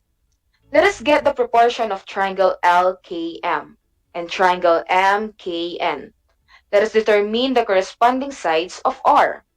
The first one is side U. How about the side in the second box? Again, the first one is side U. How about the side in the second box? Very good. The side T. So we have R is to T. Next, let us get the proportion of triangle MKN and triangle LKN. Let us determine the corresponding sides of S. The first one is V. So we have V is to S. How about the other one? Again, the first one is V. So we have V is to S. How about the other one? Exactly. We have side T. Therefore, we have V is to S is equal to S is to T. The reason for this statement is special properties of right triangles. Then, cross-multiply the terms of the proportions in statement 2. What will be the statement in statement 3? Again, what would be the statement in statement 3? That is right. UT is equal to R squared and VT is equal to S squared. The reason is cross-multiplication property proportions. The next hint is add S squared to both sides of R squared is equal to UT in statement 3. So we now have R squared plus S squared is equal to UT plus S squared by addition property of equality. Then, substitute S squared on the right side of the statement 4 using equivalent from statement 3. What is the equivalent of S squared based from statement 3? Again, what is the equivalent of S squared based from statement 3? Correct. S squared is equivalent to VT. By substitution, what would be the equation now? Exactly. We now have R squared plus S squared is equal to UT plus VT. Next step, factor the right side of the statement 5. What would be the factor of the right side of the equation in statement 5? Very good. By common monomial factoring, the common monomial factor is T. So that we would have R squared plus S squared is equal to T and the quantity of U plus V. Next is substitute U plus V in the statement 6 by its equivalent length in the figure. To go back to our original figure, U plus V is equal to T. By segment addition, postulate. Then, for the last step, simplify the right side of statement 7 by product law of exponents. What is T times T? Again, what is T times T? Very good. The answer is T squared. Therefore, the statement will be R squared plus S squared is equal to T squared. Congratulations, dear students! You successfully proved the Pythagorean theorem. Let us now proceed to the next page of your learning material on page 391. This time, we are going to use the Pythagorean theorem to find the unknown side of the given triangle, if two of its sides are given. Note that these lengths are known as Pythagorean triples, wherein all sides are positive integers.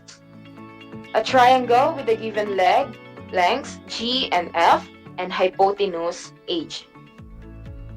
Shorter leg is F, and longer leg is G, and H is the hypotenuse.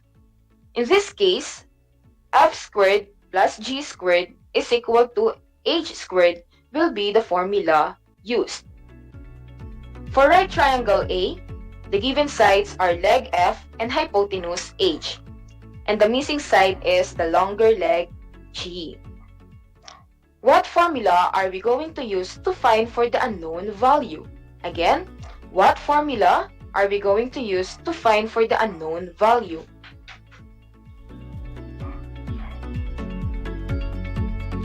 Exactly! We have F squared plus G squared equals H squared. By substituting the given value, what would be the resulting equation? Correct! We now have 3 squared plus G squared equals 5 squared. Get the square of 3 and 5, we now have 9 plus G squared equals 25. Then we have to isolate the unknown side, which is G squared, to one side by addition property of equality. And what would be the equation? Very good. We now have G squared is equal to 25 minus 9. By simplifying the like terms, you will result to G squared is equal to 16. Square root both sides to eliminate the square of G. Square root of G squared is equal to G, and the square root of 16 is equal to 4. Therefore, the value of G is 4. Again, the value of G in triangle A is 4. Next is right triangle B. We have given legs which are 5 and 12. This time, the hypotenuse is the missing side of the right triangle. Again, use the formula F squared plus G squared is equal to H squared. What would be the next step? Again, what would be the next step? That is right. Substitute the given values. By substitution, you will result to 5 squared plus 12 squared is equal to H squared. Since the missing value is already isolated, we can now proceed to getting the square of the given values, which is 25 plus 144 is equal to H squared. Then, get the sum of the left side of the equation. We get the answer 169 is equal to H squared. To get the value of H, we have to get the square root of both sides. We have square root of 169 is equal to square root of H. By doing so, we now have 13 is equal to H. Therefore, our hypotenuse is H is equal to 13. Again, our hypotenuse H is equal to 13. Let us have the third right triangle, which is the right triangle C. In right triangle C, the given sides are longer leg G and hypotenuse H. So what is the missing value? Again, what is the missing value in the right triangle C?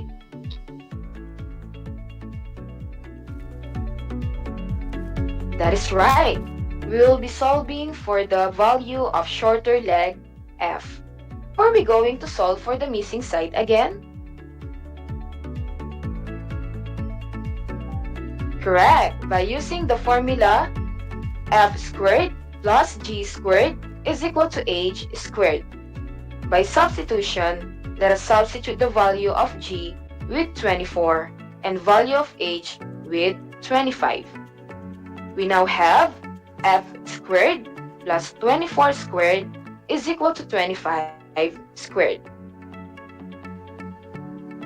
Then, by getting the square of 24 and 25, the result will be f squared plus 576 is equal to 625. By transposition, we can get f squared is equal to the difference of 625 and 576. Simplify the right side of the equation, you will result to 49. Again, if we're going to simplify the right side of the equation, we will result to 49. Square root both sides, we have square root of f squared is equal to square root of 49. Then the answer will be f is equal to 7. Again, our answer for the right triangle C is f is equal to 7. I hope you were able to calculate for the missing side of the right triangle by Pythagorean theorem. So, the sides in each of the right triangle are all positive integers.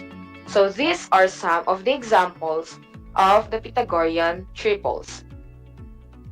And here are the list of some of the Pythagorean triples.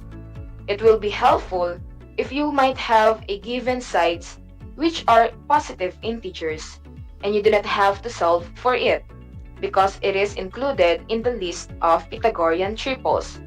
I will be giving you 5 seconds to have a screenshot for this list for the future reference.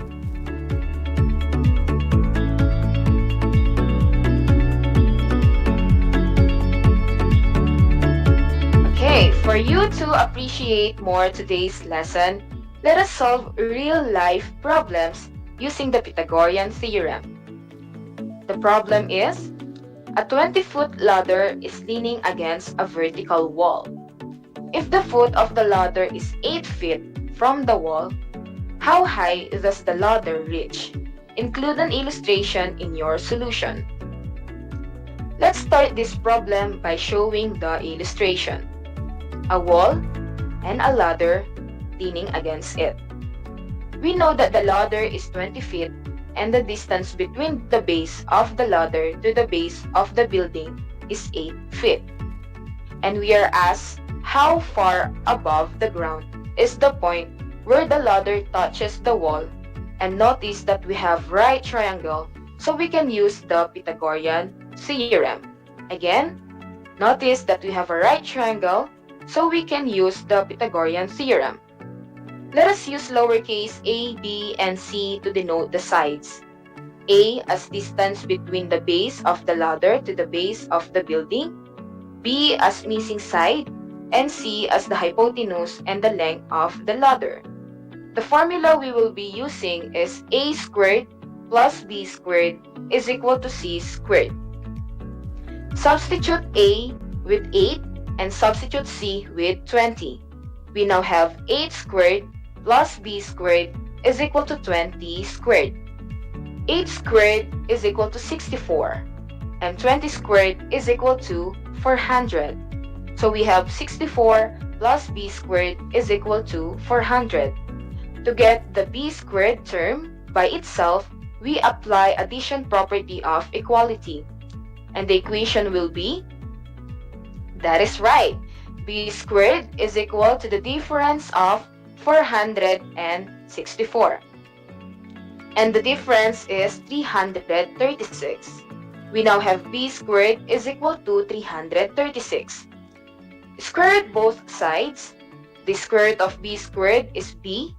And since 336 is not a perfect square, it will result to a positive integer. To solve the square root of 336 using a calculator, the answer we can get is 18.33. Therefore, the point where the ladder touches the wall is 18.33 feet above the ground. Again, the point where the ladder touches the wall is 18.33 feet above the ground. Before we end today's lesson, let us have a recap of what was discussed today. Pythagorean theorem was proved by Pythagoras, a Greek mathematician, and states that the square of the hypotenuse of a right triangle is equal to the sum of the square of the legs. The formula is a squared plus b squared is equal to c squared. where C is the hypotenuse, which is the longest side of a right triangle, and A and B are the lengths of the other two sides of a right triangle. So, we were able to apply our understanding about proving the Pythagorean theorem. And we were able to define Pythagorean theorem. Remember the formula for Pythagorean theorem. Calculate the unknown side of a right triangle given the lengths of the other two sides, and apply lesson by answering real-life problem solving. Let us put that understanding to the test by answering the given learning activity sheet. For test 1, find the missing part. Apply Pythagorean theorem in solving for the missing lengths. And for test 2, guess the riddle. Find the missing part of a right triangle using Pythagorean theorem and find each answer in the column and write the corresponding letter to the boxes provided to the riddle. Well, that is for now. I hope you learned a lot today, and you will have more of this in the next meeting. I am Bianca Marie Dugay, your mathematics anchor teacher for grade 9. May you always have the joy of learning at home. Until next time, keep safe and God bless us all.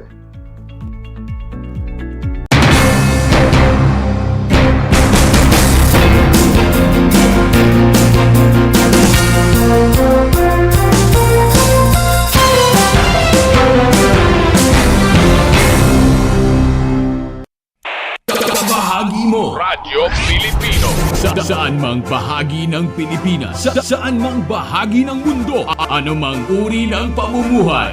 Ito ang Kabahagi Mo Radyo Pilipino, napapakinggan on air and online sa buong mundo sa pamamagitan ng www.radiopilipino.com. Impormasyong may kalidad at serbisyong may halaga, kasama katuwang Kapinoy. Kabahagi Mo Radyo Pilipino. Radyo Pilipino.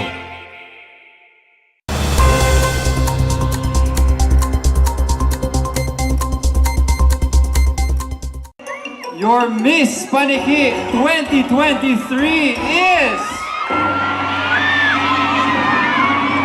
candidate number 11, Kayemi Gomez of Abogado. Kinoronahan na kamakailan ang bagong Miss Paniki 2023 na si Miss Kaynie Cortez sa Paniki Public Auditorium, kung saan host ng Coronation Night si Miss World 2013 Megan Yang at actor at asawa nitong si Micael Daez. Ang 21 years old na tubong barangay abogado Paniki Tarlac ay hindi maipaliwanag ang kanyang nararamdaman dahil sa pagkapanalo. I feel overwhelmed po kasi dream ko po talaga na magkaroon ng crown ng Miss Paniki. Dagdag pa nito, ginawa nito ang lahat ng kanyang makakaya. Kasi I did my best, I gave all my best po for this pageant. Ibinahagi rin nito ang napili nitong advocacy at kung bakit. My advocacy po is all about youth empowerment because I still believe na ang kabataan ng pag-asa ng bayan. Ipinahayag naman ni Paniki Mayor Max Rojas ang kanyang papuri para sa mga kandidata. Nakita ko talaga yung pagpapractice nila, nag-effort sila para sa laban nila bilang kandidata ng Miss Paniki 2023. Ngayon, nakita ko talagang nagpursige sila. Napakaganda lahat ng kanilang sinabi. Kaya binabati ko ang mga kandidata na nanalo. Pinuri rin ni Vice Mayor Aida Ben Rojas ang performance ng mga candidates at pinasalamatan ang lahat ng sumuporta. Yung mga candidates namin napakagagaling at napakaganda po nila. Yung mga nanalo, sobrang deserving po nila. Even yung mga hindi man pinalad, magagaling din po sila. Kaya yung alam namin, yung mga judges na hirapan mamili kung sino yung talagang mananalo. Ako po nagpapasalamat po sa mga kababayan namin na sumuporta ngayon, sa mga magulang na mga candidates po natin, sa lahat po ng mga kababayan ko kahit na nanood sa live. Marami pong nanood sa live, nagpapasalamat din po ako. Ayon naman kay Benz Obsena, Tourism Chairman ng Bayan ng Paniki, napakaganda ng mga advokasya ng mga kandidata. Actually, yung mga advocacy nila is magaganda para sa bayan ng Paniki. Narinig naman natin kanina doon sa kanilang mga ibinigay na sagot na puno ito ng inspirasyon mula sa kanilang mga sariling ipinagdaanan at ganoon na rin na doon sa kakayanan nila bilang isang babae dahil we are celebrating Women's Month.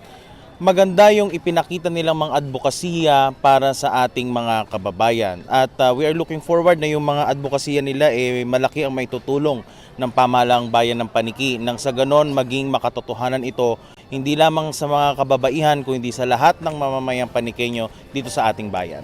Ang mga nagwagi sa ginanap na Miss Paniki 2023 ay mag-uuwi ng kani-kanilang mga premyo mula sa iba't ibang sponsors. Dumalo naman sa Coronation Night si Tarlac 1st District Congressman Jaime Coangco at iba pang mga VIPs at LGU officials. Kabilang din sa naging judges ng Miss Paniki 2023 ay si Miss Claudia D. Coangco, presidente ng Radyo Pilipino Media Group at iba pang mga kilalang personalidad. Ang ginanap na Miss Paniki 2023 ay isa sa mga pinaka-inaabangan ng mga residente bilang parte ng selebrasyon ng kapistahan ng bayan. Para sa RTV Tarlac Channel 26, ako si Jam Torio, nagbabalita.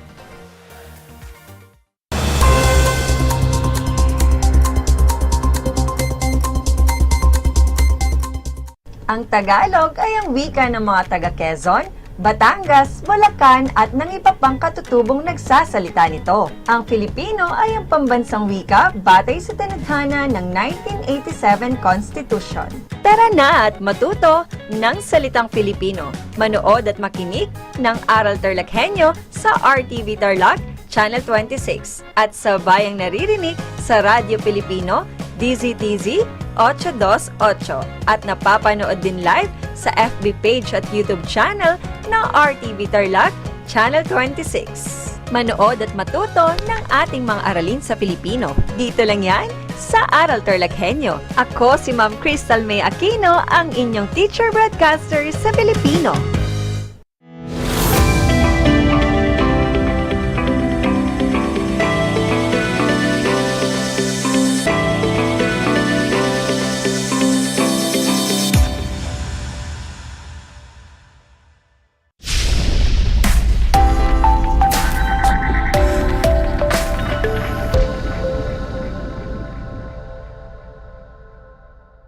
Magandang araw, Tarlac! Magandang araw, mga kabantas! Suma sa inyo ang Aral TarlakHenyo mula sa RTV Tarlac, Channel 26 at sa bayang naririnig sa DZTC 828 Radyo Pilipino Tarlac. Ako, si Ginang Jerlyn L. Safway, ang inyong teacher broadcaster para sa Filipino ikasyam na baita. Ako ay inyong naririnig at napapanood mula rito sa Pura Tarlac sa pamamagitan ng remote live broadcast. Kumusta mga kapantas? Panibagong araw na naman ang ating pagsasaluhan at hatid nito ang bagong kaalaman na ating matututuhan. Ngunit, bago natin ituloy ang ating talakayan tungkol sa etiko at kultura, nais ko munang ipaalala ang mga dapat isagawa sa episode na ito. Ito ang 4M. Makinig at manood habang kayo ay nasa komportableng posisyon. Makilahok sa mga talakayan upang tayo ay lubos na matuto. Ang kasanayang pagkatuto na dapat matamo pagkatapos ng episode na ito ay naiisa-isa ang kultura ng kanluraning Asyano mula sa mga akdang pampanitikan nito. Naiisa-isa ang kultura ng kanluraning Asyano mula sa akdang pampanitikan nito. Ang code nito ay F9CB3I-J55. Binabati kita, kapantas! Nasa huling bahagi ka na ng mga aralin sa ikatlong markahan sa Filipino 9, ang panitikang Asyano.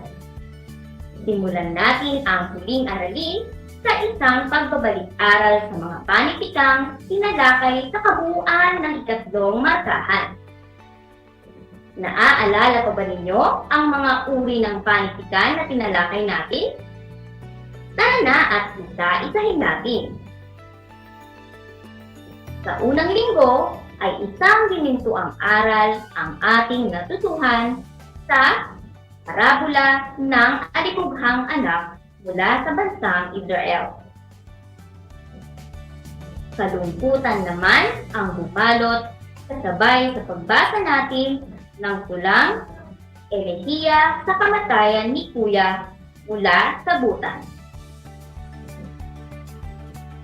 Nagkaroon naman tayo ng karunungan sa alamat na ang pinagmulan ng 32 kwento ng trono. Pinabihib naman tayo ng isang prinsesa sa maikling kwentong Pakistani na sino ang nagkaloob.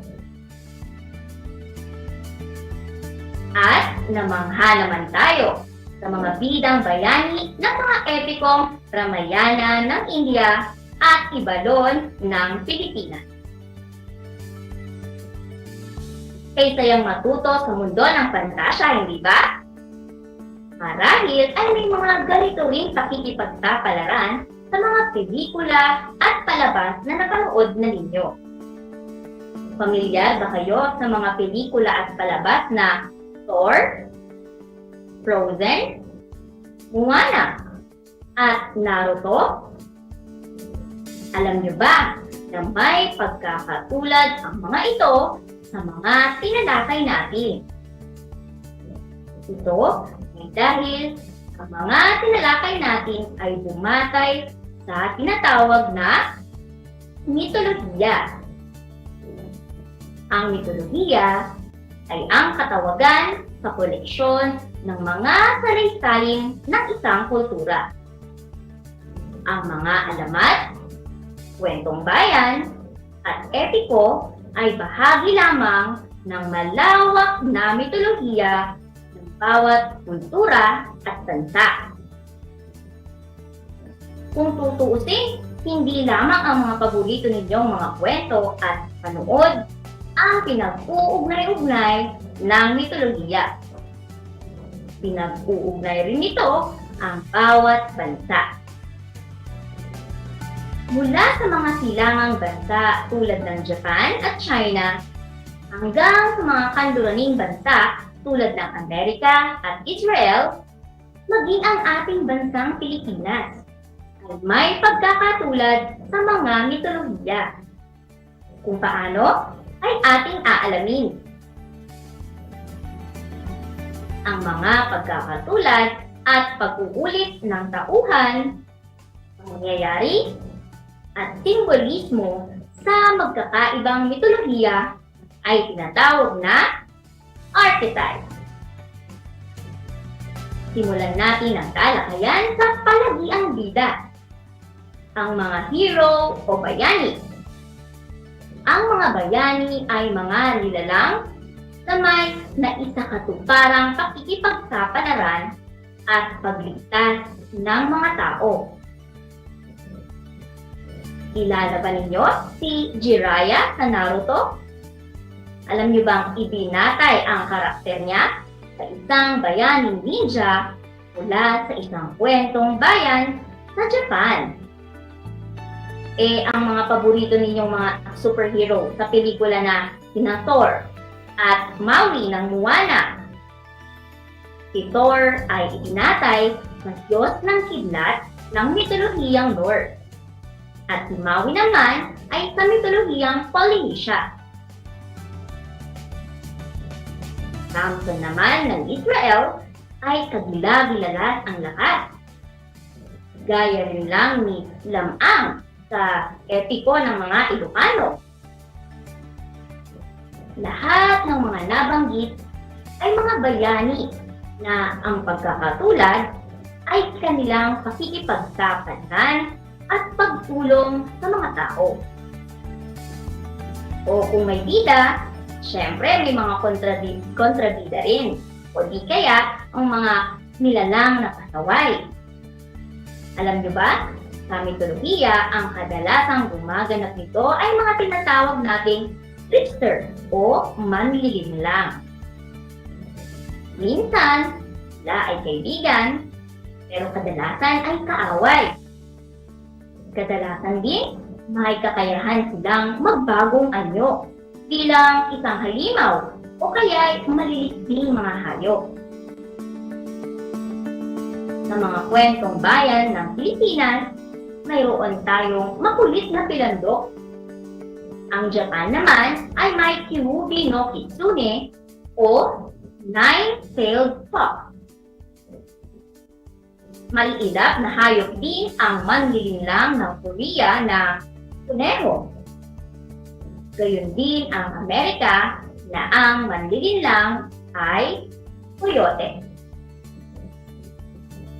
Maaaring ang mga hayop na ito ay kumakatawan sa kakayahan ng mga manlilinlang ng mitolohiya na gumamit ng bahika upang manginis, manukso, manloko, at magpahamak.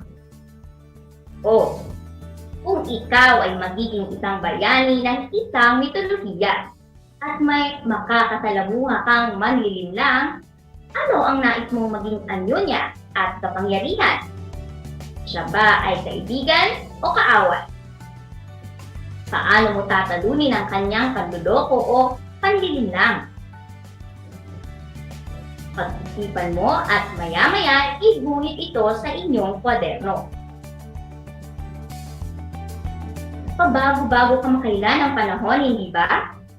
Minsan ay lamig sa umaga, minsan naman biglang uulan sa hapon, at ngayong araw ay makulimlim.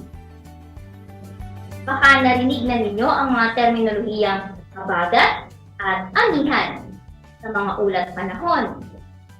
Minsan ka na bang nabagabag sa balita tungkol sa eclipse? May kaugnayan nga ba kaya ang mga pangyayaring makaagham na ito sa ating tinalakay na mitolohiya? Oo naman! Wala pang agham at teknolohiya ang ating mga ninuno noon upang magpaliwanag ng mga pangyayari sa kanilang natural na paligid, gaya ng mga celestial na nasa langit at ang pabago-bagong panahon. Kung kaya naman, binabatay din nila ang kakaibang nararanasan sa pamamagitan ng mitolohiya. Ito ang archetype ng celestial at phenomena. Halimbawa nga, ang mga Diyos at Diyosa ng hangin sa mitolohiyang Tagalog na sina Habagat at Amihan. Si Habagat ay nagdadala raw ng mabagsik na hangin ng pag-ulan. Samantalang si Amihan ay presko at kalmado naman ang hangin. Ginagamit na ang kanilang mga pangalan ngayon bilang paglalarawan sa monsoon. Bakit naman daw tayo nagkakaroon ng umaga at gabi? Ayon sa mga ninuno, ayaw daw magtagpo ng araw at buwan dahil sila ay mga magkapatid na hindi magkasundo. Halimbawa pa, sa mitolohiyang Kapampangan, sinaaring sinukuan o ang araw at si Apo Malayari ang buwan. Sa Japan naman, ang kanilang pangalan ay Amaterasu at Tsukuyomi. Minsan, nawawala raw sila sa kalangitan sa phenomenang eclipse. Nilululon naman daw di umano ang araw at buwan ng mga dragon. Sa Pilipinas, ang pangalan ng dragon ay Bakunawa. Katulad din ito ng dragon ng Yangtze ng China na itinataboy din sa pamamagitan ng pag-iingay. napakarami pa ang pagkakatulad ng mga mitolohiya ng bansa natin sa karatig na bansa, lalo na sa Asia. May pagkakatulad tayo mula pa sa mga kwento ng paglikha hanggang sa di umano'y pagkabunaw ng mundo. Ano nga ba ang napapatunayan natin sa pagkakatulad ng ating mitolohiya? Napapatunayan natin na minsan sa kasaysayan ay nagtatagpo-tagpo tayo at nagkabahaginan ng mga nakamamanghang kwento at pantasya. Ibig sabihin nito, magkakaugnay tayo ng kultura. Kaya, kahit pa napakasinauna ng masasabi ng mga mitolohiya, ay dapat pa rin natin ito pag-aralan. Maituturing ang mitolohiya na kauna-unahan nating paraan ng paghubog ng lipunan at makakagham na pagtuklas.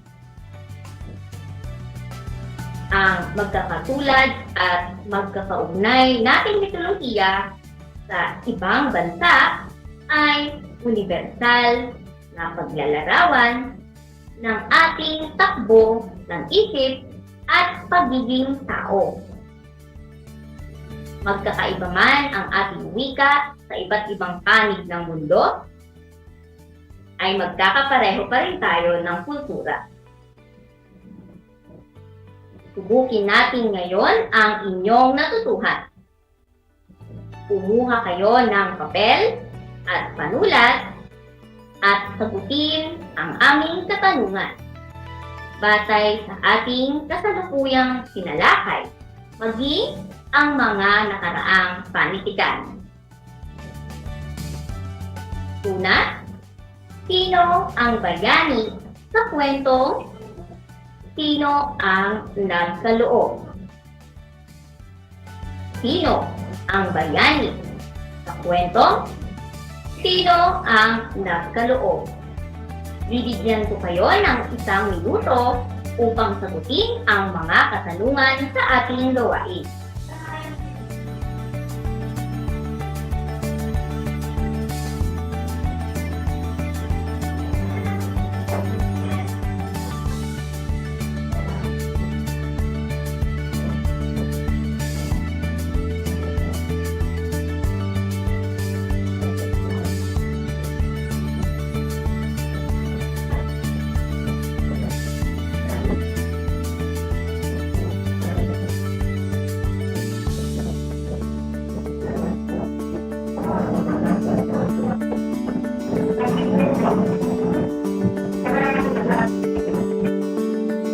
Ang katanungan, sino ang bayani sa kwentong Sino ang nagkaloob?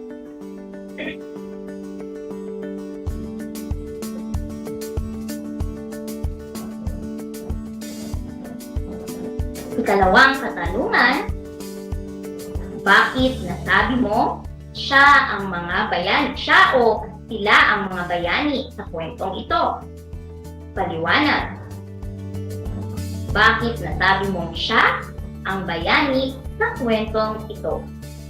Muli, bibigyan ko kayo ng 1 minuto upang sagutin ang ating katanungan.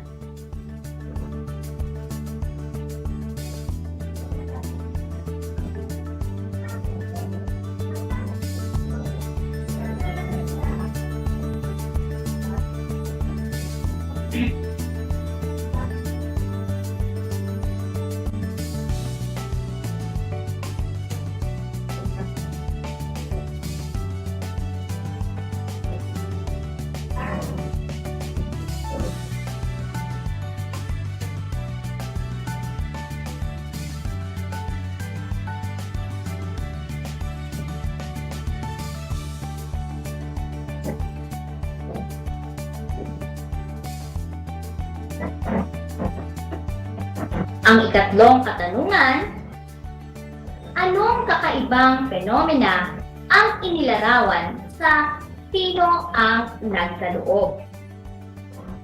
Anong kakaibang fenomena ang inilarawan sa sino ang nagkaloob?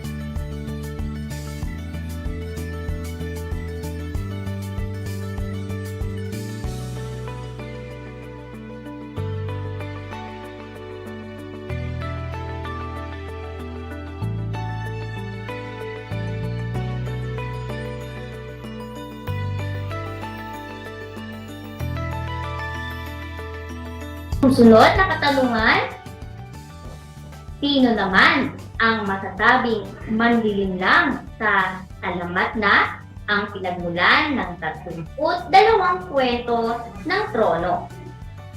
Sino naman ang masasabing manlilinlang sa alamat na ang pinagmulan ng 32 kwento ng trono?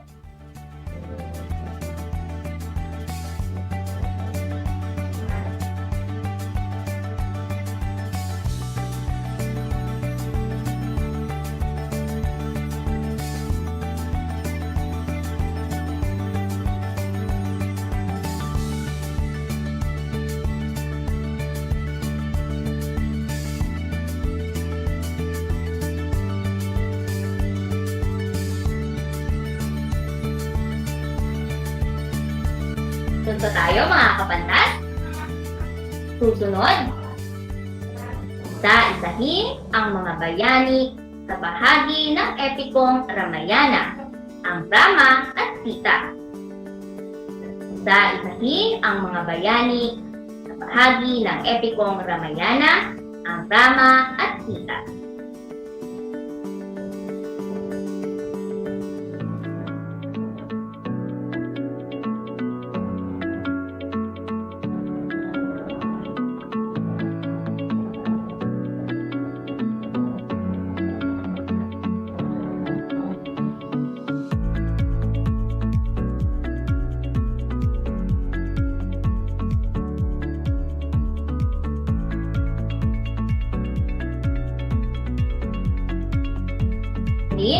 Isa-isahin ang mga bayani sa epikong Ibalod.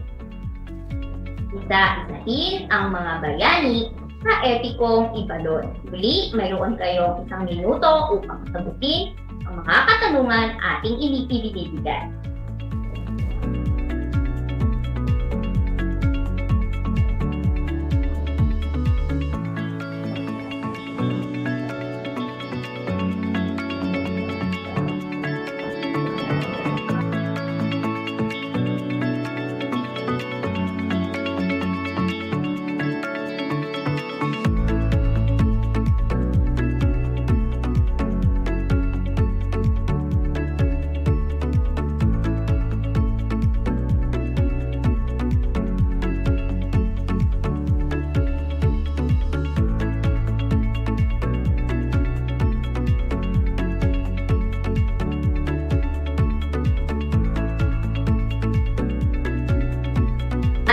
Huling katanungan, para sa ating gawain, ipaliwanag ang pagkakatulad ng mga bayani sa dalawang epikong ito. Ipaliwanag ang pagkakatulad ng mga bayani sa dalawang epikong ito.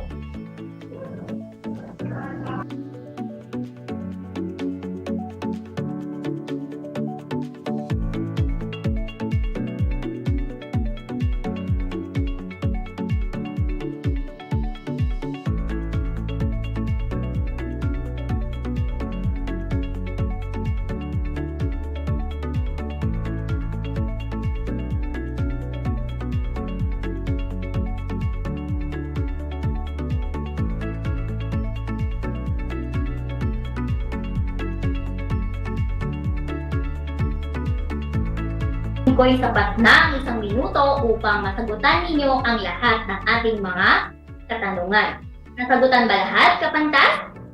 Mahusay ka kung ganon.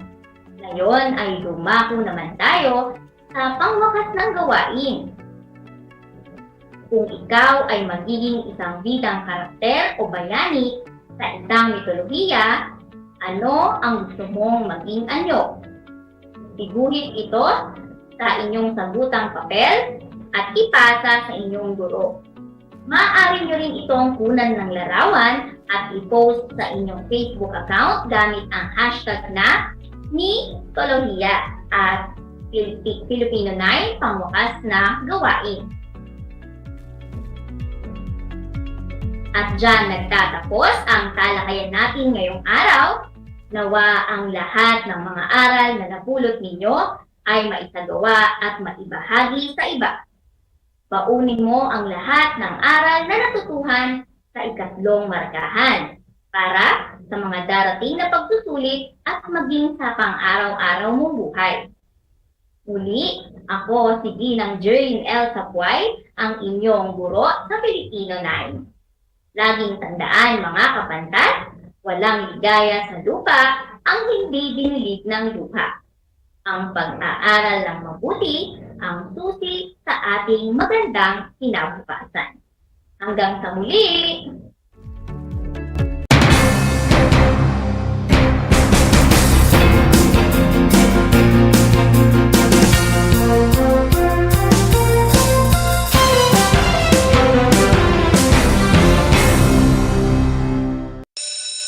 Gutom ka ba sa impormasyon? May na-miss ka bang subject at leksyon? Gusto mo bang alalahanin ang nakaraan o dagdagan ang iyong kaalaman? Lahat yan alamin natin because the Professor is in! Professor on air and online. Kasama si Professor Willie Perez. Isang oras na kaalaman, isang oras na makabuluhan. Professor on air. Mamangha at tumawa sa mga tips at trivia. Sa gabay at tanong, sagot ka rin niya. Professor on air and online. Kasama si Professor Willie Perez. Tuwing Sabado, alas 10 hanggang alas 11 ng umaga. Mapapakinggan sa Radyo Pilipino at mapapanood sa RTV Tarlac Channel 26. Professor on air. 1 FM. 1 FM. 1 lang yan. This is your one. My only one. One lang yan. The only one. 1 FM. 96.1 Tarlac, 98.3 Lucena, 88.3 Legazpi, 96.1 Surigao, 95.9 Butuan, 92.1 Mindoro, 96.7 Tacloban, 99.3 Baler, 95.1 Puerto Princesa, Palawan. This is your one. Your only one. Your only one. 1 FM. 1 FM. Your only 1 FM. 1 FM. Tuberculosis. Ang TB ay isang seryosong sakit. Kapag ikaw ay nakaranas ng kahit ano sa mga sumusunod: ubo, lagnat, pananakit ng dibdib, pagbaba ng timbang, pagkawala ng gana sa pagkain, kumonsulta agad sa inyong health center. Libre ito. Hindi ito dapat ikahiya dahil ito'y nagagamot na. Maging bahagi ng TB-Free Pinas. Consult tayo sa ating mga primary care provider para sa Healthy Pilipinas. Paalala mula sa Department of Health. Alam mo bang sa bisyo, wala kang panalo? Sa droga, pagkasira ng buhay at karahasan ang hatid sa iyo. Talo ang kalusugan mo't ng ibang tao sa usok ng vape at sigarilyo. Sa labis na alak, peligro sa kalusugan at aksidente ang makukuha mo. Follow us on Facebook for more information. Quit your bisyo now. Tumawag sa DOH Quitline 1558 o sa Helpline 1550. Don't smoke, lessen alcohol, say no to drugs para sa Healthy Pilipinas. Isang paalala mula sa Department of Health.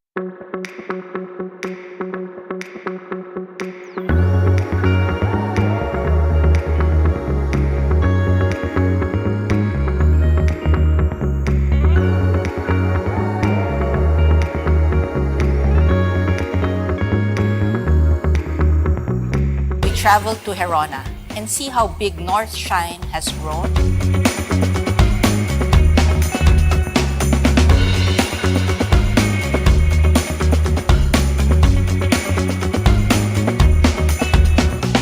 Doon nga ho sa bayan ho namin, nakilala ho kami dahil sa North Shine. Nakita man yun, dati ho, parol capital ho kami dati ng Tarlac.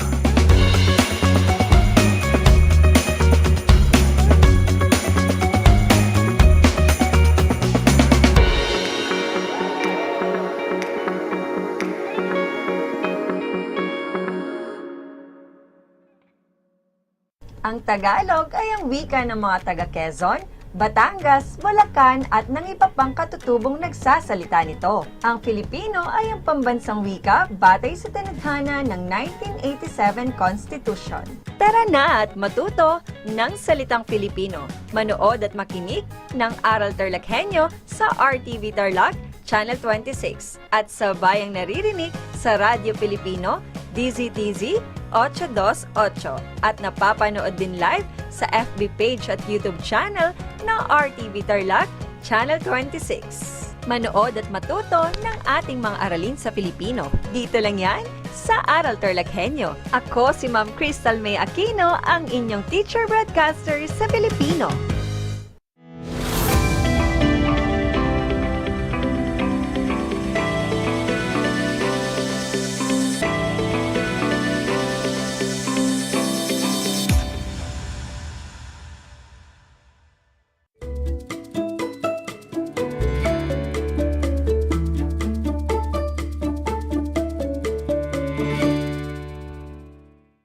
Taga-subaybay ng ating Project Shine, Aral TarlakHenyo dito sa RTV Tarlac, Channel 26 at sa bayang napapakinggan sa DCTC Radyo Pilipino 828 AM Radio at napapanood via Converts TV Channel 100, FB Live sa FB page ng RTV Tarlac Channel 26 at sa FB page ng DEPED tayo, Tarlac Province.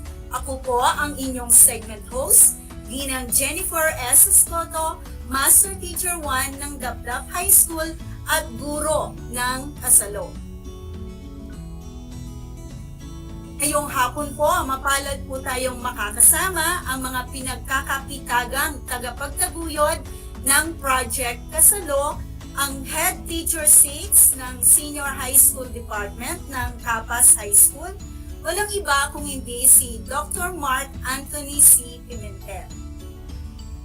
Magandang hapon po. Magandang hapon, sir. Kasama din po natin ang well-respected School Head of Paniki North Central Elementary School at isa ding Kasalo enthusiast. We have Dr. Lovella G. Paragas.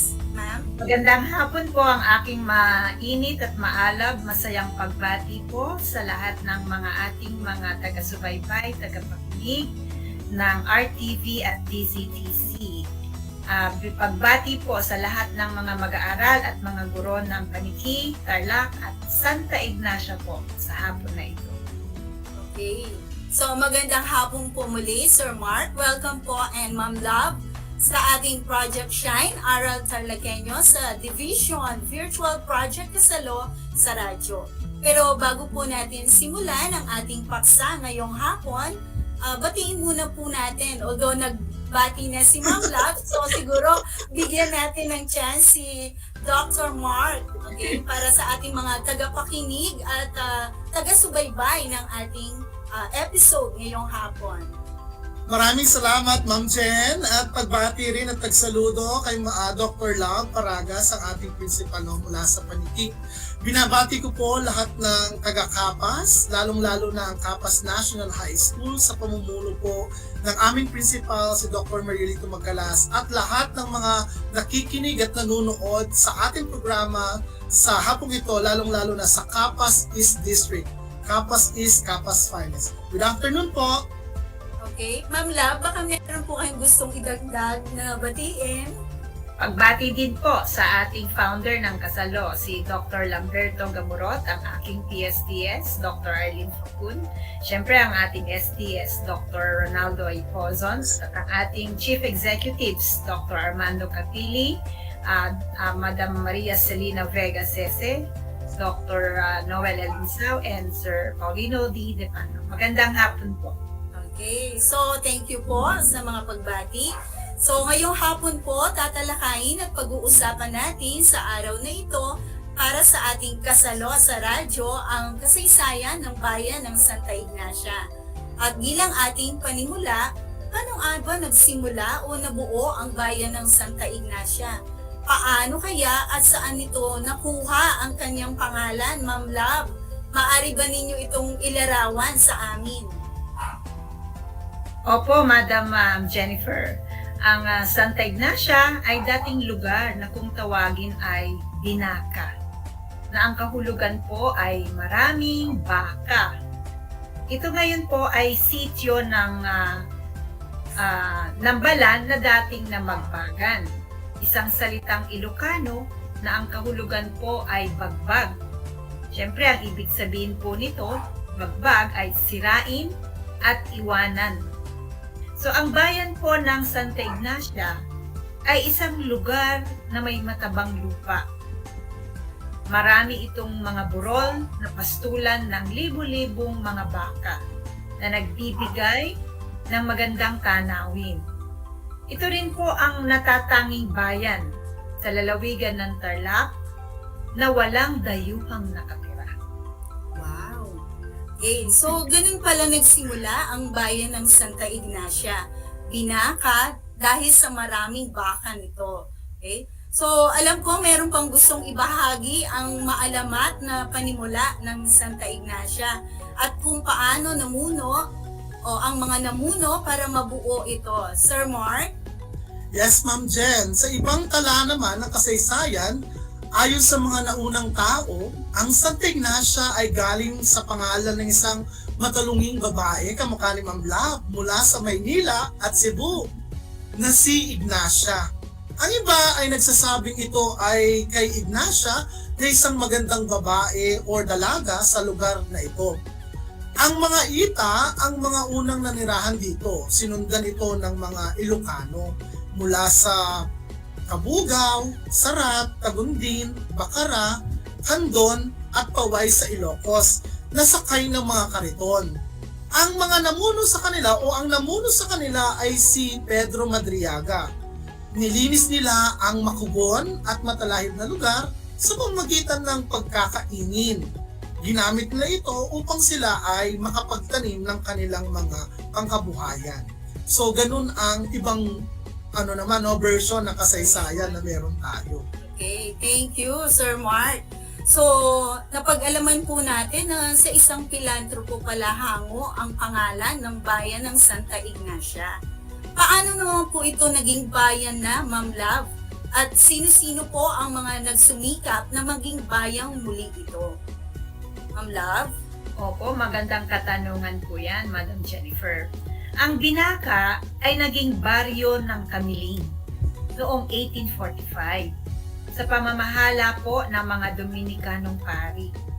Naging bayan po ito noong 1875 at pinalitan ito ng Santa Ignacia ni Don Felipe Cabugsa o sa pahintulot ng Kura Paroko ng Kamiling bilang paggalang kay Santa Ignacia. Naging bayan po ito muli noong ika-1 ng Enero 1914 sa panunungkulan naman ni Don Simeon Hilario na noon ay ang siyang Teniente del Barrio.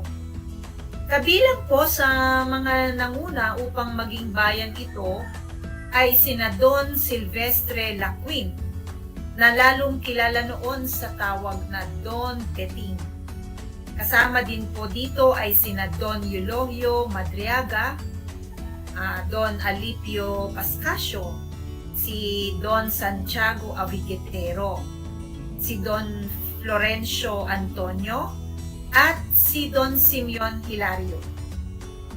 Okay, thank you, Ma'am Love. So, Don, ibig sabihin mayayaman, no? Yung mga taga Santa Ignacia, Yes. pinagmulan ng mga mayayamang tao. So, bago pala ito naging bayan, sabi nga po ni Doc Love, no? Nagsimula pala ang Santa Ignacia na bilang isang baryo o bisita ng Kamiling. Okay? So, kailan naman po ito naging ganap na bayan na at ano naman ang mga pangyayari nung panahon ng Kastila? Ano kayong mga makasaysayang kaganapan noon, Sir Mark? Yes, Ma'am Jen. No, napakamayabong ng kasaysayan din ng Santa Ignacia. Naging bayan ito na di sakop ng Kamiling kasi katiba ito ng bayan ng Kamiling sa bisa ng isang kautusan ng Superior Gobyerno noong Mayo 7, 1874. Naging parokya ito sa kautusan ng hari noong Enero 7 at pinagtibay noong Marso 2, 1881 sa Maynila. Taong 1885 nang salakayin sila ng mga magnanakaw na kinuha pati ang Timber de Tribunal. Ito ay ang sagisag ng bayan na naibalik noong panahon ng Kapitan Municipal na si Vicente Lawang noong 1874. Isa pang pangyayaring di makakalimutan ay ang paglusob ni General Pedro Pedroche at ng kanyang mga kasama habang nagpipista ang bayan na ikinasawi ng marami niyang kasamahan. Noong 1876, inatasan ng pura paroko ng Kamiling, si Don Eulogio Madriaga, na ilapit ang bayan niya sa Kamiling para sa kaligtasan na rin nila. Alam natin kasi na magkatabi ang Kamiling at Santa Ignacia. Taong 1879, ang lokal na pamahalang revolusyonaryo ay ipinisinayaan sa Santa Ignacia. Ito ay sa panunungkulan ni Don Manuel Briones bilang presidente munisipal. Okay, so yun po natunghayan natin kung paano nagsimula bilang bayan ang Santa Ignacia. Ganon din ang mga tinatawag na mapapait at di malilimutang mga pangyayari na naganap noong panahon ng Kastila. Kumusta naman kaya ang bayan ng Santa Ignacia noong panahon naman ng pananakop ng Amerikano at Hapones? Maaari niyo po ba itong ibahagi, Ma'am Love? Opo, salamat Ma'am Jennifer. Alam po ninyo, nung panahon ng pananakop ng mga Amerikano at Hapones, ay napakaraming makabuluhan at makasaysayang pangyayari sa bayan ng Santa Ignacia. Ayon po sa datos na aking napag-alaman, sa rekomendasyon ng Komisyon ng Pilipinas ng 1902, ang maliliit po na bayan ay naging baryo muli at sakop ng isang bayang malapit dito. Isa nga po rito ang Santa Ignacia na naging sakop muli ng Kamiling. Pero mula 1903, inabot po ng halos 10 taon ang pagiging baryo ng Santa Ignacia. So, ang bayan po ng Santa Ignacia ay nakilala sa kasaysayan ng lalawigan ng Tarlac dahil sa kanyang barangay Kalipayan, na kung saan dito humimpil si General Pedro Pedroche, isang pinuno ng Guardia de Honor at samahan ng mga agrabyado na nakipaglaban po sa pamahalaang revolusyonaryo sa lalawigan ng Tarlac noong panahon ng digmaang Filipino-American. Kabilang po sa mga naging presidente munisipal sa panahong iyon ay sina Isidro Alviar, Francisco Milia, Rogelio Cube, Chodoro Gabay, Feliz Valdez, at Bonifacio Alviar. Mga naging alkalde din po ay sina Isidro Balanay, Crescencio Lawang, at Bienvenido Gabay. Ang mga nabanggit ko pong mga naging presidente munisipal ay mula po ito noong 1914 hanggang 1945. Okay, thank you, Ma'am Love. So, marami pa lang mga magigiting na pinuno mula sa bayan ng Santa Ignacia na lumaban at nagbuwis din ng buhay para sa kalayaan ng bansa mula sa kamay ng mga Amerikano at Hapones. Diba, Ma'am Love, sa mga nabanggit po ninyo? Kaya dapat po ay huwag nating kalimutan ito, di po ba? So, Yes. marapit din siguro no, na ating bigyang pugay at pagkilala ang mga naging mahuhusay na pinuno din ng bayan ng Santa Ignacia sa panahon naman ng ikatlong republika. Sir Mark, maaari niyo po bang ipakilala sa ating mga tagapakinig at manonood ng ating palatuntunan kung sino-sino ang mga namuno sa Santa Ignacia sa panahon ng ikatlong republika? Maraming salamat ulit, Ma'am Jen. No? Yung mga binanggit ni Ma'am Love, no, ay pagpapatunay lamang kung gaano naging organisado ang pamamahala, no, sa panahon ng mga yon, no, nung panahon ng Amerikano at saka ng mga Hapones sa Pilipinas. Ang aking babanggitin naman ay ang mga naging alkalde ng bayan ng Santa Ignacia sa panahon na ikatlong republika hanggang sa kasalukuyan. So noong 1945 hanggang 1948, ang naging alkalde ng bayan ay si Marcelino Rubiños. Noong 1948-1951, Roque Apostol. Noong 1952 hanggang 1959 ay si Florentino Molina. Noong 1960 hanggang 1963 ay si Julio Clemente. Ang 1985 hanggang 1991 ay si Catalino Mudomo. 1992, ang nakatala sa ating pagsaliksik ay si Noel Antonio. Kung hindi ako nagkakamali, ang mga pamilyang Mudomo ang kasalukuyang namumuno sa ngayon, no, sa bayan ng sa bayan ng Santa Ignacia. Tama ka diyan, Sir Mark. So, maraming salamat po sa inyong pagbabahagi. Ngayon, alam na natin kung sino ang kabilang sa mga nagpaunlad sa bayan ng Santa Ignacia. Ngayon naman po, sa mga huling bahagi ng ating talakayan, Ma'am Love, maaari niyo po bang ilarawan ng topografiya ng Santa Ignacia at ang karaniwang ikinabubuhay ng mga taong naninirahan dito? Ma'am Love? Salamat po, Ma'am Jennifer. Tama ka dyan, Sir Mark, no? Sa kasalukuyan nga po ang alkalde o mayor ng bayan ng Santa Ignacia, sa kanyang ikatlong termino na po ay si Honorable Mayor Nora T. Modomo. Madam Jennifer, pagdating naman po sa topografiya ng Santa Ignacia, ang bayan po ng Santa Ignacia ay binubuo ng mga kapatagan at burol na pinagpapastulan ng maraming baka. Ang kabuang lawak po nito ay 12,267 hektarya. Ito po ay binubuo ng 24 na barangay sa kasalukuyan at napapaligiran po ito ng Kamiling sa Hilaga, Mayantok sa Kanluran, Herona at Paniki sa Silangan, at Tarlac naman po sa Timog. May 25 kilometro po ang layo nito mula sa bayan ng Tarlac. No? Matagal ko ring binaybay ang Santa Ignacia mula sa Tarlac. Ako ay principal ka dyan, Ma'am Love, ne? Oo, sa loob ng mahigit 4 na taon. Ayun. So, tama po yan, 25 kilometro po talaga ang layo. No, ma'am. So talagang mahaba-haba po yung paglalakbay ninyo. Opo. Okay. So pagdating naman po sa agrikultura, ang palay naman po ang pangunahing pananim dito. May mga secondary crops din po sila gaya ng kamote, munggo, kamatis, mais, patani at talong. Okay. So yan po, no? Salamat po, Ma'am Love. At least kahit sa maikling pagbabahagi po ay nagkaroon kami ng ideya tungkol sa kung ano ang ikinabubuhay ng ating mga kababayan dyan sa Santa Ignacia. Talaga namang tunay na may pagmamalaki ang Santa Ignacia bilang isa sa mayamang bayan sa probinsya ng Tarlac. At sa pagkakaalam ko din po, may mga 3 rice millers ng bayan. No? At isa dito ang tinatawag na 3Rs na pag-aari naman ng pamilya Lial, na galing po sa pangalan ng kanilang mga anak na lalaki na Ronald, Richard at Romel.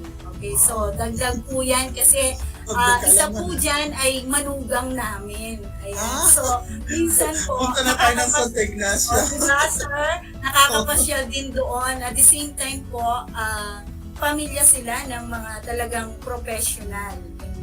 Okay? Napuntahan ko po yan, Ma'am Jennifer, nung ako ay nasa Santa Ignacia. Yes. Kaya nga Meron po, din po kaming co-teacher na galing dyan. Kaya lang ngayon nasa ibang bansa na po siya.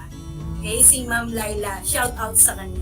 Sir Mark, sino-sino naman po ang mga kilala o prominenteng tao sa Santa Ignacia at anong katangian meron ang mga ito o tao rito para sa impormasyon po ng ating mga tagapakinig? Sir Mark?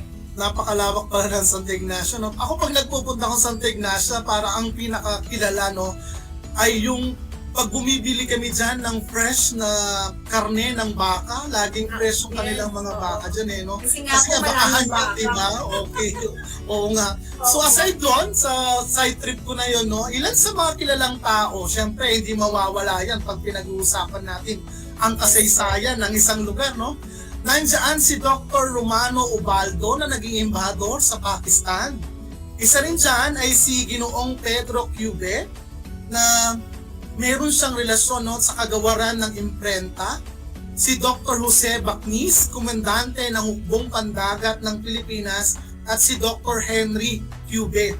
So kung ilalarawan naman natin, no, yung katangian ng mga nananahan sa Santa Ignacia, sila ay mga purong Ilocano. At pag sinabi mong Ilocano, number 1 na katangian nila yan, no? Sila ay mga masisipag.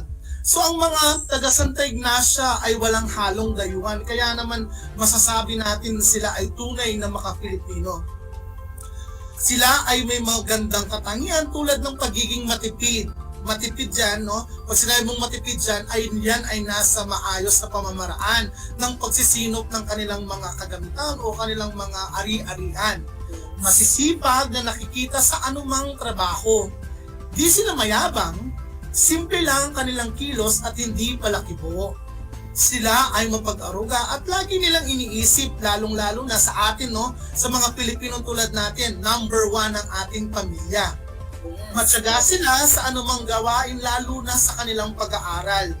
They value much the education, no, ng kanilang mga anak.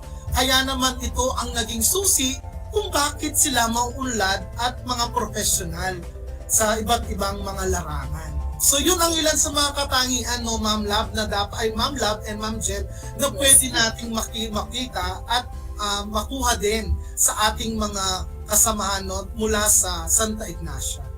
Okay, maraming salamat po, Sir Mark. Nakaka-proud naman kung galing ka sa bayang ito, di ba? Yes. Na sa paglalarawan pa lang po ay kakikitaan na ng may pagmamahal sa pamilya, sa edukasyon, at higit sa lahat ang kababaang loob. Tama, kilala po sila sa marunong sa paghawak ng pera. Yes, tama yan, ma'am. So, yun, no? Kumbaga talagang masinop sila. And kagaya po noon, hindi sila bulagsak at the same time, talagang alam nila kung ano yung tamang pagkakagastahan lang. Diba, Sir Mark? Agree ka siguro doon. And Yes, at alam nila yung pinagpapaguran nila, no, kung saan mapupunta, no, hindi lang basta-basta ganun lang. At guwanting yung maganda sa kanila, edukasyon ang kanilang pinagtutuunan. Yes, sir. Kaya, Ma'am Lab. Opo, tunay nga po na makatotohanan ang mga naisabi natin na mga katangian ng mga taga Santa Ignacia. No? Ako po ay testigo sapagkat ako ay nanirahan din sa loob ng higit na 4 na taon sa bayan ng Santa Ignacia. Sila ay pala kaibigan, mapagbiro din sila at mababa talaga ang kanilang kalooban. Maganda ang kanilang asal at mahal ko sila, malapit po sila sa aking puso. Wow, talaga naman, no? So, kung nais naman po nating mamasyal sa bayan ng Santa Ignacia, maaari po tayong pumunta sa mga lugar na makikita sa screen like Mount Paniknol, Dar-Awan Mountain at Pican Falls. So, ilan lamang po yan sa mga tourist attraction na kumbaga pinagmamalaki ng bayan ng Santa Ignacia, di ba? So, siguro kung bago tayo lumayo, no, ibang bayan na puntahan o ibang probinsya, ibang region, siguro dito muna tayo sa Tarlac. Dahil sa Tarlac, marami din tayong mapupuntahang magagandang tanawin or mga puok pasyalan. Okay? Yes. Yes po. So, nakakatuwa na sa maikling oras ng ating pagsasama ay sa hapong ito ay marami na naman tayong natutunan ukol sa kasaysayan ng ating bayan sa probinsya ng Tarlac, particular na sa bayan ng Santa Ignacia. So, marami pong salamat sa ating mga panelists sa napakahusay na pagbabahagi. Hindi mo na malayan na natapos yung 25 minutes, di ba? Very short, ne? Yes. So, thank you, Sir Mark, the hardworking head teacher 6 ng Capas High School.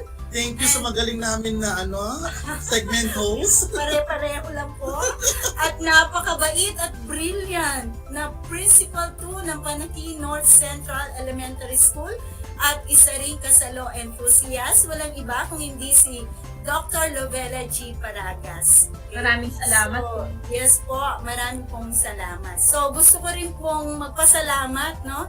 Shout out po sa mga taga DAP High School, syempre.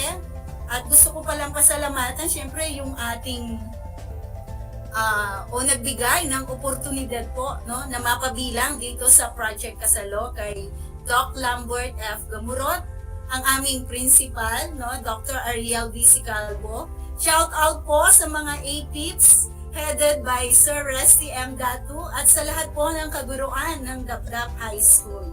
So ito pong muli ang inyong segment host, Ginang Jennifer S. Escoto, Master Teacher 1 ng DAP High School at isang kasalo teacher. Nagsasabi, ang pag-aaral ng kasaysayang lokal ay daan sa pag-unawa ng nakaraan at pinagmulan.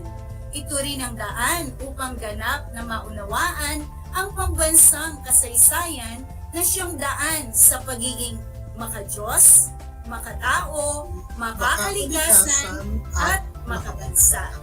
Isang magandang hapon po ulit sa ating lahat. Hanggang sa muli. God bless everyone. Thank you po.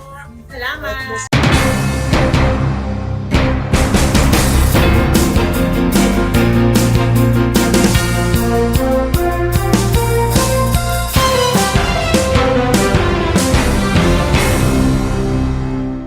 Alam niyo ba na ang gitnang Luzon ay tinaguri ang banga ng bigas ng bayan at kamalig ng palay ng Pilipinas? Dahil dito nagmumula ang malaking